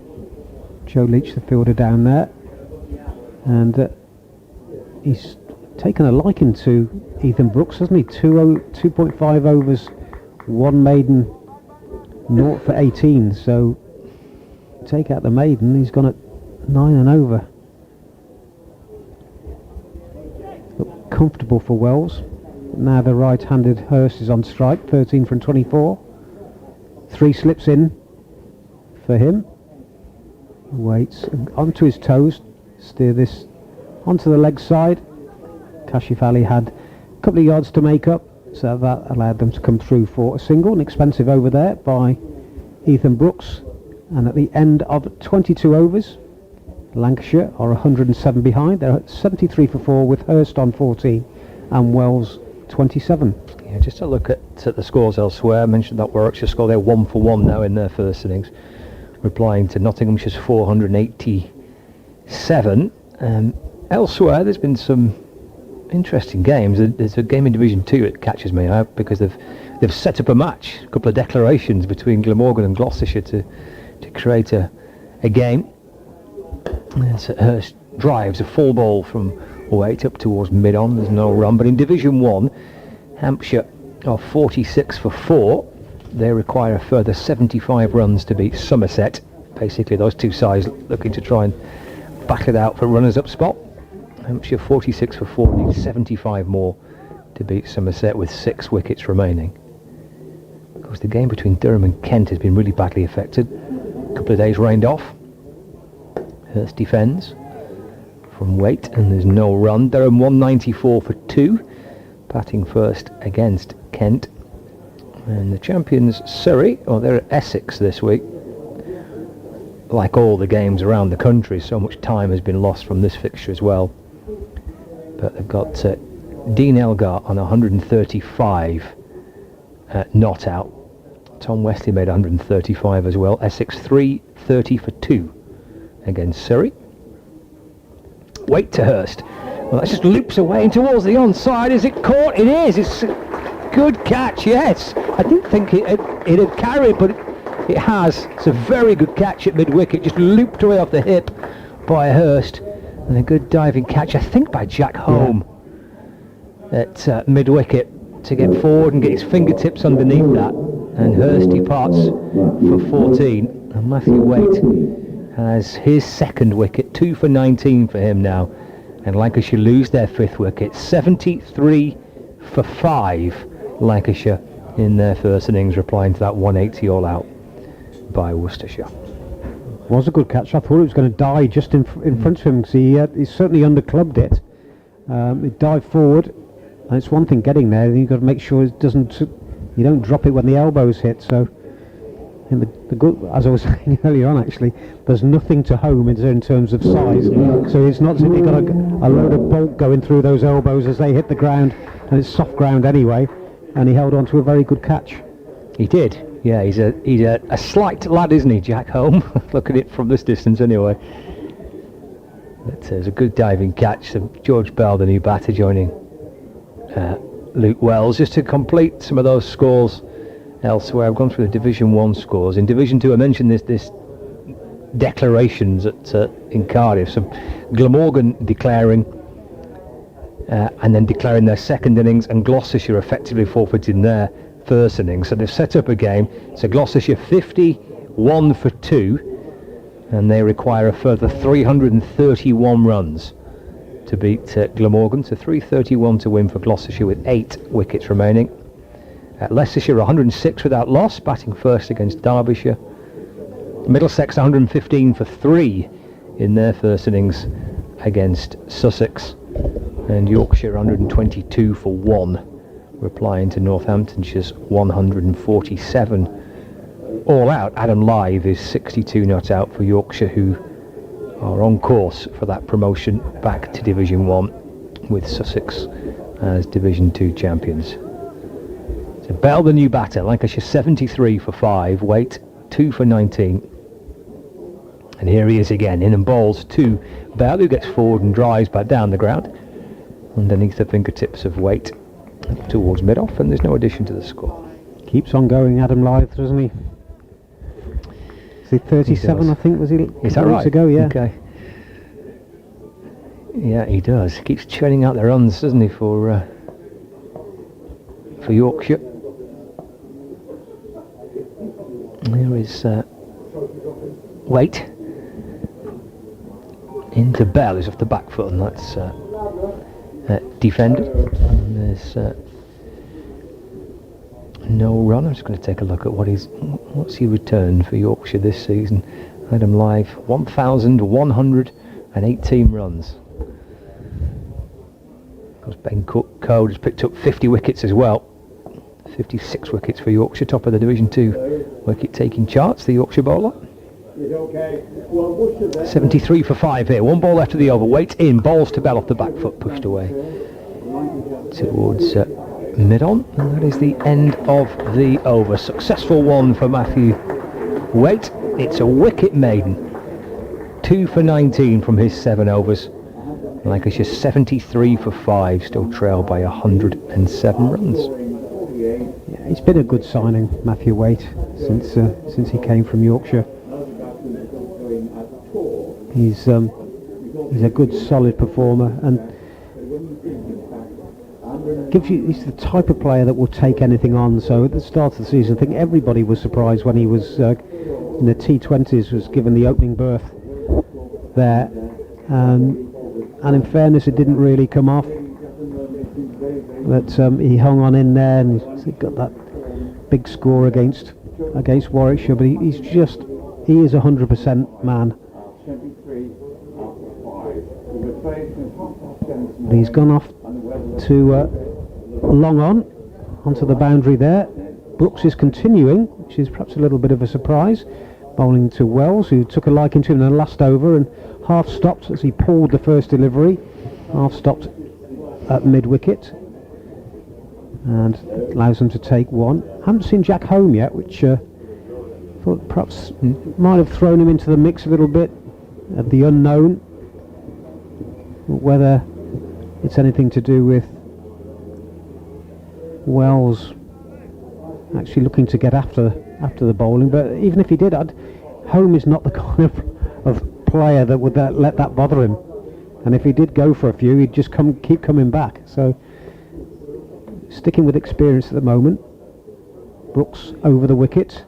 This is cut away nicely all along the ground, be chased down to the boundary, and will just be kept inside, and they're through for 2 more. Yep. 76 for 5. Sorry, Chris. He had a good 50 over campaign, didn't he, for Worcestershire, Jack Home? Yeah, he did. Yeah, they brought a fair few youngsters in, and I was one of those that thought this is just going to be a disastrous campaign with the amount of injuries they had, but did really well and blooded a lot of youngsters. This is turned back at a square down to Joe Leach. That's coming in from fine leg. It's quite wide down there, and it was really good. And I think the supporters from possibly at the early stages probably thinking the same thing as me. And what are we going to see in this competition? Saw some good cricket, and those youngsters coming through, and some of them been rewarded with contracts as well. So yeah, well, that certainly has been a plus, a positive from the One Day Cup, hasn't it, the last 2 or 3 years. It has given first team chances to some young players. Round the wicket now to the left-hander, turned square on the leg side, D'Oliveira fields. There's no run. I appreciate that many cricket fans feel that the One Day Cup has been reduced to kind of a development type competition, and obviously it was such a prestigious and integral part of your domestic season, but one spin-off at the minute from where it currently is and how it's viewed is that it does get some young players a chance. Yeah. It's in the air but safe, and that'll go for a couple, if not 3, down to the front of the commentary point. It's long off, D'Oliveira chasing it down. That restricts them to 2. I think under normal circumstances that would have raced away for 4, but the damp outfield held it up, and I would imagine the ball's probably starting to get a bit soft as well now. It's 24 overs old, but it's been going across that damp outfield. Warwickshire have lost a 2nd wicket. Last ball of the over. This is flicked away off his toes by Wells, who looks well in control now. He's looking very comfortable out there, especially against Brooks.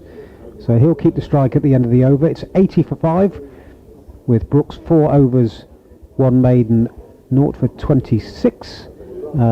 Wells has 31 and Bell 3, so they're exactly 100 behind. So with Warwickshire 2 down, 6 for 2, just to try and recap, and there's a lot going on with lots of different permutations, but with Warwickshire losing 2 early wickets, first target here for Lancashire is to get to 250 inside 110 overs. If Nottinghamshire pick up that third, if and when they pick up that third Warwickshire wicket. That keeps the whole thing alive. In terms of an escape route for Lancashire, they would then have to get to 350 inside 110 overs. Hope that Warwickshire are bowled out for less than 250 and obviously lose that match at Trent Bridge, plus Lancashire winning here. I think maybe are the two kind of key markers to look at. 250 first up for Lancashire, inside 110, keeps it going, but then they would have to get to 350 and hope that Warwickshire are bowled out for less than 250 to stand the chance of avoiding relegation. Here is Jack Home, and he replaces that spell from Waite, and he sends a ball that's a little loosener outside the off stump, maybe a few nerves for the young man. Comes off a long run, doesn't he? Yes, he came steaming in from the Diglis end, I'm sure, the adrenaline pumping. Yeah. Just right arm round the wicket, but started wide and got a bit wider, but got that one out the system, hopefully. Here he is, back into Luke Wells. That's a much better delivery. It's a really good response, actually. Nips back towards Luke Wells, who just tries to fend it off out towards the leg side. Perfect comeback by young Jack Home. Finished one apiece at St James's Park between Newcastle and Manchester City. Just open things up a little bit at the top. Yeah, if he takes a wicket home, he'll give the batter a send-off. He may be 18 and not much of him, but he'll give him a send-off. Not had a first-class wicket, has he? No. Into Wells. It's a good ball again. It comes back in towards Wells, who, having to defend, just pushes it off the back foot up towards mid-on, and there's no run. Good comeback this. A loosener, shall we say, for young Jack Home to begin with, but his follow-up balls have been excellent. Can't remember if it was the One Day Cup or T20. He took a wicket and did it. Okay. Might have been Richard Illingworth. Might have had a quiet word with him. Oh, really? All right, okay. Oh, well, it's a bit of youthful exuberance, perhaps. Kind of quite nice to see as well, isn't it, what it means? Into Wells, and goes back and cuts the ball out towards the offside. And jogs through for a single. I was watching the Premiership Rugby last night. A cracking game on between Bristol and Gloucester. You got the experienced Ellis Genge on in a prop for Bristol, and Gloucester put on this young lad as a replacement, and he gave him some grief. Genge some grief. He had no respect for him whatsoever. And then Genge got taken off, and he clapped him off. And at the end, Genge came on and gave him a hug, and he was giving him a big whisper in the ear. I think a bit of respect. 82 for 5. Here is Home over the wicket, this time to the right-hander Bell. And there's no run. That's fizzed away down the leg side. But you can't be intimidated. If you come into professional sport, you've got to be able to stand up to people. Yes, have respect for experience, but also you can't be intimidated by them. Well, it's a encouraging start for Home, just trying to settle into his opening spell here. 2 balls left of it, back into Bell, and Bell defends. It's a good comeback again by Home. His first delivery to Bell was speared him down the leg side, and his second ball to Bell just makes him defend and protect the top of his off stump. So good comeback. Final county championship game of the season against Lancashire at New Road. Day 3 of the game. They've had much play because of the weather, but they're playing turns, and he's on his way. Lancashire 82 for 5 now, so they've lost a wicket in the last 10 minutes or so. That was the wicket of Hurst, who was well caught by Jack Home, diving forward and low down off the bowling of Matthew Waite. Hurst had gone for 14 and had put on 43 in 10 overs with Wells. Wells is going well. He's on 32 from 35, including one huge 6 off Ethan Brooks. So they're behind by 97 after on first innings. After Worcestershire were bowled out for 180 at just after about an hour and a half's play today. We've had two wickets for Leach, 2 for Waite, 1 for Van Beek, and Lancashire, 97 behind on first innings, are 83 for 5. Welcome back, Mel. Thank you very much. This has actually been a really good game of cricket, by the way. Yeah. I really enjoyed this. As first ball from Brooks is just punched out into the covers, doesn't get past the fielders that are milling about that area. So Bell is out there still on 4 facing. I'm sure it's no consolation whatsoever for Lancashire, because they would have wanted the things to run the full course, give themselves the best chance. But in terms of the neutral, there's so many permutations and all the calculations being done.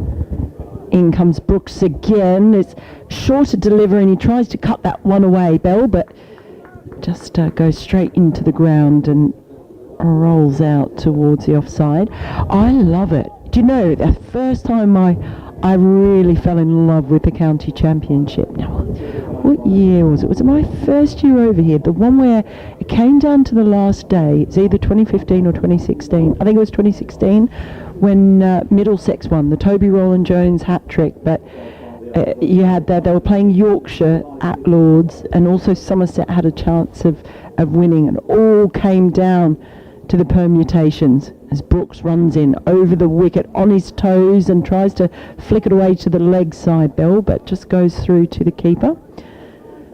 And I just remember it so vividly, because it was one of the best cricket matches I had ever seen for pure excitement. I was nervous and I wasn't even supporting anyone.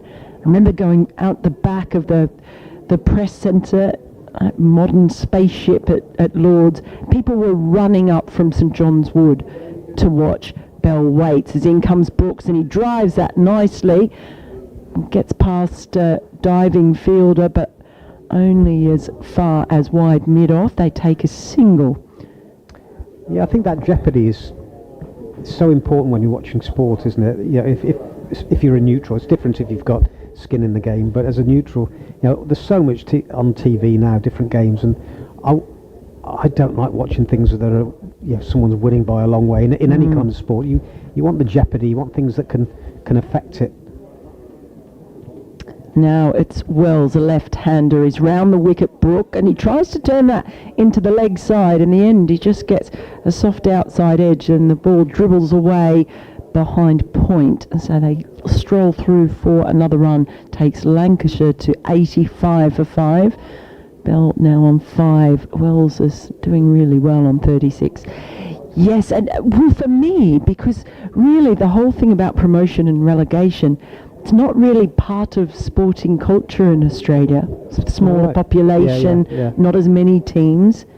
As Brooks runs in and just punched away again down towards mid-off by Bell.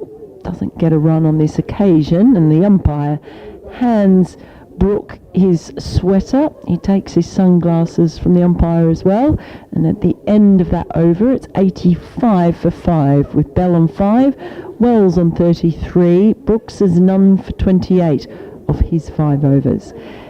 Yeah, so I never really kind of understood that much, and then now I really do understand it. There's just so much jeopardy, and it's a big difference for those sides about being in the top division or in the second.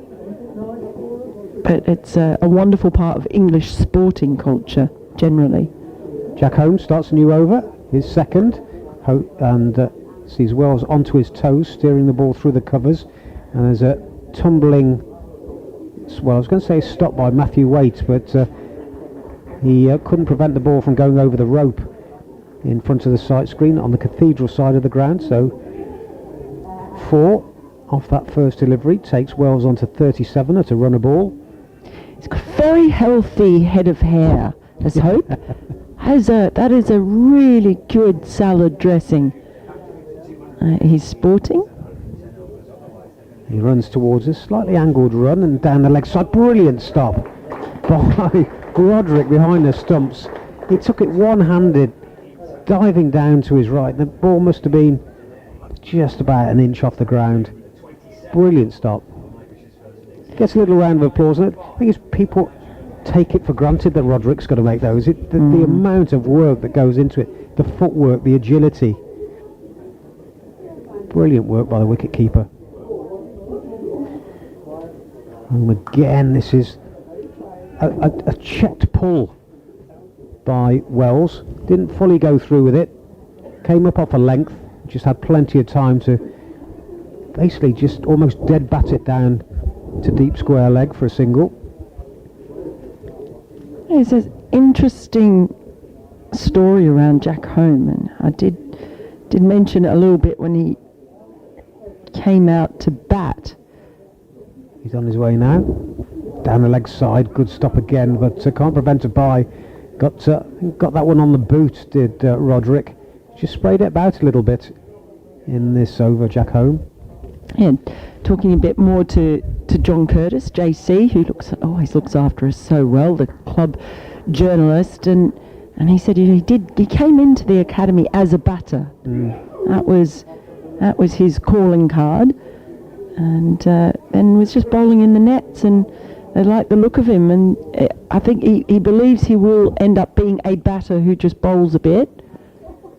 Bowling here and driven up to D'Oliveira at mid-on, no run. Still seen as quite raw, but he came in for the final blast game against Derbyshire because of injuries, and he took 16 wickets in 5 one-day cup matches, which included 6 for 52 against Derbyshire, which were the best List A bowling figures for Worcestershire in 19 years.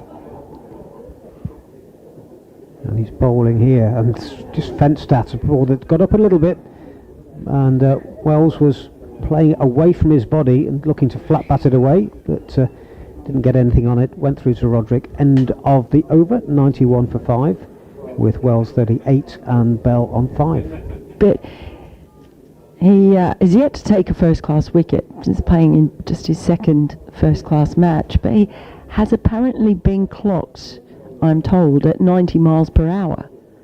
For someone who came in as a batter to the academy and only started bowling a couple of years ago, that's quite interesting. So at the age of 18, he's just an interesting prospect, because you don't necessarily know what he's going to be, I guess. No, well, Stuart Broad started as an opening bat, didn't he? Didn't do too badly as a bowler. He did all right.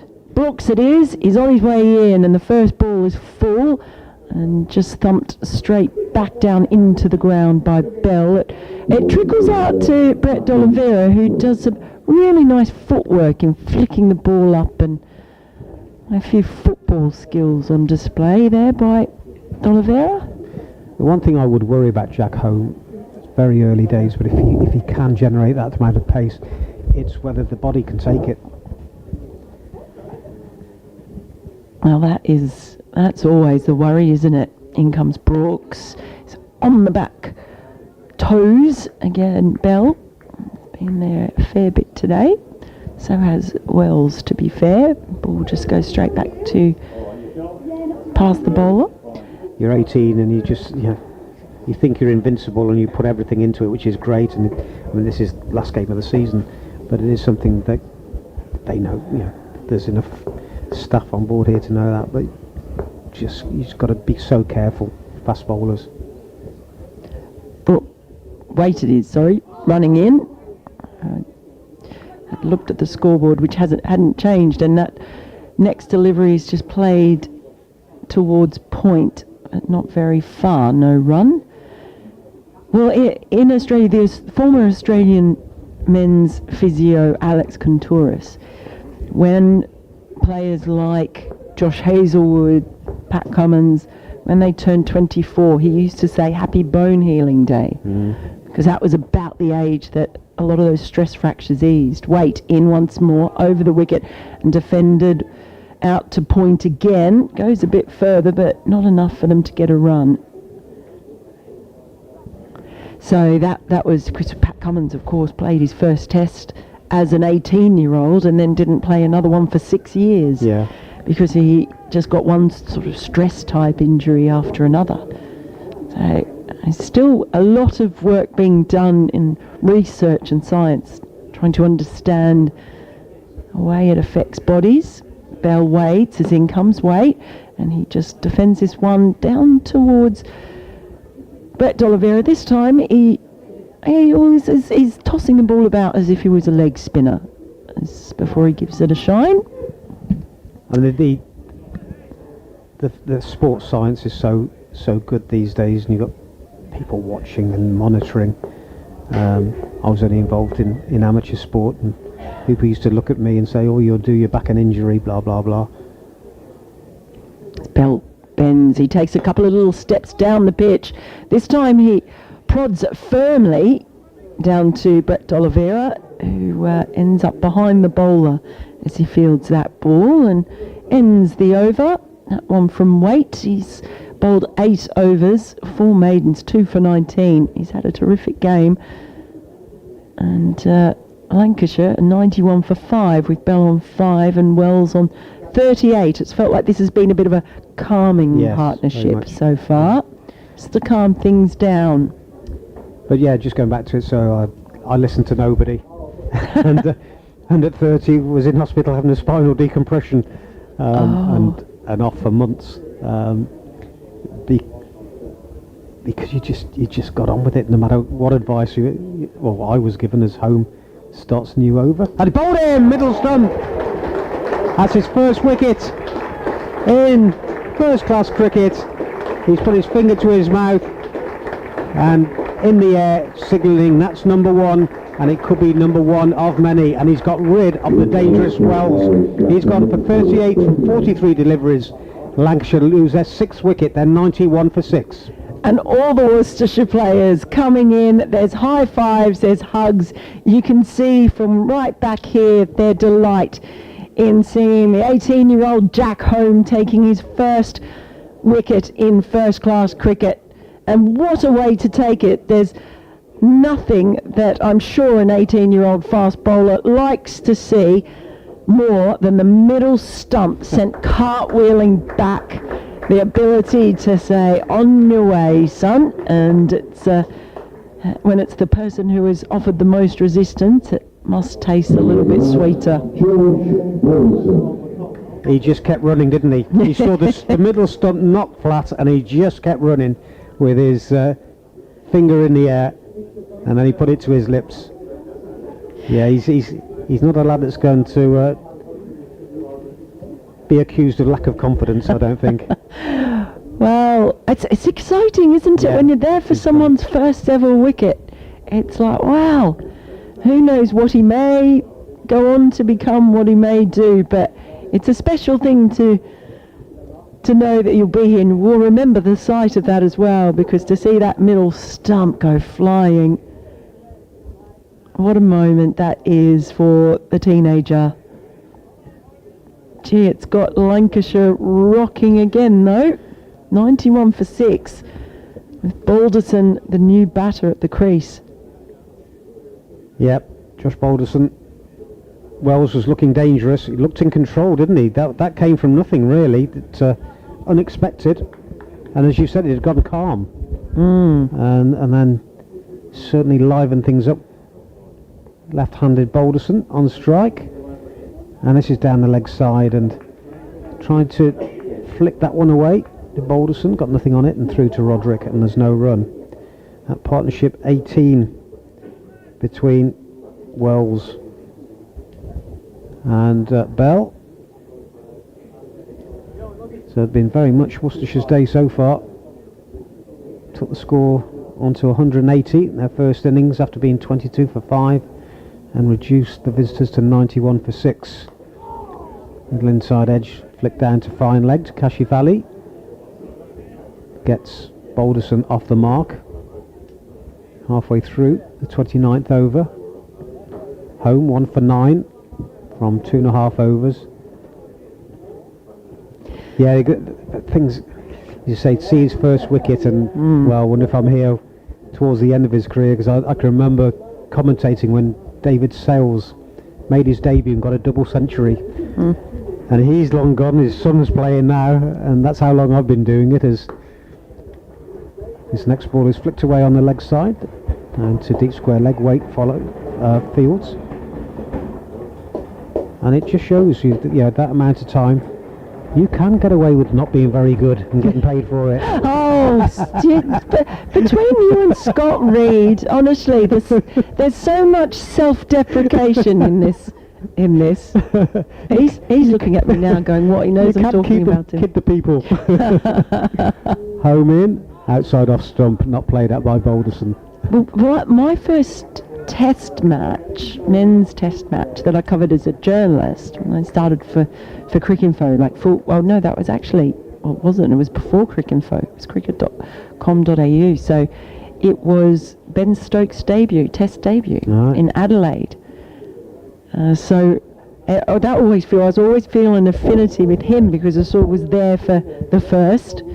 His next delivery on leg stump, turned onto the leg side to Hose it wasn't Hose, at short mid wicket, end of the over, successful one for Jack Home, 3 overs, 1 for 10, with Bell on 6, Balderson 1, it's 93 for 6. And of course then his first test century in Perth at the Wacker when they were really under the pump, England. So it is funny, and then you think, oh gosh, how are they there? It starts to make you feel really old. I was commentating on some T20 World Cup qualifiers this summer, and was in Guernsey doing a round of those. As Waite continues, he's bowling to Bell over the wicket. There's a big shout, the finger goes up, and he has another one, does Waite. Well, what a match he is having. It's Bell, and every time you think they might start to calm down again, another wicket falls. It's a 7th to fall for Lancashire. They're 93 for 7. Well, Balderson, it is, departs for 1 run after facing just 4 deliveries, and Waite, well, he's now got 3 for 19 off 8.1 overs. It's looking grim for Lancashire right now, but you have to hand it to Worcestershire's bowlers. They keep probing, they keep finding wickets. Yeah, that was big appeal. Even from this distance and angle, that looked as though it was right in front. And umpire Graham Lloyd had no hesitation. The finger went up, and that gives Waite his 3rd wicket on top of his 60 he made with the bat, so he's having a pretty good match one way or another. He certainly is. I mean, they were in all sorts of bother themselves, Lancashire, when he came to the crease, and partnership he put on with Logan Van Beek really got them back into this match, the aggressive batting. If you've just joined us on BBC Sports Extra, another wicket has fallen, so Lancashire at 93 for 7, and it was Matthew Waite getting the victim was Bell. So it's just moving along very quickly, this game. As I say, Lancashire 93 for 7 with Bell falling LBW. And it's just not been getting any easier whatsoever. Now that looked plump, and as we were saying, umpire Graham Lloyd, finger went up immediately. Massive appeal. So he departed for 6. Now, next ball by Waite is a firm step forward by Bailey and prods it out into the covers for no run. Incredible, really, when you think we lost a whole day's play yesterday. It was a sunny day too. They did call it off around about 1 o'clock because it just was sodden after rain all through the night after the first day. But this game was just moving along at a rapid pace. Bailey on strikes, in comes Waite. That one just goes straight through. So the question, the ball has been doing a lot all game. I think the most swing that we saw was on the first morning when it was really hooping, but it's doing a bit off the deck, and also moving just enough. An awful lot of plays and misses that we've seen in this game. Yeah, but the first hour this morning, it looked normal championship cricket. We wasn't doing that much, and then when the first wicket went down, Waite is over the wicket, and Bailey jumps back on his toes and just pushes that one into mid-wicket. No run. when Van Beek and Waite were batting together, looked pretty comfortable. They weren't, unlike on Thursday, they weren't looking to get after the bowling, just picking up the ones and twos, the odd boundary. But since then, it's looked, since Waite went, a different game. Other than when Wells looked to put his foot down. In comes Waite. This time it's another large stride forward from Bailey, but again it just punches it straight into short mid-wicket where Cachiavelli runs in, prevents the run. Wells is the only one that's looked comfortable. 38 he made with 4 fours and a 6, and he looked untroubled until he saw his middle stump knocked back, or knocked out of the ground by Jack Home. Yeah, it was terrific work by Jack Home as Waite starts his run up. Long strides running into Bailey. Looks to flick this one down the leg side, but it just goes straight through to Roderick, the keeper, and that finishes the over. So a good one as well for the home side. Lancashire 93 for 7.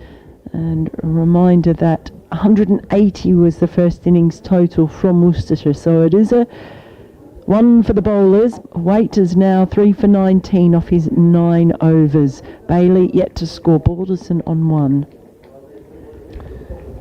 Just to put that into context, I mean, Worcestershire was 7 for 56 when Waite came in, and when he got out, it was 8 for 140. Holmes starts a new over and is driven and well fielded by the bowler in his follow through. Well, say fielded, he actually, I think, got a foot onto it and just deflected it off into the offside. Do you know what I liked about it though? He then gave Balderson a proper glare. That was a real stare down. He's going to be a handful.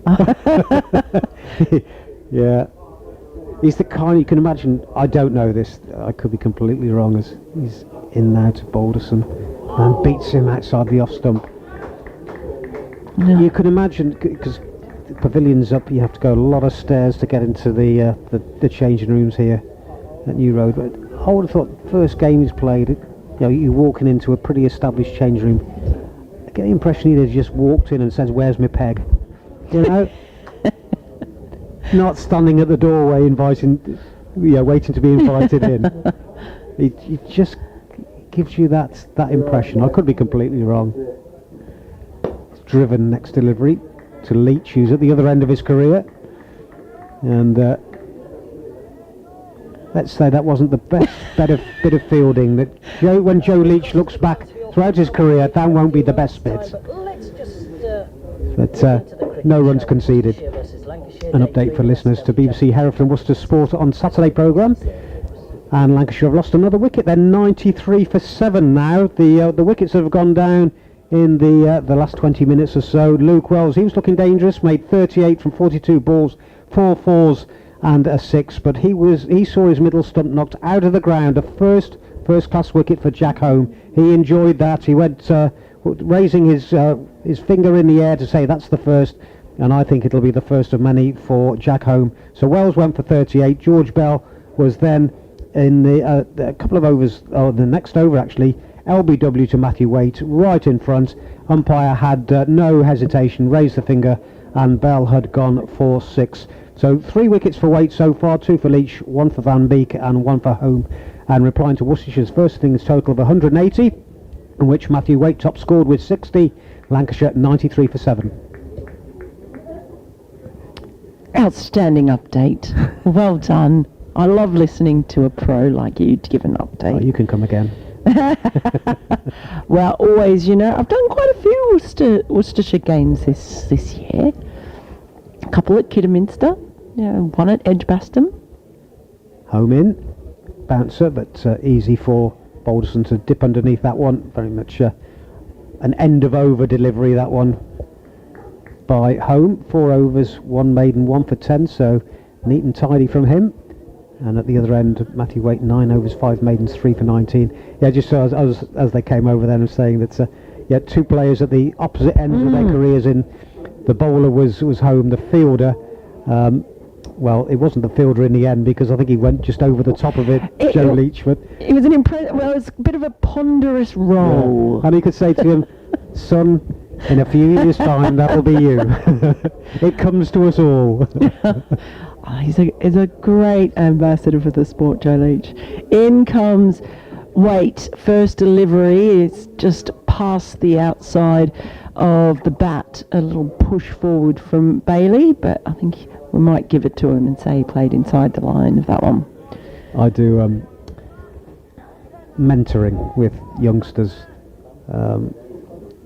at the moment, which I really enjoy, but you try and encourage them and say, you know, enjoy it and everything, but you've got to be looking forward as well. In comes Waite. This time it's very deliberately left by Bailey. It looked like it shot through pretty sharply, that one, and it didn't bounce overly high. Sort of skidded through, really.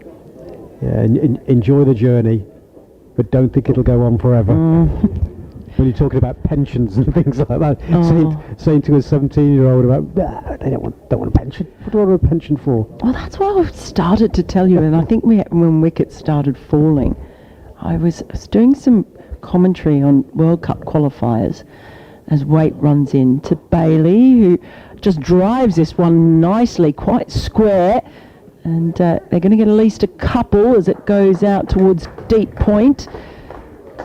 That's as far as it'll go because the fielder's done really well on the opposite side of the ground to us. Managed to keep it to 2. Score moving on to 95 for 7. Bailey, first couple of runs for him. Oh yeah, so sorry. There's cricket on as well. Sorry, cricket interrupted. Yes, cricket just interrupts my meaningless prattle. And now there's another ball.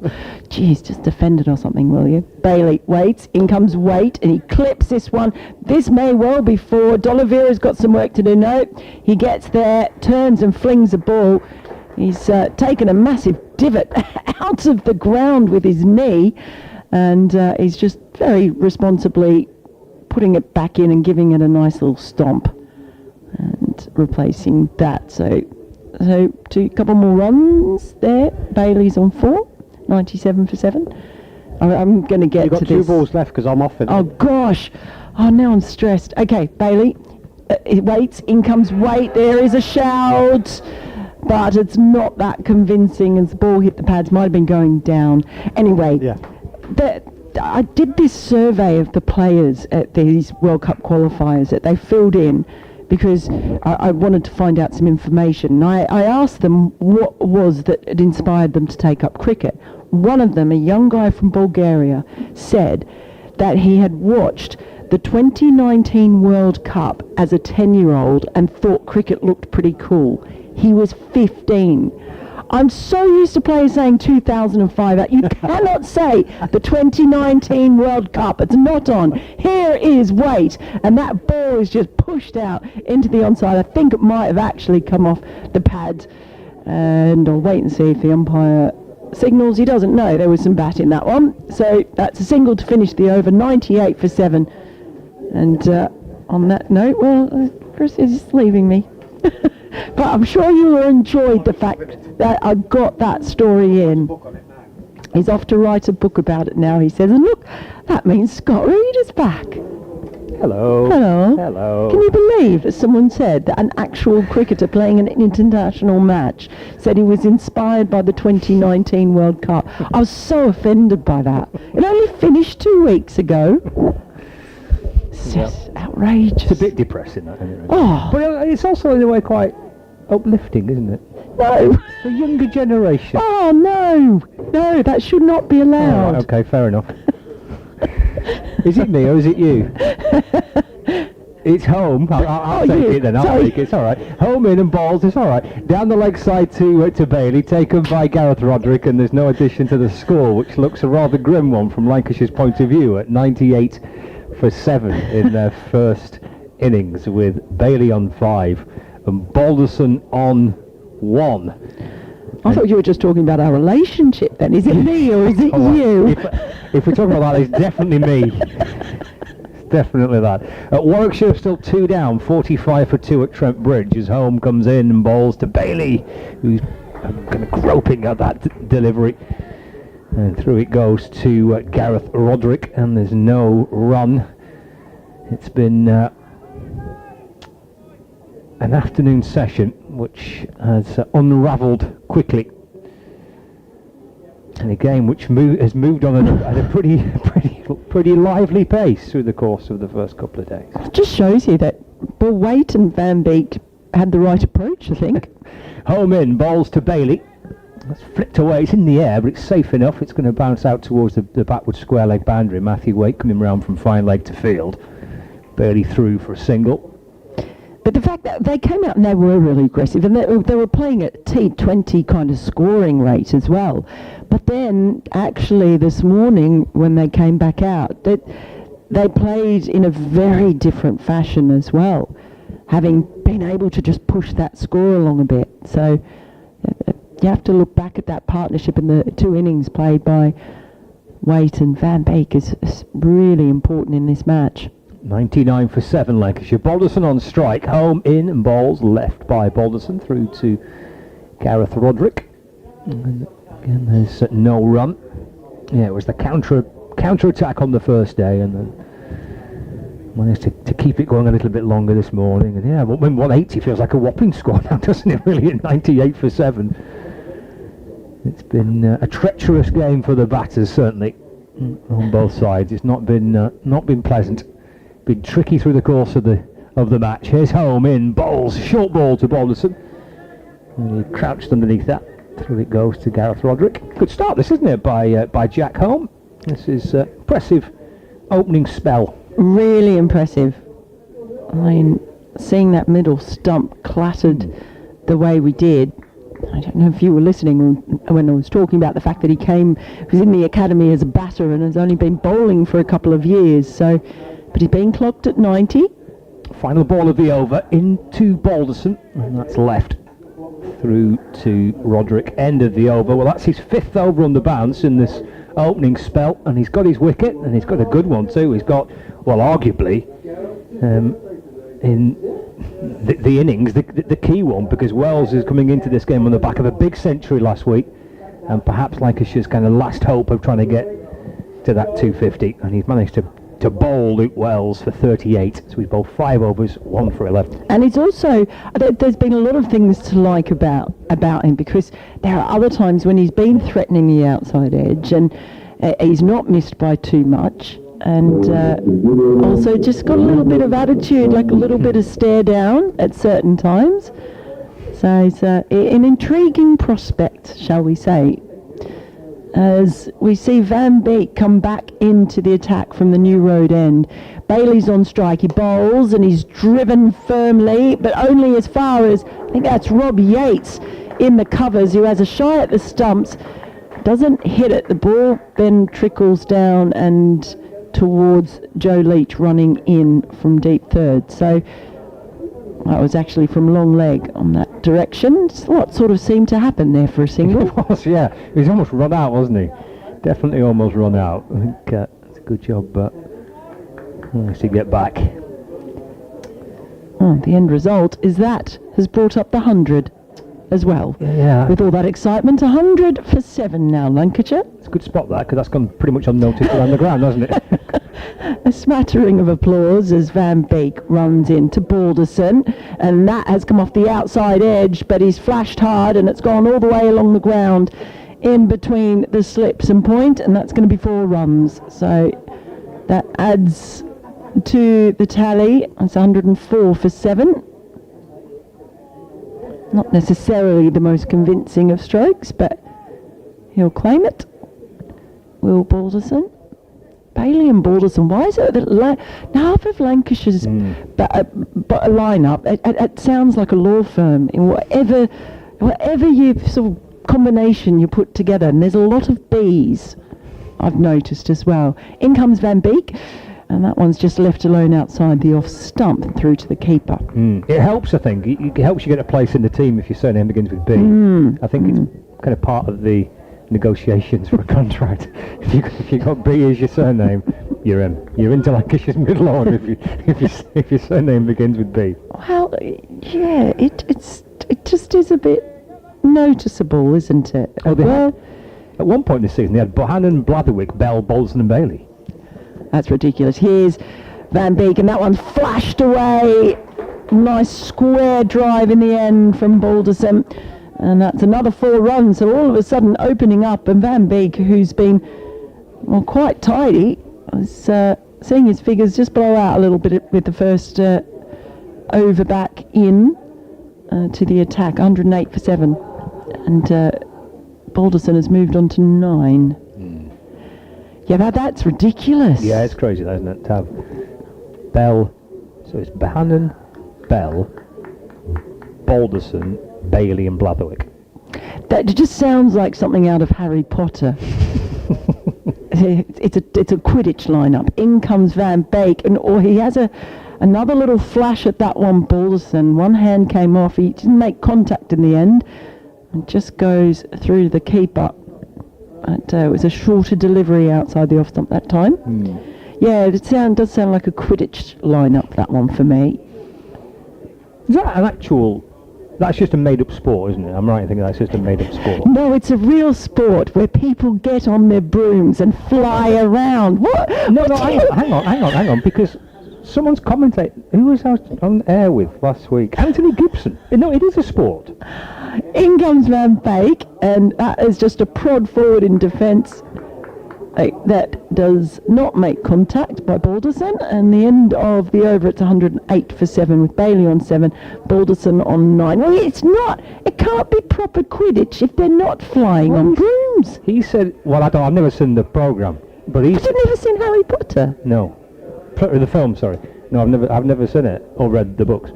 But he said that he was commentating on an event where people had like a broom stuck between the legs and they were running around chasing whatever it is that they do. So he's commentating on Quidditch. Yeah, well, it's a sport. It's a real life sport. It's a fake. That's fake Quidditch. Then Okay. it's not real Quidditch because they're not flying around on a broom. There's Leach to Bailey. Over the wicket and balls, it's wide and left and through to the keeper, Gareth Roderick, and there's no run. I mean, if you genuinely believe that people can fly on broomsticks, then So fair enough. Harry Potter's not true to life, then. 108 for 7. Bailey on 7 and Balderson on 9. Yes, it's actually a documentary. 108 for 7. Leach from the Diglis end. I'm not going to bother watching it then. Balls to Bailey. He's probing away at that outside the off stump and through to the keeper, and there's no run. Oh dear. Yes, it's been a long season. Warwickshire is still 2 down, 48 for 2. So who's got together there for the Bears? Will Rhodes. He's on 8. He's off, isn't he? He's off to Durham, I think. Will Rhodes. He's on 8, and Sam Haynes on 22. They lost Robbie Yates and Alex Davis early on, Warwickshire, so 48 for 2. Replying to 487 by Nottinghamshire. Here's Leach in, balls to Bailey, leaves it again, through to Roderick. And there's no run, Bailey on 7. Balderson on 9, and Lancashire 108 for 7. Halfway through the over, halfway through the afternoon session. The penultimate day of the season, where, well, relegation is all but confirmed, but not yet. Promotion, likewise, it would appear, from Division 2 as well. Oh. There's Leach in, balls, it's wide, and gets Bailey on the front foot, trying to drive that ball away. In the end, looking to try and punch it away through the covers, the ball deflects out towards mid-on. So who's coming up then? Looks like the Yorkies are on the way up. Ah. They're second in the table coming into this round of fixtures. Obviously, as we know, Sussex have had a fabulous year. So Yorkies are going to come up alongside Sussex. But Middlesex will miss out. There's Leach in, to Bailey, a step down the pitch, and then doesn't offer a shot, just kind of thrusts his hips backwards and lifts the bat up into the air, and the ball travels past the off stump and through into the gloves of Roderick, and again there's no run. So yeah, good seasons for Sussex and for Yorkshire. Those games, well, as indeed pretty much every game in the country this week's been pretty badly affected, hasn't it, by weather. Yorkshire 200 for 1 against Northamptonshire. Adam Lyth 111 not out. So lead Northampton by 53, Yorkshire. Balls again. Leach to Bailey. He's off the front foot and defends. Pushed away into the offside. No run, end of the over for Joe Leach. That's the 35th over for Lancashire's first innings. 108 for 7. Bailey on 7.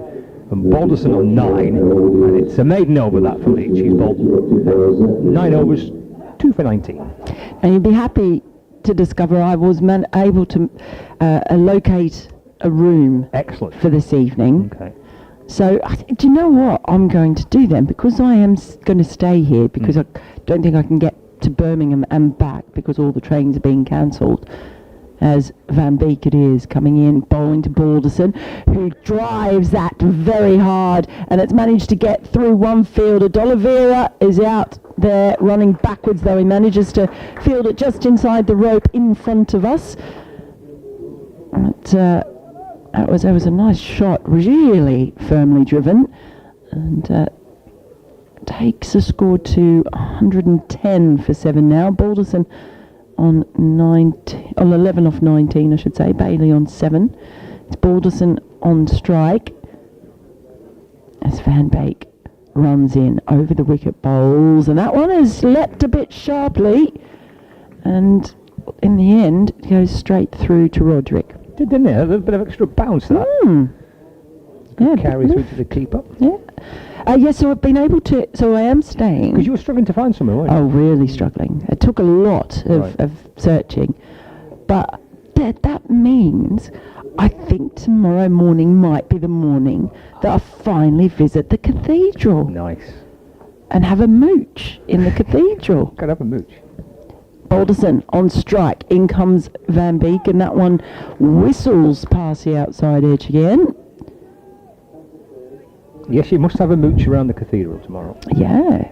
Well, I don't have far to come, obviously, and at least I know that I can be here for the start of play. Because I was very concerned that I was not going to be able to, and then I was concerned that, as happened this morning, more trains would be cancelled, and I would be stuck.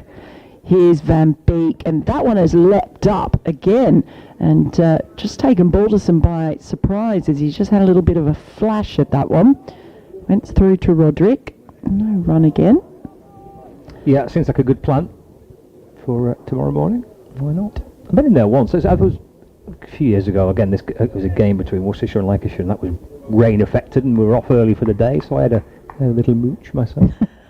Well, you're welcome to mooch with me tomorrow if in the cathedral, if you fancy it. Here's Van Beek, and that has just pressed out down towards deep point. Cashier is going to do the fielding and keep it to a single. I wanted to try and get up the tower bit, but sorry for my lack of accurate description of that. But yeah, the tower. Yeah, can you go up there? Well, I think it's only open on certain days, because I tried to get up, but all the doors leading to it would seem to be firmly locked. I tried to break in. Well, you kind of, but yeah, I couldn't get up there. So I think it's only maybe open on certain days. What if it's tomorrow? Oh, okay, that's I wonder if it's open tomorrow.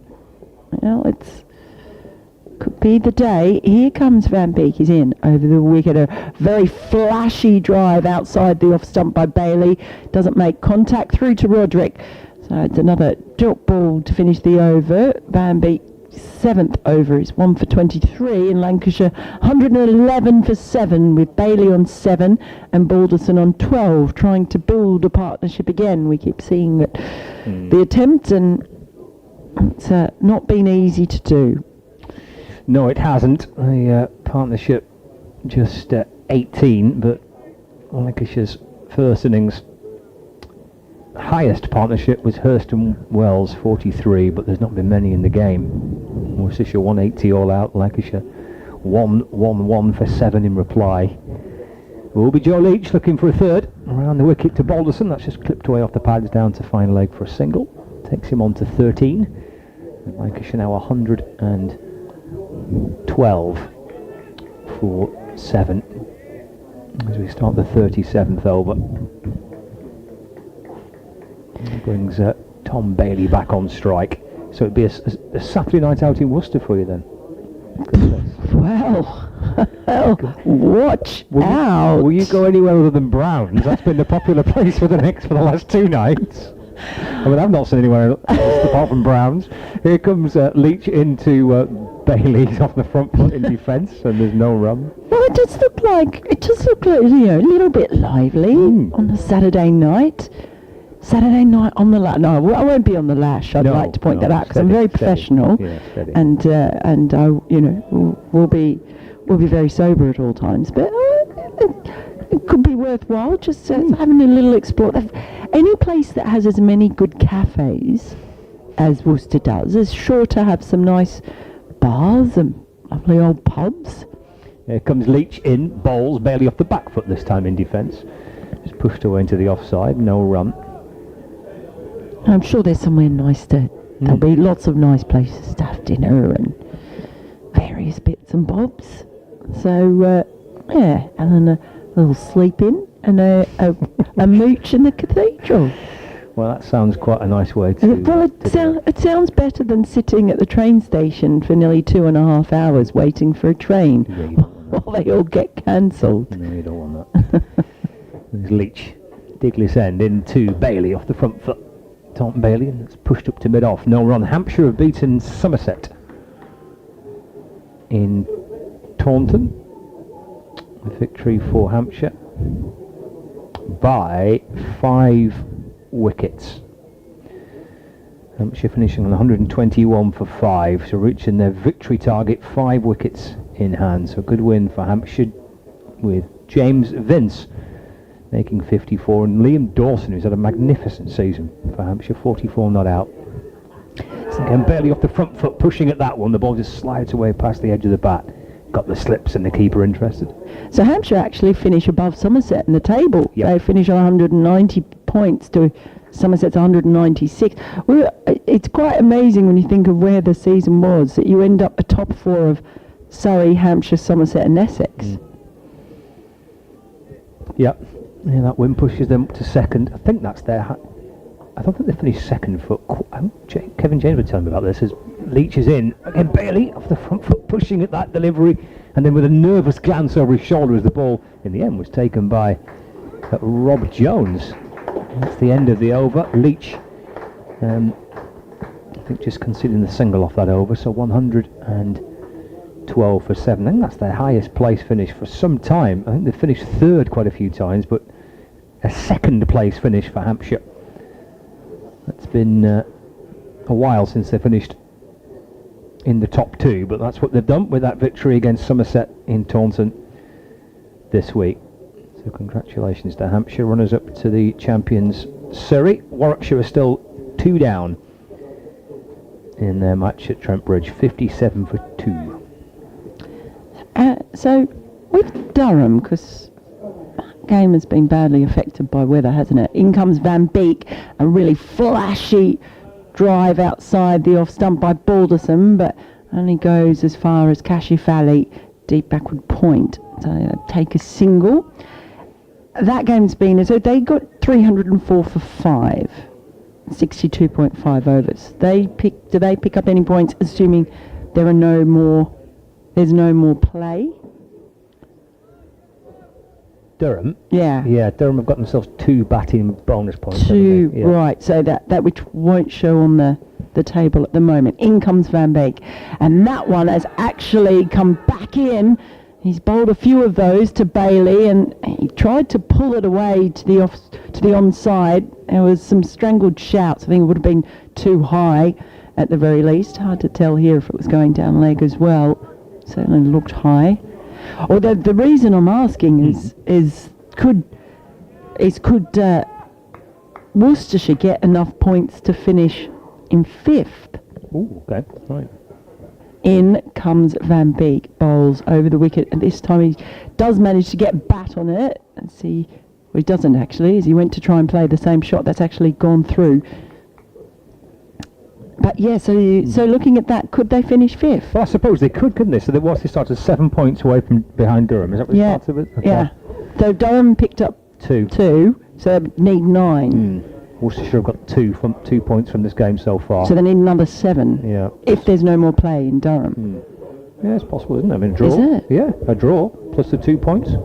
They take 10 points from the match as it stands, Worcestershire. That would be extraordinary if they finish 5th in their first year up.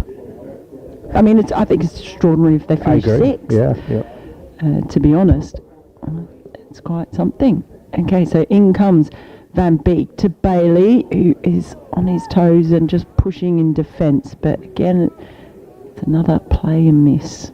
We've seen so many of those today. Yeah, and the other day? We have to say that. We've seen so match? many of this match, haven't we? Yeah. There's been lots of playing and missing in the game. Sure has.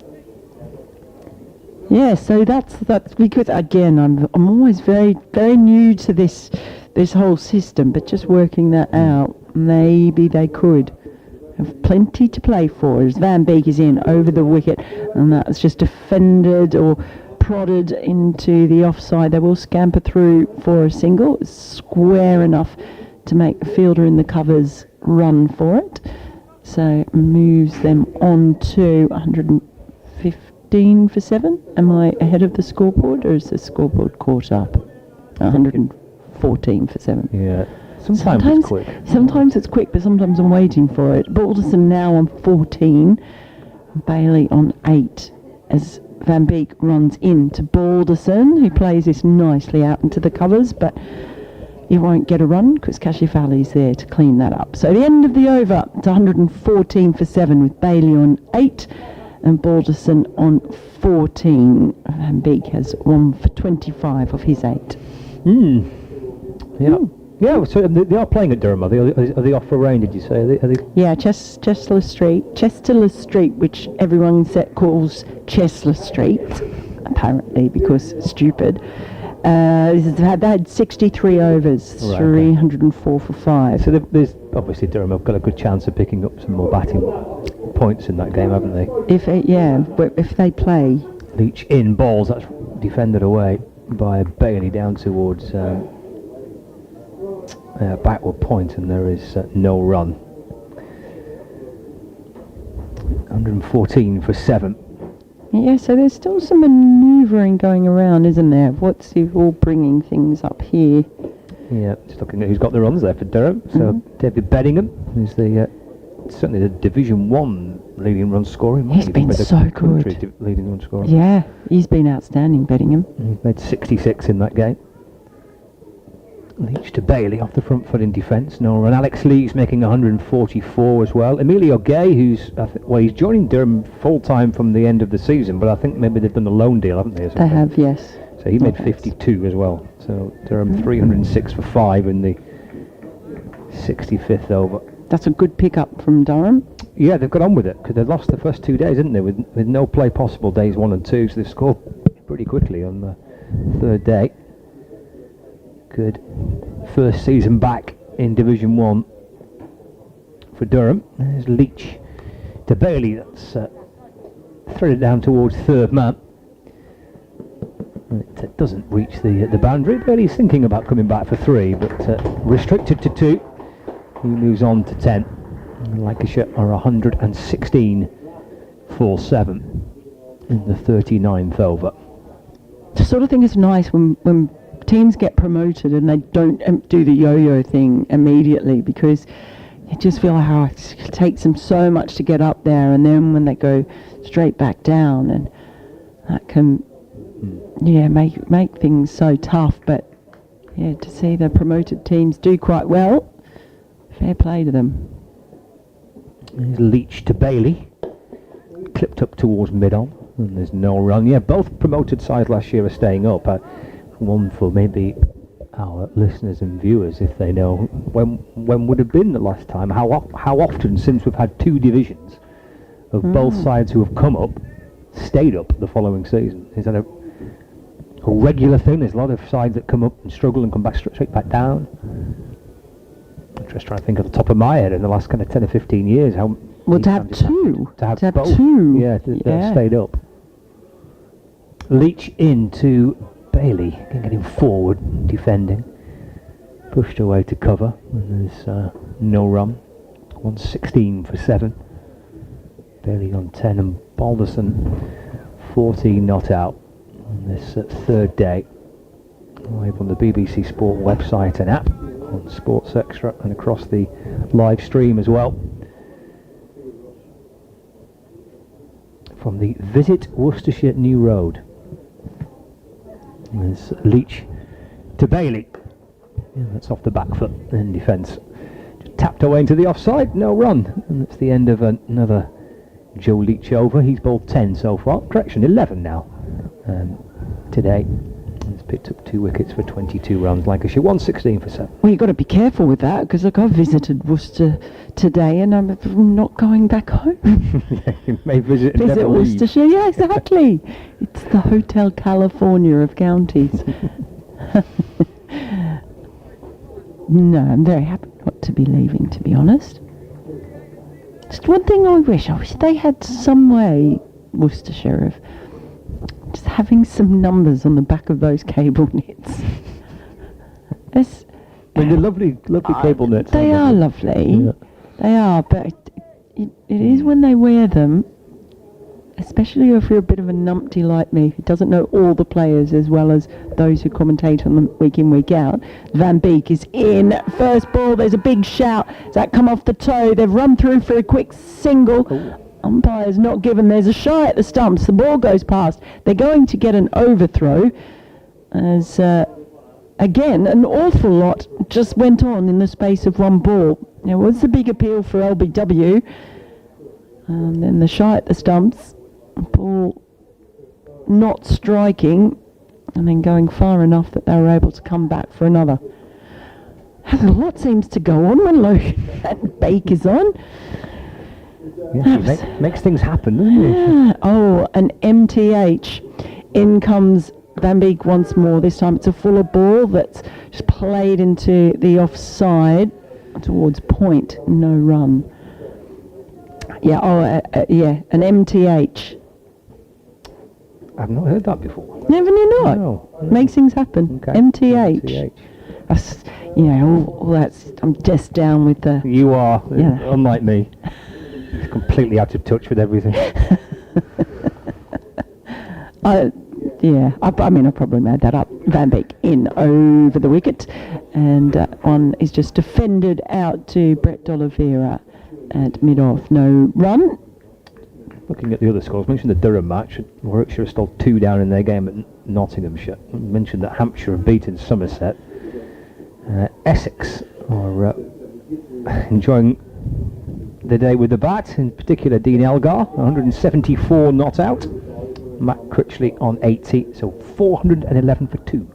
Alderson waits as in comes Van Beek, and boy oh boy, that ball has just leapt up and he's almost frozen. He flinched, did Balderson, as it whizzed past through to Roderick, and then he just stood there frozen for a second, like he couldn't believe. He's just walked down and just prodded the ground as he's had a chat with Bailey. Yeah, that took off, didn't it? So just where that ball bounced, he's just had a little poke with his bat. In comes Van Beek again, and this time it's a flashy back foot square drive and goes down behind point. And Kashif does the fielding down there. They take a single, 119 for 7. I feel like every single ball is fielded by Kashif Ali. She fields every single ball. It seems. It's a lot of work. Wherever he is, that's where they seem to hit the ball. Watching that replay of that ball that just lifted sharply on Balderson, his reaction, George Balderson, even from the camera behind the ball, you could see. In comes Van Beek, and it's a big forward stride, an attempt to drive, but you know what? It's a play and miss, as we've seen so many times today, and that ends the over From Van Beek, it's 119 for 7 with Bailey on 10, Balderson on 15. Ah, that's tea. That's tea. Well, Kevin Howells is listening at Trent Bridge, I believe, on Sports Extra, and just messaged me to say, when's tea? Kevin, tea's now. Tea's at 3:30, Kevin. I love it when you can communicate. It's almost like smoke signals or something over the radio, isn't it? I love the fact that you can do that. So that is tea, with Lancashire 119 for 7, Tom Bailey on 10, George Balderson on 15. All this in reply to Worcestershire's score of 180, Lancashire 119 for 7. Sports Extra listeners, Kevin Howells is with you at Trent Bridge. For those on the BBC Sport website and app, and on the live stream, we'll catch you in around about 20 minutes.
You there, Max?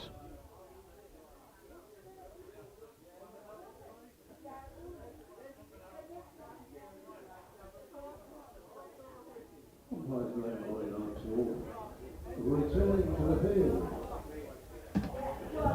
Going in ahead of the Worcestershire team.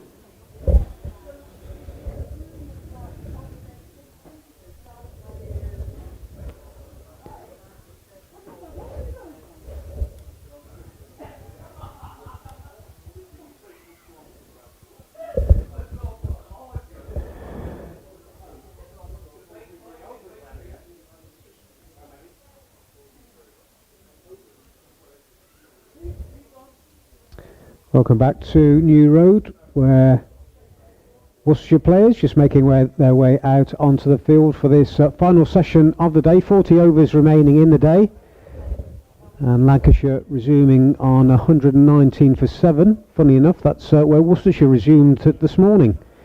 On the third day, the second day was washed out. Worcestershire resumed on 119 for 7 and went on to make 180 in their first innings, and this final session of the day, say 40 overs to go. Lancashire 119 for 7 with Bailey on 10 and Balderson on 15, and they've steadied the ship after coming together with the score on 93 for 7 in the 30th over.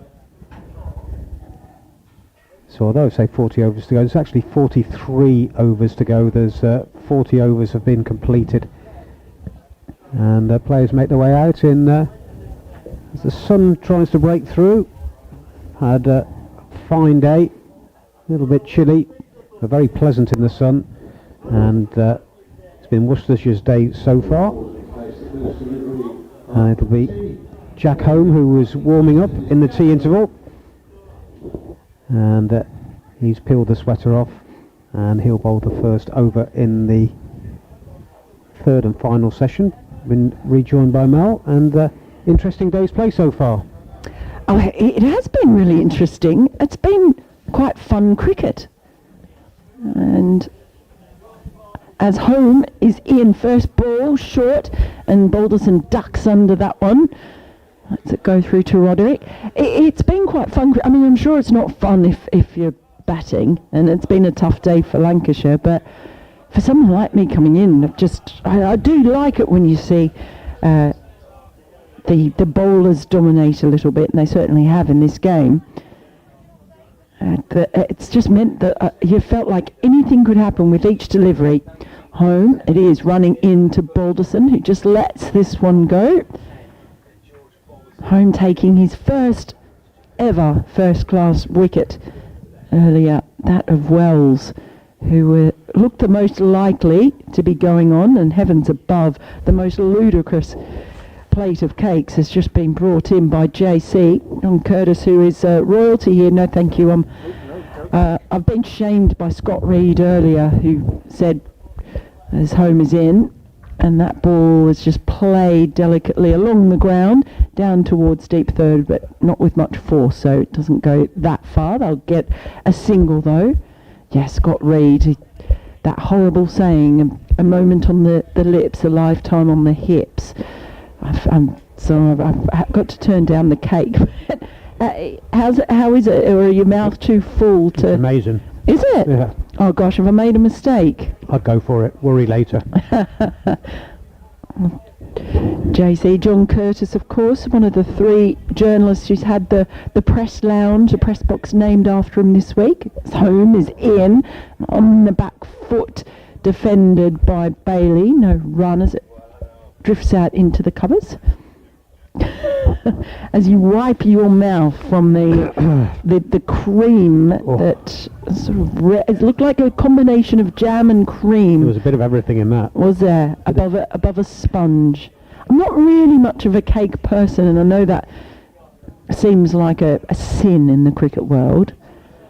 But Home now running in from the Diglis end. It's over the wicket, and that's a big push forward by Bailey, but as we've seen so often, it's a play and miss, so Paul's still finding some movement out there. He's pretty sharp, is Home. Yeah, you mentioned a big push, and I think that's what Worcestershire need in this first part of this session now, because it just went a little bit stale, didn't it? Last half an hour, it was Lancashire were quite happy to just kind of take the sting out of the attack after they'd had a couple of quick wickets fall. I think from Worcestershire's point of view, need to be really proactive here. Still got the 3 slips in. Perhaps make them play a little bit more. Yeah, well, so there certainly have been a lot of plays and misses in general in this game. Home in once more. This time it is not a miss. It's clipped nicely down towards deep mid-wicket, so they will get a single on the last ball of that over. I think that's scoreboard just stuck a little bit, but it's 121 for 7 now, with Bailey on 11 and Balderson on 16. I think the scoreboard hasn't caught up because they've got the 2 bowlers as Leach and Van Beek, so they've missed that over by Home. Yeah, it'll be Brooks, who was the other one warming up in the tea interval. I've got the binoculars on him. He's got the makings of a mullet there. The side shaved, fair bit of hair on top. Yeah, that's sort of a modern version of the mullet, isn't it? The little shaving of above the ear. And he's in bright sunshine now, bowling from the New Road end, and onto his toes goes Bailey, turns it onto the leg side, and there's no run. Almost squared him up a little bit. He did, yeah. Yeah, I think I could carry the mullet. Well, Thanks for that. Thanks for that. the only thing I would say is if you're going to go for that particular hairstyle, you want to have good ears, because it emphasises the ears, taking all the hair away from there. In comes Brooks, driven defensively up to mid-off, and there's no run. I can assure you, you can't see below these headphones, but yeah, if I take them off, I look like the FA Cup. Oh, I don't believe that for a second. But it does, it's unforgiving, that hairstyle, for anybody who's got ear issues. Brooks bowls, onto his toes again. Bailey, just driving defensively into the offside. Kashif Ali is the fielder there. Nice evening now. What are we? 3:45? Yeah, evening. Well, I was just thinking that because when we were talking this morning, we wondered if light might become an issue at some point. But if the sun's out, I don't think it will be. No, it's certainly looking good at the moment. This wraps him on the pad, just stretching forward, taking high on the pad and dropping into the gully area of Bailey, who's on 11 from 45 now. So he's certainly been grinding it out there, which is just what his team needs. Trying to work out what Bert D'Oliveira's doing, because he's sat cross-legged with his back facing us, doing this little wriggle. Again, when he plays this one-handed, Bailey, it came back onto him, played it comfortably in the end, but with one hand off the bat. Yeah, whether D'Oliveira's good, I doubt he's going to have a bowl, but whether he's just trying to stretch the groins a little bit there. It was an interesting pose. It was sort of like a combination of yoga and dance. I'll tell you what, he'll need to be boiling those trousers tonight, because they are filthy.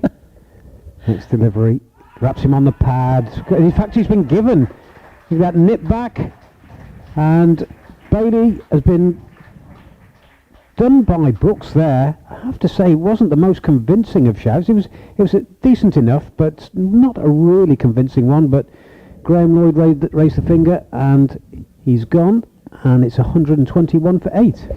Well, from this angle, it is hard to tell because we're basically at long on, but it looked as though he had taken a step out towards the offside. So from that, I would say that has had to have nipped right back in, and at just a height that satisfied the umpire as well.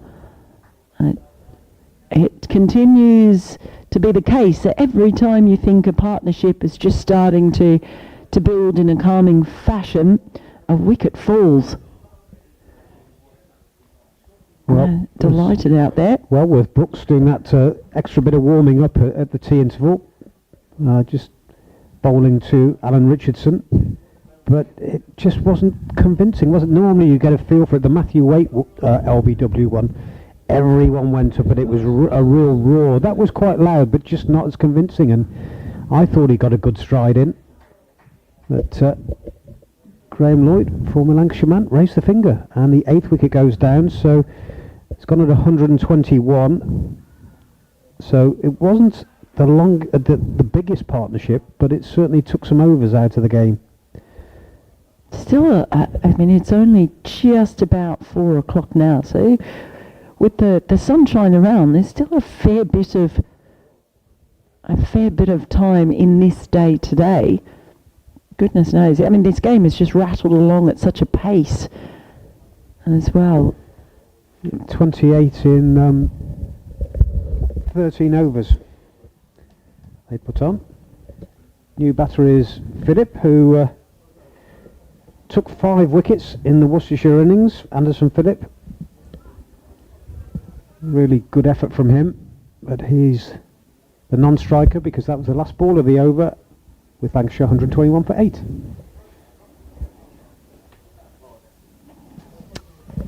Nice. Now it is Balderson on strike as home is in. A big flash outside the off stump. That has burst through the slip cordon. Only 2 slips in. Throw is fired back in. It goes over the head of Roderick. And will take the run. So brings Phillip on to strike to face his first delivery. 122 for 8.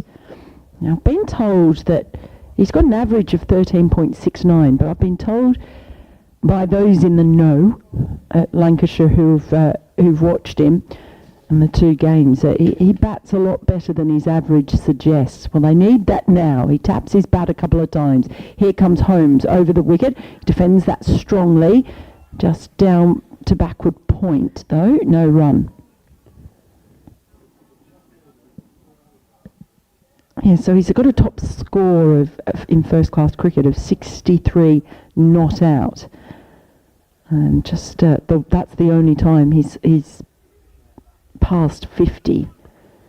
But yeah, I was told that actually he looks all right when he's batting. He's there now as home. He's in over the wicket, and he just clips that down fine on the leg side and goes through for a single. Takes the score to 123 for 8.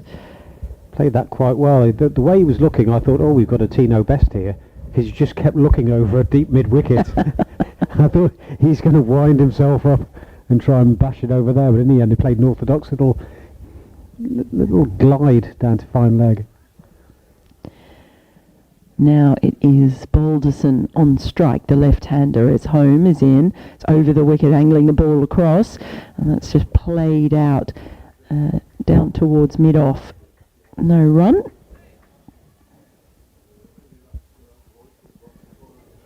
It's the 2 slips in for home. A lot of the innings has been 3. Well, we've seen so many plays and misses, so many edges. At times we've seen 4 slips and seen a backward point, and that part of the field very well protected. There's a deep point in at the moment. Kashif Ali in front of us. Fine leg. He's just moved a lot finer. His home is in and bowls to Balderson. He just dabs this out to point. Cover fielder Rob Jones running around to keep it to a single.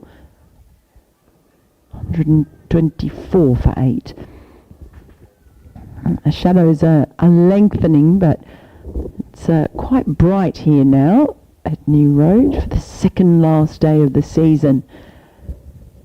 A game that I had a full day taken out of it, but it's rattled along at a rate as home rattles in and bowls short, ducks under, does Balderson, and that's the end of the over. From home, he's 7th.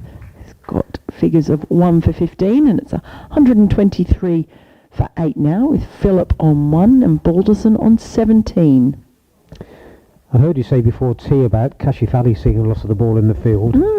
Substitute that for Adam Hose. Right. He's happy easiest throw. Yes. He didn't have to bat today. He's gone out there, and the most he's done is walk from one end to the other, fielding at first slip. To be fair, he copped an evil ball in the box on the first day. I did see that, yeah. Yes, he spent a lot of time on his back, so fair play. Brooks starts a new over. Oh, that just came up at Philip a bit more than he was expecting there. Played it well in the end, but really did spit off a length, that one. Well, we saw that happen when Van Beek was bowling from the New Road end as well. A couple of deliveries that just really leapt up, and that's another one there. So there might be a little juicy spot on the pitch where... Yeah, it's enough to bring a third slip in now. So they've moved. Howe's gone across from leg side to off. Kashifali's gone to backward point, and they brought a man up off the mid-wicket boundary to orthodox mid-wicket.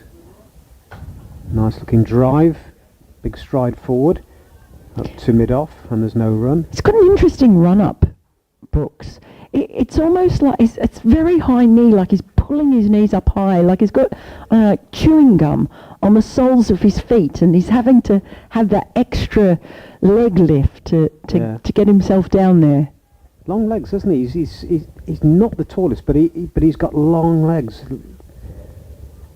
Next one turns onto leg side, and there's no run. By which you mean you'd expect with long legs, you'd expect to be really tall, but he's cut short. Just you can just see there that just the upper body is a little bit shorter than you perhaps expect for the length of the leg, but he's still quite tall. He's 6 foot tall. Do you know who else is like that?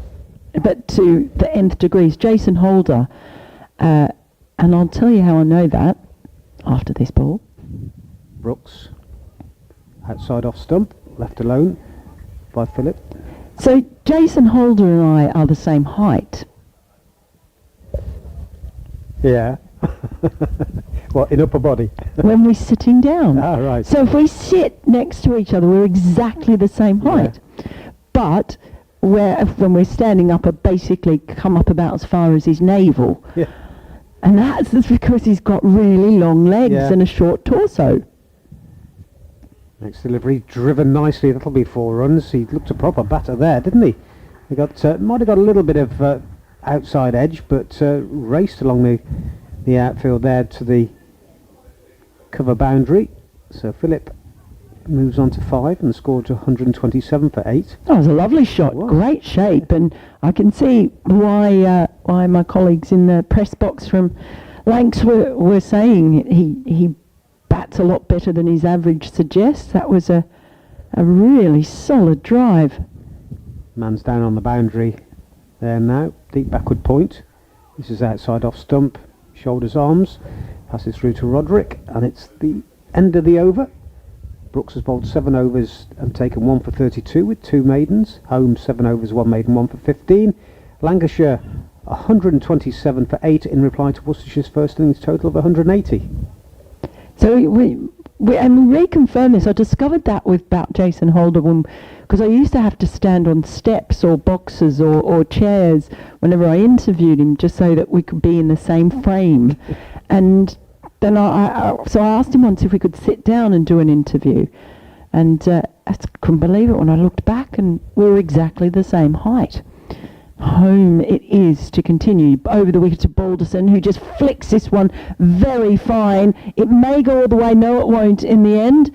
It's cut off right on the rope, so I just run a couple. So from that point on, and when I saw him, I think it was at Kidderminster this year, we reconfirmed this because I said to Nathan Smith, you know, we're the same height. And he looked at me like I was an absolute idiot. And then we sat down, and he was, well, quite surprised. Next ball from home is just played into the offside by Balderson. Rob Jones doing the fielding at cover. No run again. Yeah, so it was confirmed that we are the same height. Oh. There you go. It's very handy. Tall cricketers are really annoying. We often have to get them to do that thing where they stand with their legs, with their feet far apart. So it brings them down in height a little bit. Balderson taps his bat, waits, homes in over the wicket, and it's just punched straight up to mid-off, where Jack Leach leisurely bends down and does the fielding. Yeah, you mentioned Jason Holder. It's quite a while since he left now, but certainly made a good impression. He arrived early part of the season. And this Worcestershire side, I have to say, is, from my dealings with them this season, after this ball. He's home to Balderson, and he flashes at that one and sends it straight down to deep point, but there is a fielder there on the boundary, so they'll just get the single. 130 for 8. I think they're one of the nicest bunch that's been down here for some time. I mean, normally they're okay, but the ones I've interviewed, spoken to, they've really been a credit to the club, I think, and themselves, been good talkers, given their time up, and going back to what happened at the early part of the season. I'll just tell you something which was said on the record, so I can repeat it. After this ball from,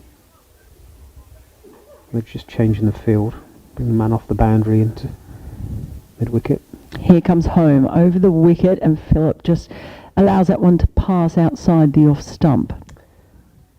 Alan Richardson said earlier on today that he doesn't think that Worcestershire could have coped with what's gone on this season under another captain other than Brett D'Oliveira, which I think is huge credit to Brett. And any time you speak to him, he's just brilliant. He really is. Yeah, I take a similar view as home runs into Phillip, who's on his toes and shoulders arms as the ball goes through to Roderick and ends the over from home. 130 for 8. Phillip on 5, Balderson on 18. Yeah, I feel the same way. Probably first really did a game of theirs sort of the last one last year when they were promoted up at Headingley. I was just really impressed by them, and as I said, I've been here and done quite a few games, and they are a really good bunch, and they conduct themselves really well. You talk about Jason Holder making a good impression. I think the club made a really good impression on Jason Holder as well. Brooks starts a new over, bowling around the wicket to the left-handed Balderson, who lets this pass through to Roderick, and no run. I'm just seeing even then in the tea break, Ashley Giles was over there to make a special presentation to a couple who'd been members for 50 years. So they had a really lovely presentation. I think their names were Phil and Lydia, I think. But yeah, members for 50 years. They got shirt presentation from the CEO, and it was a really lovely moment. Phil and Cynthia, yeah? Phil and Cynthia. Oh, there you go. Thank you, Phil and Cynthia. Close. Cynthia, Lydia. Sorry, Cynthia. Brooks beats the outside edge. He was on the drive there, was Balderson, and I think it may have just drifted away from him. That failed to take the edge. Remains 130 for 8. Again, Ashley Giles always walking. He's always on the ground. You know, he's not a chief exec that hides in an office that you don't see. He's always. You can see him now. He's away to my left, sat in the New Road end. This is a thick outside edge, but we'll pick up one down to deep cover. Balderson moves on to 19, made from 45 balls. Yeah, and that's a really positive when you see that, you know, that it's easy to hide away, not be seen, but he's around talking to people, making that little presentation, you know, which is, I don't mean this, it's something that's easy to do but means a lot. You know, and a lot would just not bother and just take supporters, you know, for granted. 50 years. This next one is edged down in front of second slip. Jones is the fielder there, and that made the stop. No run. Yeah, they're a club with limited resources, and obviously with the difficulties surrounding the flooding that occurs here very often. You don't have a lot of money to recruit big names. They lose players. And you look at the bowlers in particular who were poached. Next ball is on the leg side, and no ball signalled by the umpire. Have to bowl that one again. Yeah, and I think they're realising, you know, if your players do really well, then that's going to be something they just have to live with. But it's about getting recruitment right, and that's something I spoke to Ashley Giles about. And it's getting the right characters in, not paying silly money. They can't pay silly money. Next one is 4 defensive from Philip.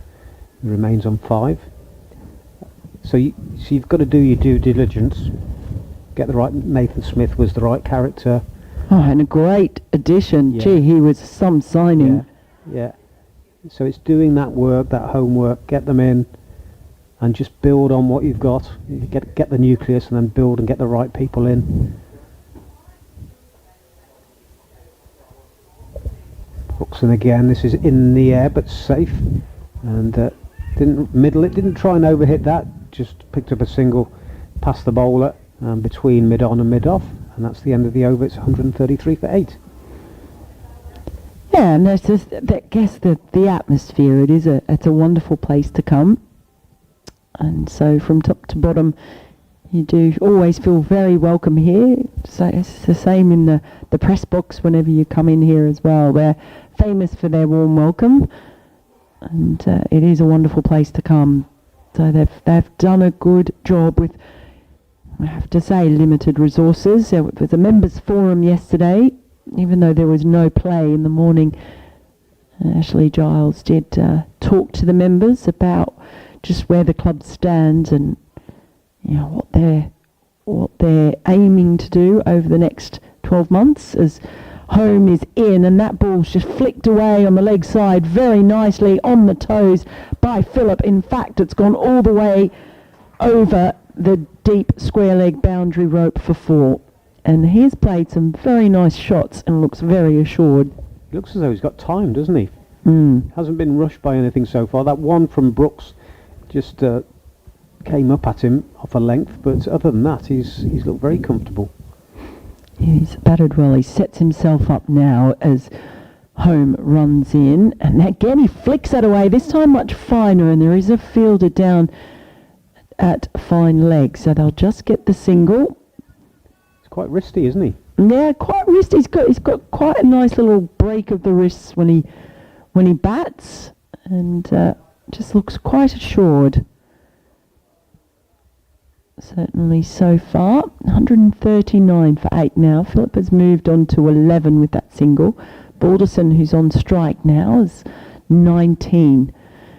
As the 18-year-old home runs in and bowls and more, and that's another one that Balderson ducks under. He's got a decent short ball, hasn't he? He has, but I think he just needs to. It's fine having it in the armoury, but that was harmless, wasn't it? Plenty of time to duck underneath that one. He's not tall, Balderson, so that was quite easy for him to play. So if he's going to bowl the bounce, he actually needs to make it comfortable for the batter. Whereas that was quite easy to deal with. He's in again now, home over the wicket. Again, this is an attempt to flick fine by Balderson, and Roderick throws the ball up in the air as if to say, oh yes, he got something on it, when of course everybody here knows he didn't. He's young, you know, so it's understandable. It's just about getting consistency, isn't it? It's just kind of a few too many down leg side. We're going to get that. I mean, he was described as raw. He's only been bowling for a couple of years. He runs in again around the wicket this time, and that is flicked and in the air, and it's over the head of Brett D'Oliveira, and that's going to go all the way to the deep mid-wicket boundary for 4. He leapt for it, but I have to say I didn't see it. The sun's gone now, so it's not dark, but it's not the greatest light, and looking through a dirty window, I'm not sure how much it cleared him by, but D'Oliveira's the shortest in the side. Not to mention the pillar that's kind of inconveniently positioned. Alderson waits as in comes home, and that one is just, I think, cut back in slightly from where the keeper Roderick took it. That is the end of the home over, and it's 143 for 8 with Philip on 11 and Balderson on 23. So we're in that situation again that has come along where you've had 2 batters who've made a bit of a start, a partnership that's just building nicely. The problem for Lancashire is every time they've just got to that stage, they've lost a wicket. So this partnership, it looks again promising. They desperately need it to continue as we see Matthew Waite come back into the attack.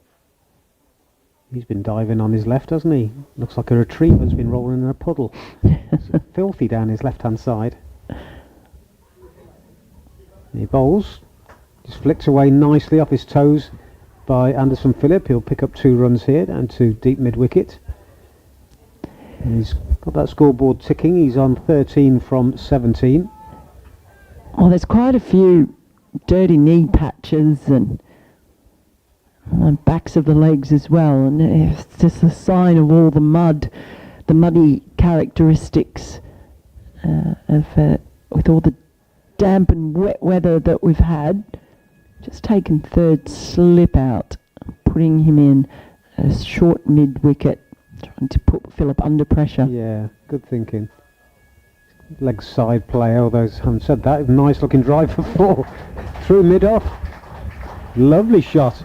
So if they were trying to get him to focus on the offside, he shows he can play both sides of the wicket. Lovely shot, over pitched. Plenty of time. Fire alarms going off somewhere. So as is usually the case, fire alarm goes off. No one does anything apart from look around. You know. Everyone's looking around quite puzzled. That was a lovely shot from Phillip, who really has played a range of very nice strokes. Yeah, 17 from 18 now. Good knock this. This next delivery is the perfect forward defensive. Head down, over the ball. And when he's left, he's tend to leave quite decisively as well. Yeah. He's played some good defensive shots, but very firm about when he leaves. Saw a bit of the interview with him. Was it after the first day? You can see it was someone that wanted to be here. You know, he realised he's got an opportunity and would do anything. Oh, that's a shot, but didn't quite middle it. And good stop there. Is that Joe Leach diving down at mid-off? No, don't think it was. No, it definitely wasn't. See, this is the problem when they don't have their numbers on their they've got the back turned as well, which doesn't help. Yeah, it might have to have a word. Might have to have a word with Ashley Giles Agent, just for us, putting the numbers. They do them on the back of the cable, Nick. Some do. Just stretches for the next delivery and plays defensively into the covers. No run. Yeah, it's only been an innings of 21 balls, and who knows how long it'll go for, but certainly been impressed by what I've seen of Anderson Phillips' batting so far. The fire alarm seems to have stopped, by the way, so we're safe. For now.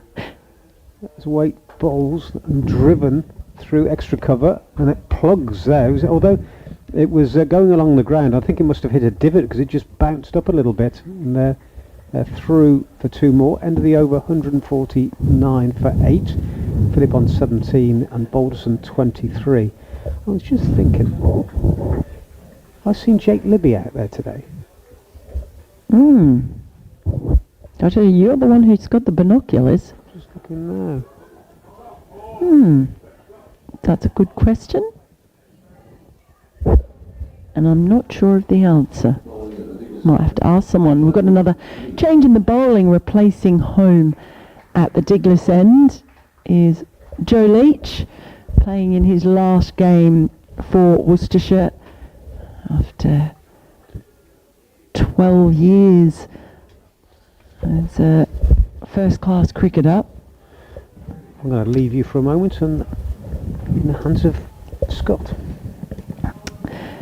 In comes Leach, and the first ball was full and just played out into the covers by Balderson. No run. If you're just joining us on BBC Sports Extra, Lancashire 151 for 8. It's been an eventful day. At the moment, Anderson Phillip is out in the middle on 19, and on strike is Balderson, George Balderson. He's on 23 off 50.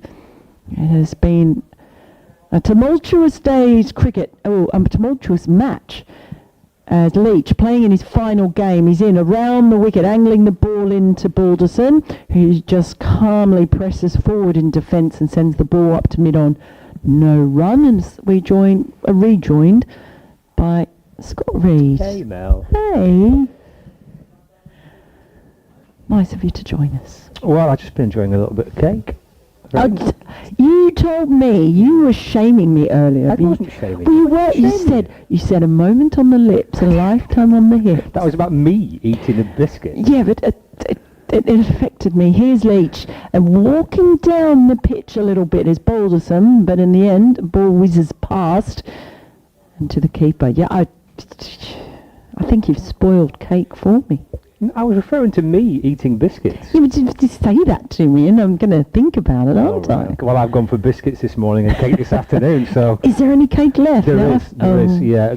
I would go and get some. Because it's absolutely delicious. Is it? It's really nice. Even for someone who's not a big cake person? I'm not a massive cake fan. Really? Oh, but it's lovely. What sort of cake is it?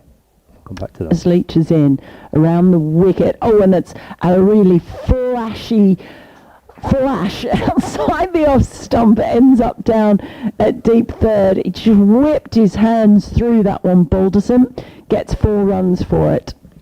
It's red velvet sponge cake. Right. With icing on top. The icing's not too sweet neither. Oh. It's really nice. Do you know who we've got to thank for that as well? Who? Ashley Giles. Really? Yeah. Why? Well, he kind of made a phone call and said, can you bring some cake over for the... Oh, I know. he must have heard the nice things we were saying must have about done. him on Yeah, commentary, must because have we've done. been talking about him presenting shirts to 50-year members. Here comes Leach again. Oh, that's just a little prod forward by Balderson. Ball whizzes through to the keeper, Roderick. So yeah, it was lovely. Well worth you get. And there's a few pieces left, but not many. Now, JC did bring it in, and I thought about it, but then I heard the words in that little Mancunian accent ringing in my ears of... A moment on the lips. It's a lifetime on the hips. Is that what that's what I said? Yeah. About myself this morning while eating biscuits myself. That's referring to me. Very much. Leach in, bowls to Balderson, who just pushes that one to mid-on, holds the pose for a second, no run, and it's the end of the over. 155 for 8 now, with Phillip on 19 and Balderson on 27. I'm not sure about the Mancunian accent. I'm from Burnley. Oh, okay, sorry, Burnley.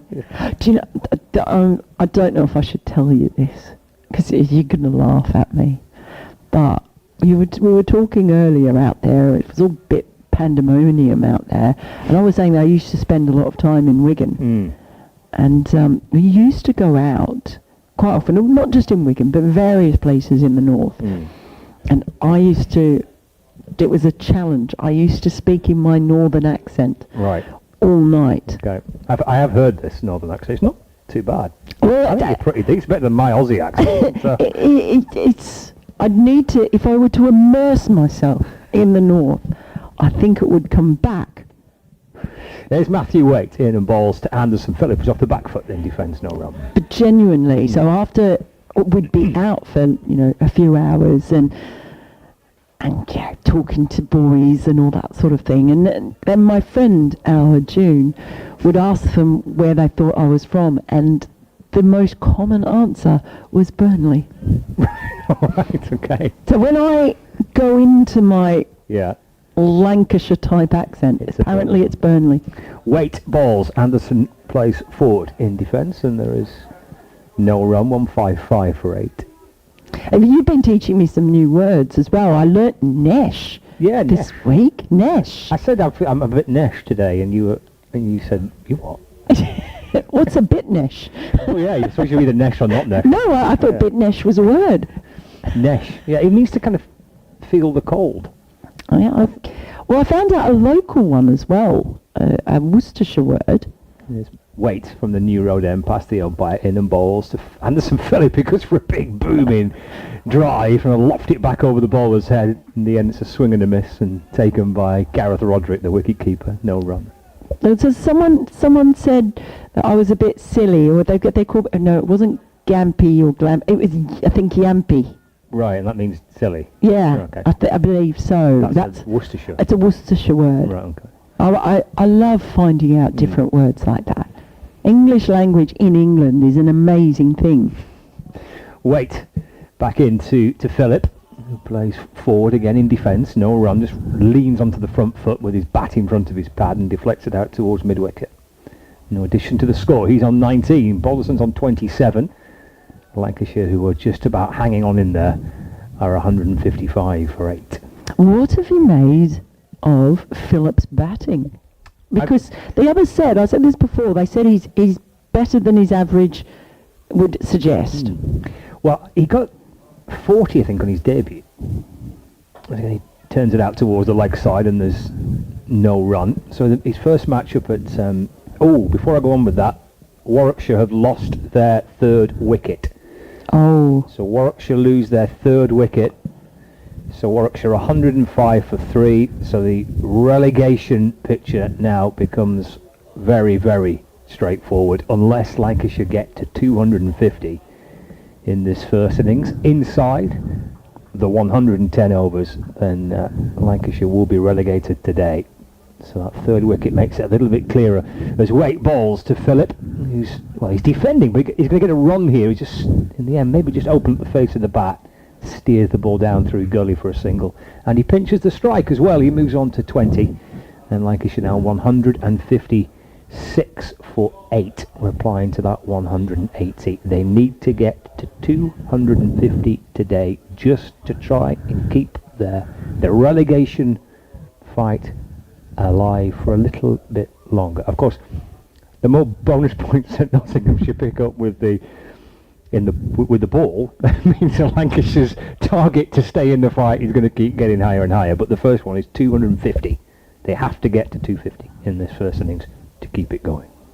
I'm so glad you're here to explain. Well, it to me. It's a joint effort. I think there's a lot of people involved in trying to work out the mathematical permutations, because they're quite tricky, aren't they? They are indeed. Leach is in over the wicket to Philip, and that ball's just popped up off the bat. It falls safely just on the onside, and he's okay, but it gets another one that's just popped up a little bit. I think he was hurried a bit by Leach on that occasion.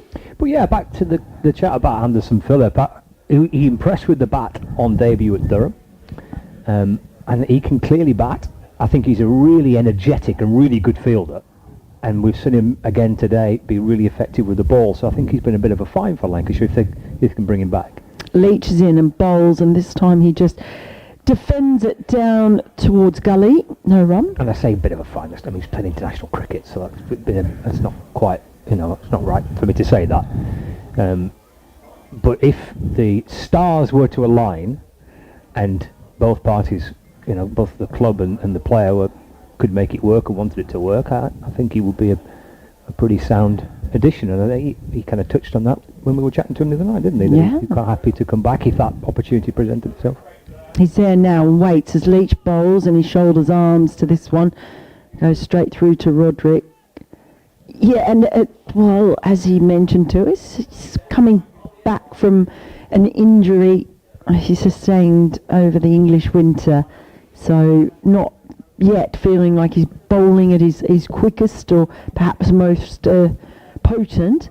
So if there's room for improvement, we saw him get a 5 for today. And it could be a really good addition. There now as he pops the ball up into the air as he plays an uppish drive. It falls just short of mid-on. So there we were praising his batting. He's almost given one away there, but he's okay in the end. Just held up a little bit in the pitch. That is a bit quick through that. Yeah, he was through the shot early, I think, which is why it did pop up like that. Pitch is just doing a couple of interesting things today. As Leach is in over the wicket again, and this time it's just defensively prodded into the offside, no run. Yeah, I think Balderson, his wicket out may have kept low on Balderson. But it's been like that, hasn't it, through the course of the game? I mean, it's only 2 days old, of course. We didn't play yesterday, but it was undercover all day yesterday. It's not been the friendliest, has it, for batters? No. Yeah, you could say that. Yeah. As Leach turns and bustles in. That one, it's just prodded again into the offside, but he just had a little bit of a flinch there, Philip, suggesting that just that ball is doing a few tricky things off the pitch. It's the end of the over from Leach. Lancashire 156 for 8 with Philip on 20 and Balderson on 27.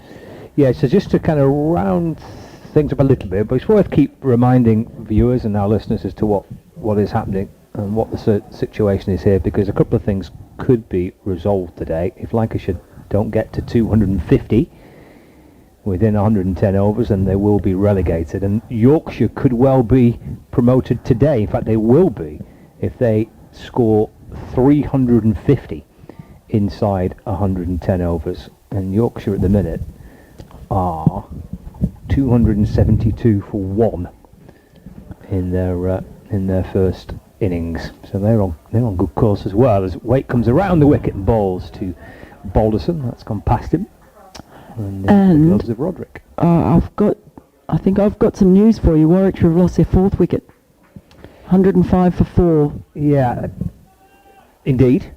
And I suppose if they were to lose a couple more, that would change it again, because that would push the target. At the minute, it's still at 250. Yeah, it is. See, I have to keep checking. I know, it's worth it. I'm relying on you. It's well worth doing. I got to just noticed, thanks to Paul Edwards. Waite balls again. Forward goes Balderson and defends, and there's no run. So they're 105 for 4 now, Warwickshire, trailing by 382 runs to Notts. So in fact, they lost those quickly. So Farhan Ahmed, he's got the wicket of Rhodes and Dan Mosley. Dan Mosley falling LBW. He is a good bowler, Farhan Ahmed. So young. In comes Waite, balls again. Balderson drives, this time to mid-on, where D'Oliveira fields, and there's no run. So I was there at the Under-19s World Cup earlier this year in South Africa, and was watching him play as a 16-year-old. And the funny thing is, he's now playing first-class cricket. He looked like a tiny kid, even in the Under-19s World Cup, against some of the players who were in the other side there. But the control he had for a 16-year-old as an off-spinner was just so impressive. 156 for 8. Here's Waite from the New Road End for Worcestershire, with Balderson on 27. And Balderson plays and misses. That snaps through into the gloves of Roderick from Waite, bowling around the wicket to the left-hander. And that's a sharp piece of bowling by Matthew Waite, who's enjoyed a very good game, both with bat and with ball. He's picked up 3 for 33 so far. He's had a terrific game. Really has. When you look at the scores all round, 60 is well ahead of anyone else. Waite in to Balderson. Let's just run down to third man.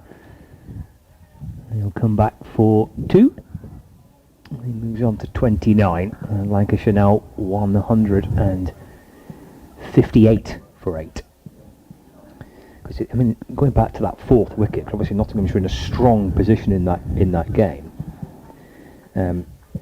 Of course, and if they get to 6 wickets down, then that changes the equation for Lancashire. But potentially for Lancashire to have any chance of staying up, to bring Warwickshire into the relegation battle, as Waite's in to complete the over, and Balderson defends to backward point, and there's no run. 158 for 8 at the end of the over. Then Lancashire would need Warwickshire to be bowled out for less than 250. They would need Warwickshire to lose that match. Lancashire would have to get to 350 inside 110 overs here and win. It's the only way that could switch round, where Warwickshire then get themselves into trouble. There's a possibility that Warwickshire could lose that game, but they would need points, Lancashire. They would need batting bonus points. They'd need 350 in 110. They need Warwickshire all out for 250. And Warwickshire to lose and Lancs to win. That's the only way that Warwickshire get dragged into it. I have no idea how you fit that Cray supercomputer in your pocket, but that is so impressive. Here's Leach over the wicket to Phillip, who just defends that one out to short mid-wicket. I can't take credit for this. This is it's a group effort. There's lots of people just involved in just double checking and checking again the permutations of what would be required. But the first thing, I guess, before you get beyond the idea of bringing Warwickshire into a relegation battle, the first thing Lancashire have to do is get to 250, and at 158 for 8, that's some way off. Leach in once more to Phillip, who's down and playing a beautiful cover drive straight down the ground, and he held the pose for a second, almost down on one knee. What a glorious shot that was. This fella can bat, don't worry about that. He moves on to 24 as Lancashire move on to 162 for 8. That was a terrific shot. Wasn't it? Yeah, lovely shot. He's played some really lovely drives. He's been good on the leg side, the little flick. He breaks his wrist very nicely as he bats. It's been really good to watch. And they need something very big from him. There's a lot of overs, 52.2 overs. So as far as the 100 overs go, there is plenty of time. It's that wicket column that's the big worry. Phillip here again as Leach is in, and he plays that nice little wristy flick I just mentioned out through mid-wicket. They'll come back for 2. He's got just a really good range of shots. He's got a few productive scoring areas. He has, yeah. Looks a good player, doesn't he? He's a very good batter. And batting down as low as he is, if he does come back to Lancashire next year, then I wouldn't be surprised to see him bat a little bit higher with the skills he has displayed so far. In comes Leach, and this time it's just defended out towards point. He's got good defence as well. That's the other thing too. He's been quite solid, quite decisive in his defence. He's compact, and everything seems very organised and definite in what he does. I'm talking him into getting out. You are a bit, yeah. I bet he's been great for the dressing room. You know, when the team's been so low and struggling for confidence, I suspect if he comes in and plays as he has done and carries himself as he has done, it must be great for the teammates. Leach over the wicket. This time he pulls a short delivery, but he controls it. And there are 2 fielders out in the deep on the leg side, so they'll only get a single. But he's dealt with the short ball pretty well on that occasion.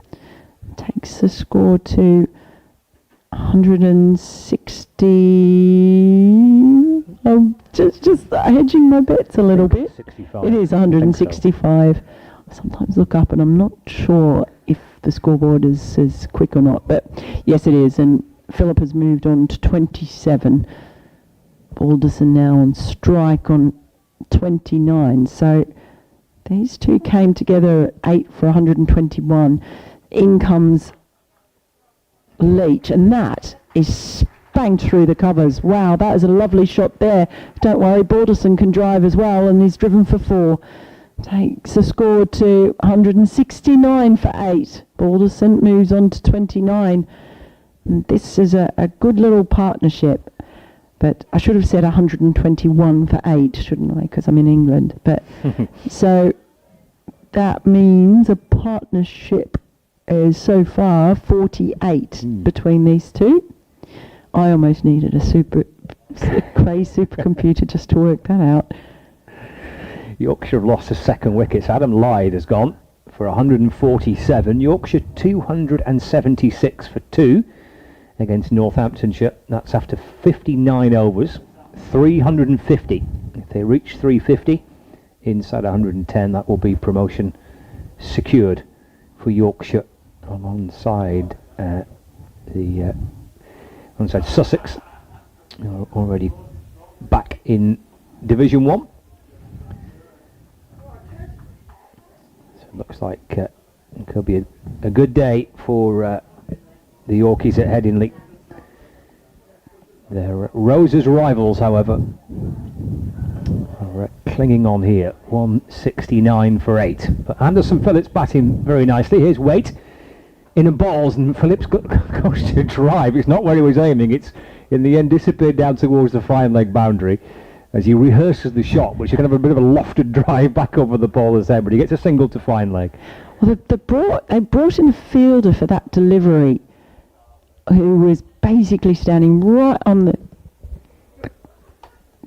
cut strip, next to the cut strip, I should say, just on the offside, right in his eye line. So I think this partnership's just annoying Worcestershire a little bit, trying to find a way to disrupt this pair.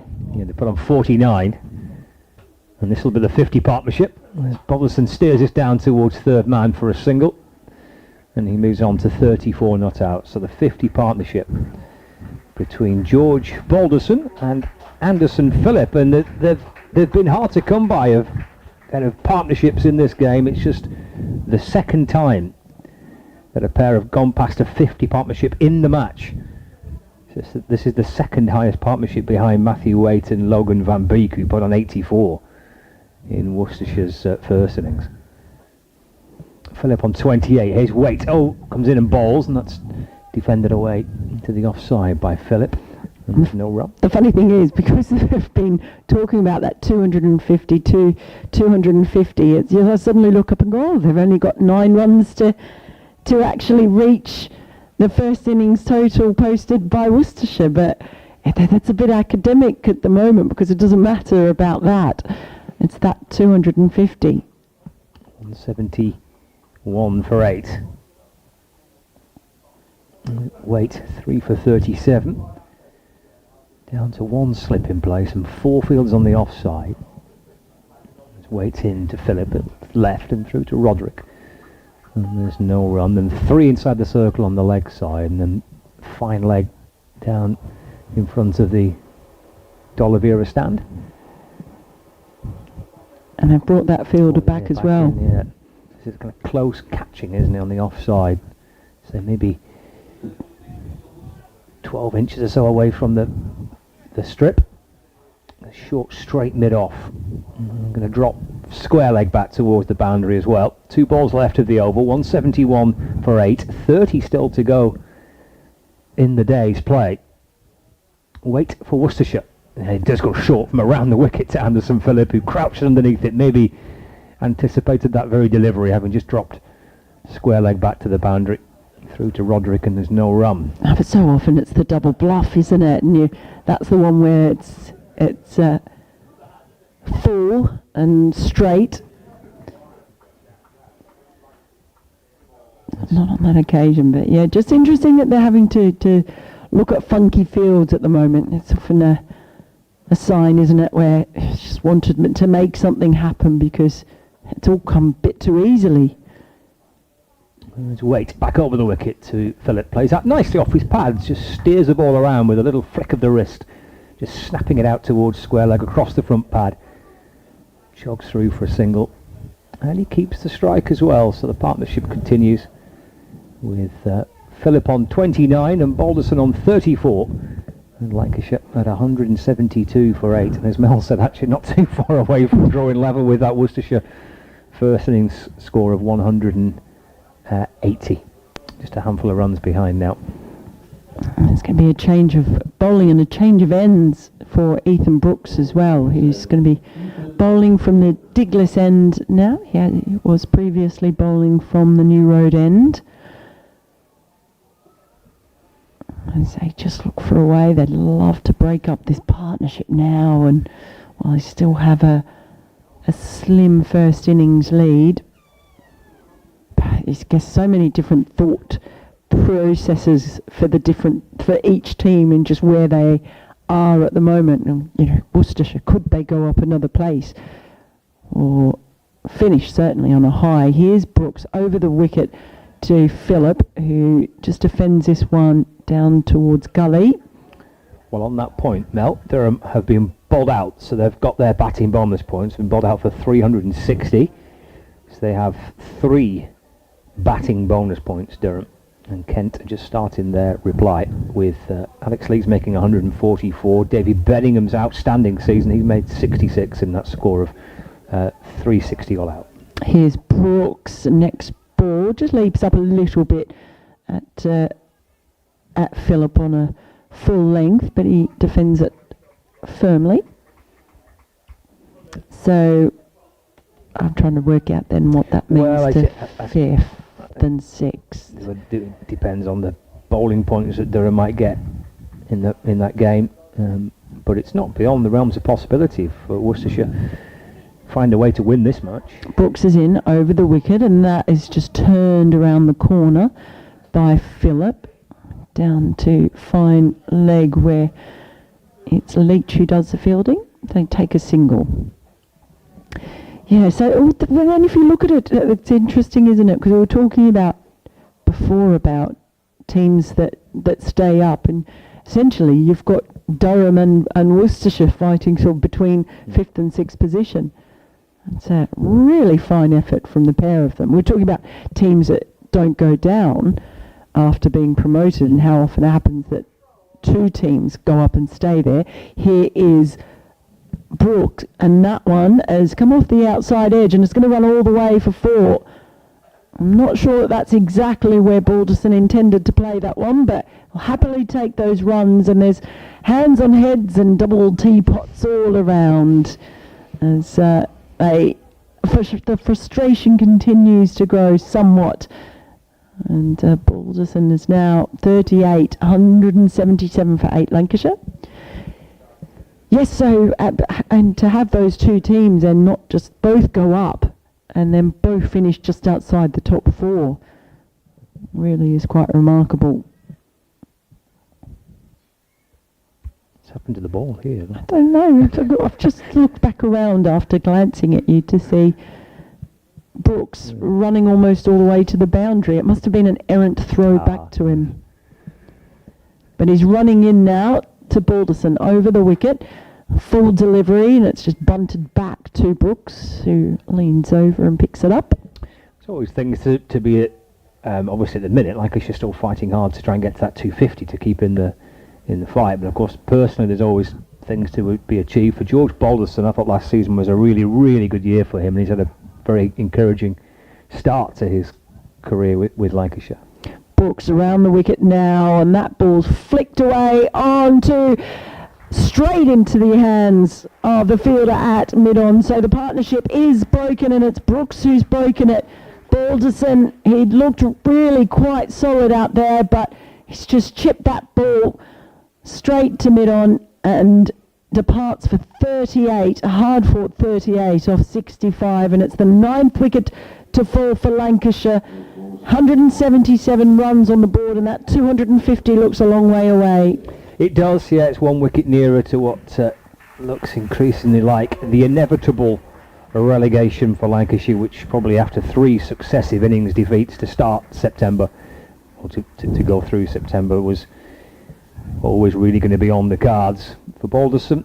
Well, he was putting together a little knot there, and it's a good partnership with Anderson Phillip, and I was about to start reflecting on maybe a possibility of a first 50 of the season for George Balderson after a quiet year for him. He had an outstanding 2013 where he averaged 50 actually across the season with 700 runs and 2 centuries, and that was alongside 20 odd wickets as well. So he had a fabulous year last year, but just had a few struggles this year, George Balderson. But he's a very good young cricketer. He'll come back. He'll be fine, I'm sure, next year and beyond. But yeah, 1 wicket away here at Lancashire from relegation being confirmed at 177 for 9, with Phillip on 30, and the last batter coming out is Will Williams.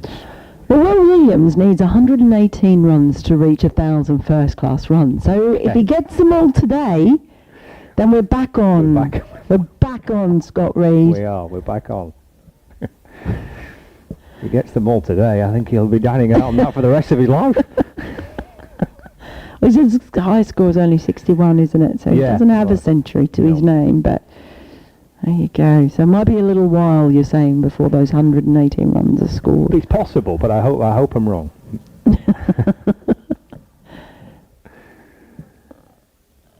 It just doesn't get any easier. It's been so hard for the batters all the way through. There's Logan Van Beek then into Anderson Phillip. Oh, that's a gorgeous drive. Oh no, he's driven it straight to cover. He can't believe it. He's driven it straight to cover. And Anderson Phillip departs, and that's Lancashire all out for 177. And that's Lancashire's relegation confirmed. He's just walloped it straight to cover. And Phillip departs for 30, and 2 quick wickets wrap it all up here in terms of Lancashire's first innings. It also confirms relegation as well for Lancashire. All out for 177 in their first innings, failing to get to 250 and that batting bonus point just to keep the relegation fight alive a little longer. And Lancashire all out for 177. It's actually a slender first innings advantage for Worcestershire. They lead by 3 runs on first innings, but Lancashire all out and Lancashire relegated. Tough moment for Lancashire fans, and you were right, that was the thing about that shot. It looked fantastic. It was a textbook cover drive, and he almost held the pose as well. But just in the end, that just picked out the fielder. But going to be a tough one, of course, for Lancashire. Such a big club, such a successful club, heading down to the second division for one season at least. And I'm sure that those players know that as well. For Worcestershire, well, just things continue to go really well for them. They mixed up their fields, they kept the pressure on, and they're keeping their hopes alive for a 5th position. As I'm left by Scott Reed. He's abandoning me yet again. In fact, everyone's abandoning me. Oh no, Chris is back. As Lancashire all out for 177 in response to Worcestershire's total of 180. This game going at a massive rate. Just taking you through the scoreboards. Keaton Jennings, he went for 1. Harry Singh was out for 4. This just shows you how difficult it's been batting. Josh Bohannon made 8. Well, he was LBW Leach, second of Leach's 2 wickets. Rocky Flintoff was also LBW to Van Beek. He departed for 13. Matty Hurst was one of Waite's 3 victims. He departed for 14. Luke Wells was the first wicket in first-class cricket for home, and he was the one who looked like he was going to go on with it too. 38 he made. George Bell making 6 before he was LBW to Waite. George Balderson departed not too long ago. That was a really terrific partnership between him and Phillip. He departed for 38. Bailey had departed earlier for 11. And Anderson Phillip, the last wicket to fall after making 30, a very attractive 30 as well. Will Williams, the not-out batters. For the bowlers, Joe Leach, 14 overs, 4 maidens, 2 for 37. Matthew Waite, 14 overs, 5 maidens, 2 for 38. Ethan Brooks, 9 overs, 2 maidens, 2 for 41. Logan Van Beek also picking up a couple of wickets. His 9.8 overs, 2 for 26. And Jack Home bowled 9 overs, taking his first wicket, 1 for 25. And that is the state of play here at New Road as Lancashire start their warm-ups. They prepare to come out to field, knowing that they will be playing in the second division next year. Yeah. That was you think how the game has raced along today. 13 wickets we've seen go down so far, and I wouldn't be surprised if we don't see more, providing that the light holds up. The umpires started getting a little bit twitchy about. I think the over prior to the final over, they started looking at each other. There was a bouncer, and they looked at each other. But they will start the Worcestershire innings, and I suppose the thing from Lancashire is this Worcestershire top order has struggled this season on quite a few occasions. So the lead's only 3, and you think, well, if they could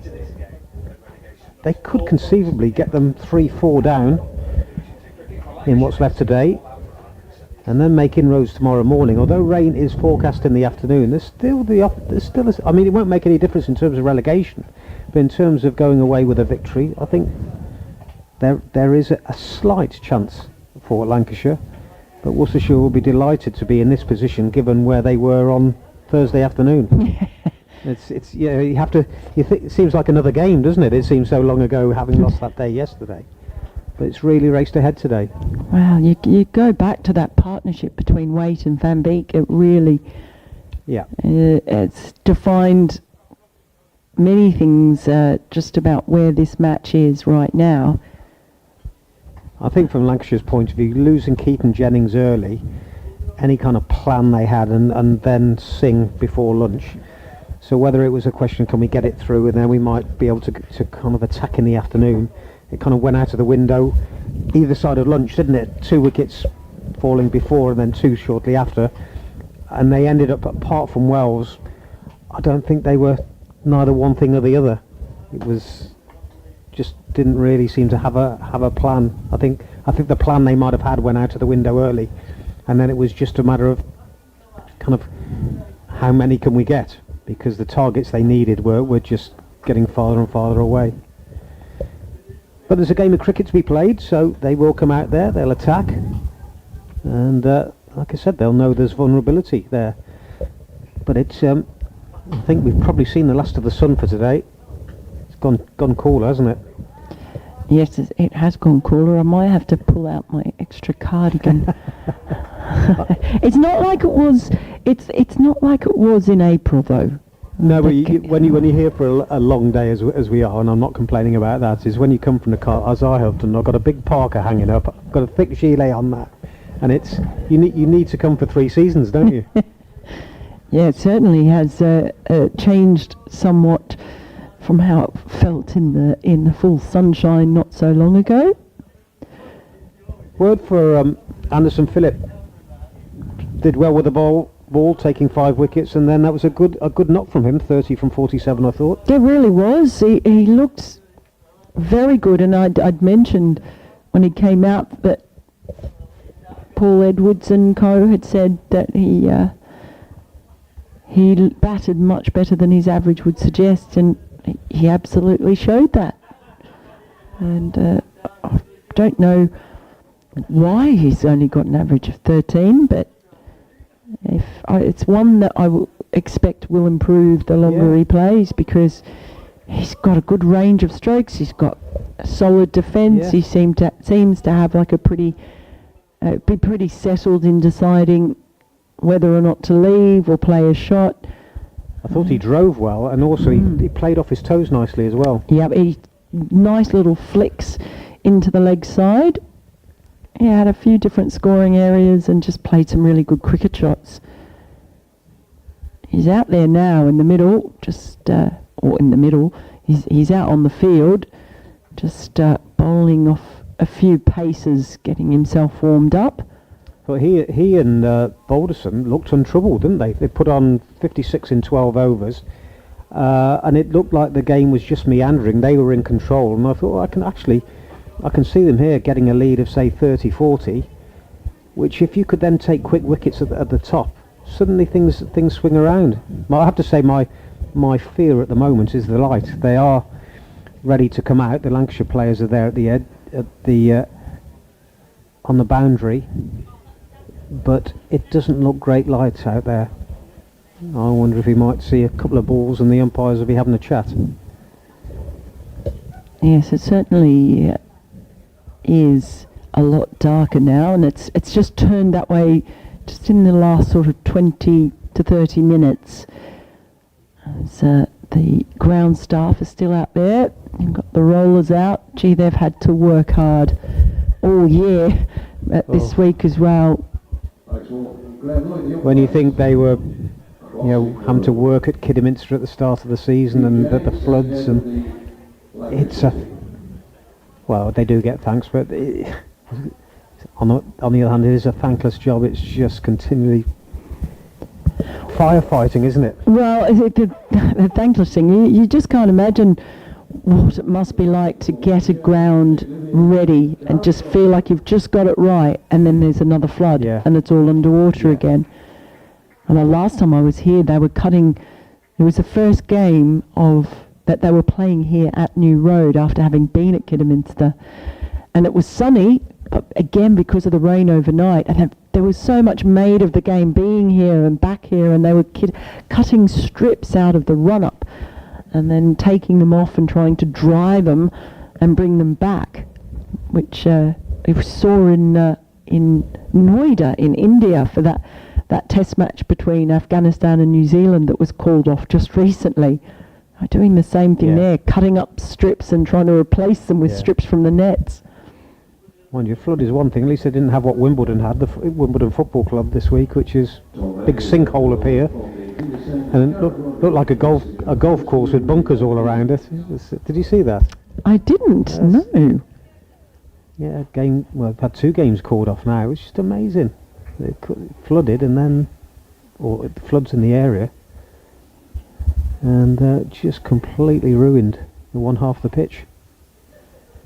So we are starting with 3 slips.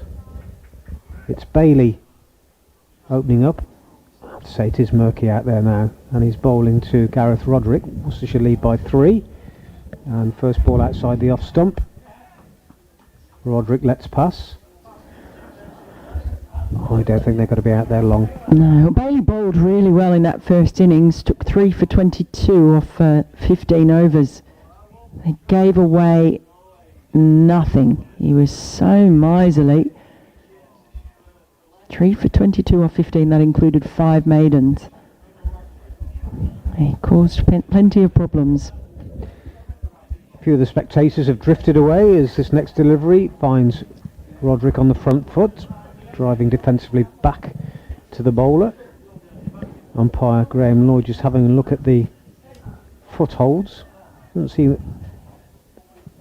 seem unduly concerned about running onto the danger area there. Just had a little look. Yeah, there's a couple of spectators just starting to pack up now. They're pretty knowledgeable. They know this lot, don't they? They can sense it.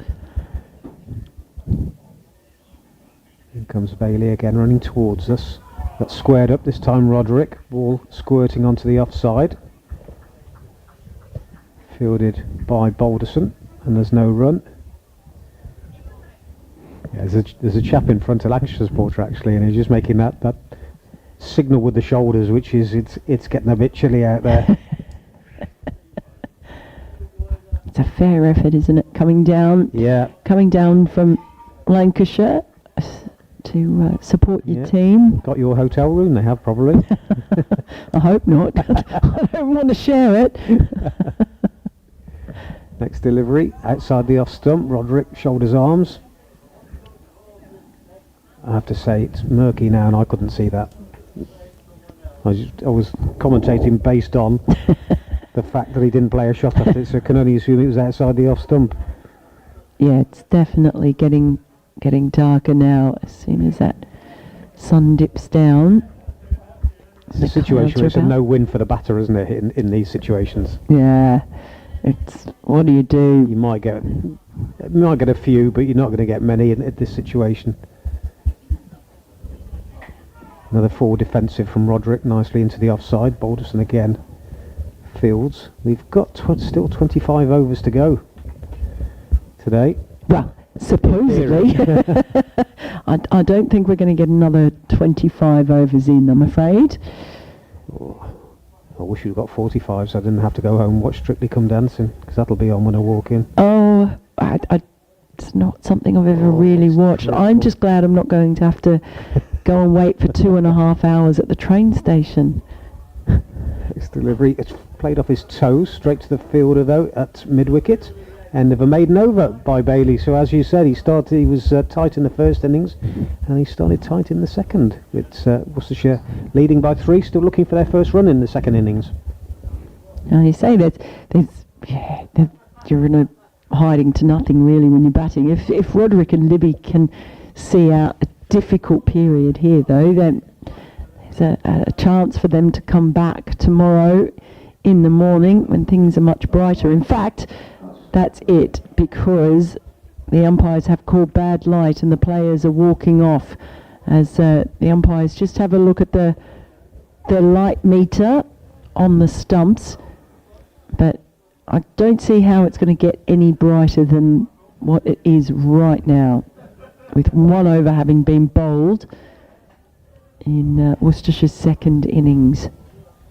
Yeah, I think that was inevitable. Looking around, well, we may get a bit of evening sunshine, but I would doubt it somehow. But well, we live in hope. A couple of the ground staff, I think, are coming out as well. But it's just astonishing, really, that here we are, we're in the third innings. We've only really had... So came off early on the first day as well. Yeah, it was about 22 overs, something like that. Yeah, so incredible, really, that at this point we've had as much cricket as well. The game has advanced as far as it has, that we've got Worcestershire out here batting for the second time. Yeah, 26 overs first day. But it's progressed, and you just don't know what might happen tomorrow. There is some rain forecast, but we have no idea really when it's going to hit. I've heard about 5 different things. Yeah. So I think in the morning it looks okay. The cynic in me would say that now that Lancashire are relegated, I think from both sides' point of view, is they wouldn't be fighting to stay to the death tomorrow. Oh, you are a cynic. I am.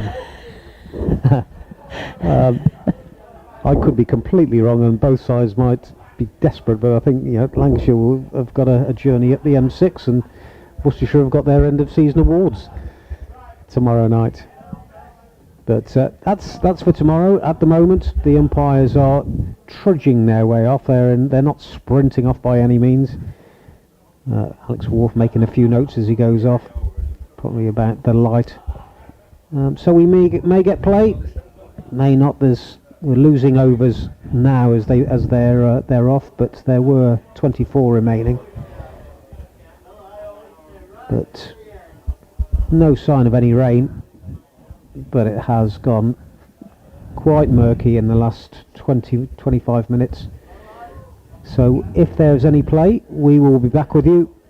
I think safe to say at the moment it's going to be quite a while before they get back out there. So we'll leave you with the score that Worcestershire have 1 over in their second innings, yet to get the scoreboard ticking over.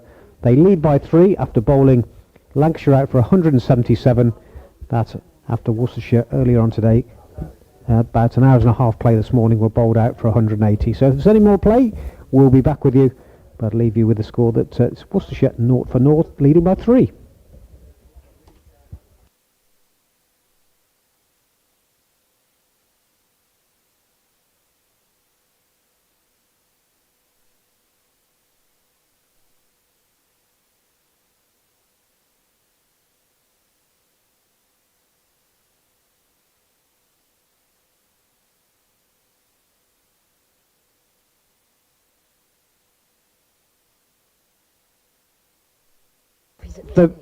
The players have gone off. Are you there, Malcolm? Yes, I'm here. Sorry about that. It's caught me by surprise, because the players have gone off for bad light about 2-3 minutes ago, which was no surprise. It's got murky here in the last 20-25 minutes. Been a good day though for Worcestershire early on today, resuming at 119 for 7. They took their first innings onto 180, which doesn't sound great, but when they were 22 for 5 on Thursday, that's something of a comeback. Top scorer was Matthew Waite, who made 60. And good support from Logan Van Beek. They put on 84 for the 8th wicket. So they all out after about an hour and a half this morning, and then came Lancashire's turn. and they were quickly in trouble. Lost 2 wickets before lunch, those of Jennings and Singh for 1-4 respectively, and then they lost wickets pretty well throughout the afternoon. Only a 9th wicket partnership between Balderson and Phillip held them up. 56 they put on in 12 overs, but then 2 wickets in 2 balls at the end meant that they were all out for 177. A first innings lead for Worcestershire of 3. Joe Leach took 2 wickets, Matthew Waite 3, Ethan Brooks took 2, Logan Van Beek took 2, and a first wicket in first class cricket for Jack Home. The top scorer was Luke Wells with 38, and Balderson also made 30, a good little 30 at the end from Anderson Phillip, who earlier on today took 5 wickets for Lancashire. So Worcestershire first innings lead by 3. They came out, had 1 over, which was seen out by Gareth Roderick, but it was pretty obvious at that stage that they weren't going to be out there for too much longer as the light came down. And at the moment they're off the field for bad light. Difficult to see that there'll be any more play today, but no play hasn't been called off as yet, and we hope for a break in the cloud so they can get back out there, because there's still 24 overs to be bowled today. But at the moment they're off the field for bad light. Worcestershire 0 for 0 in their second innings. That's a lead of 3.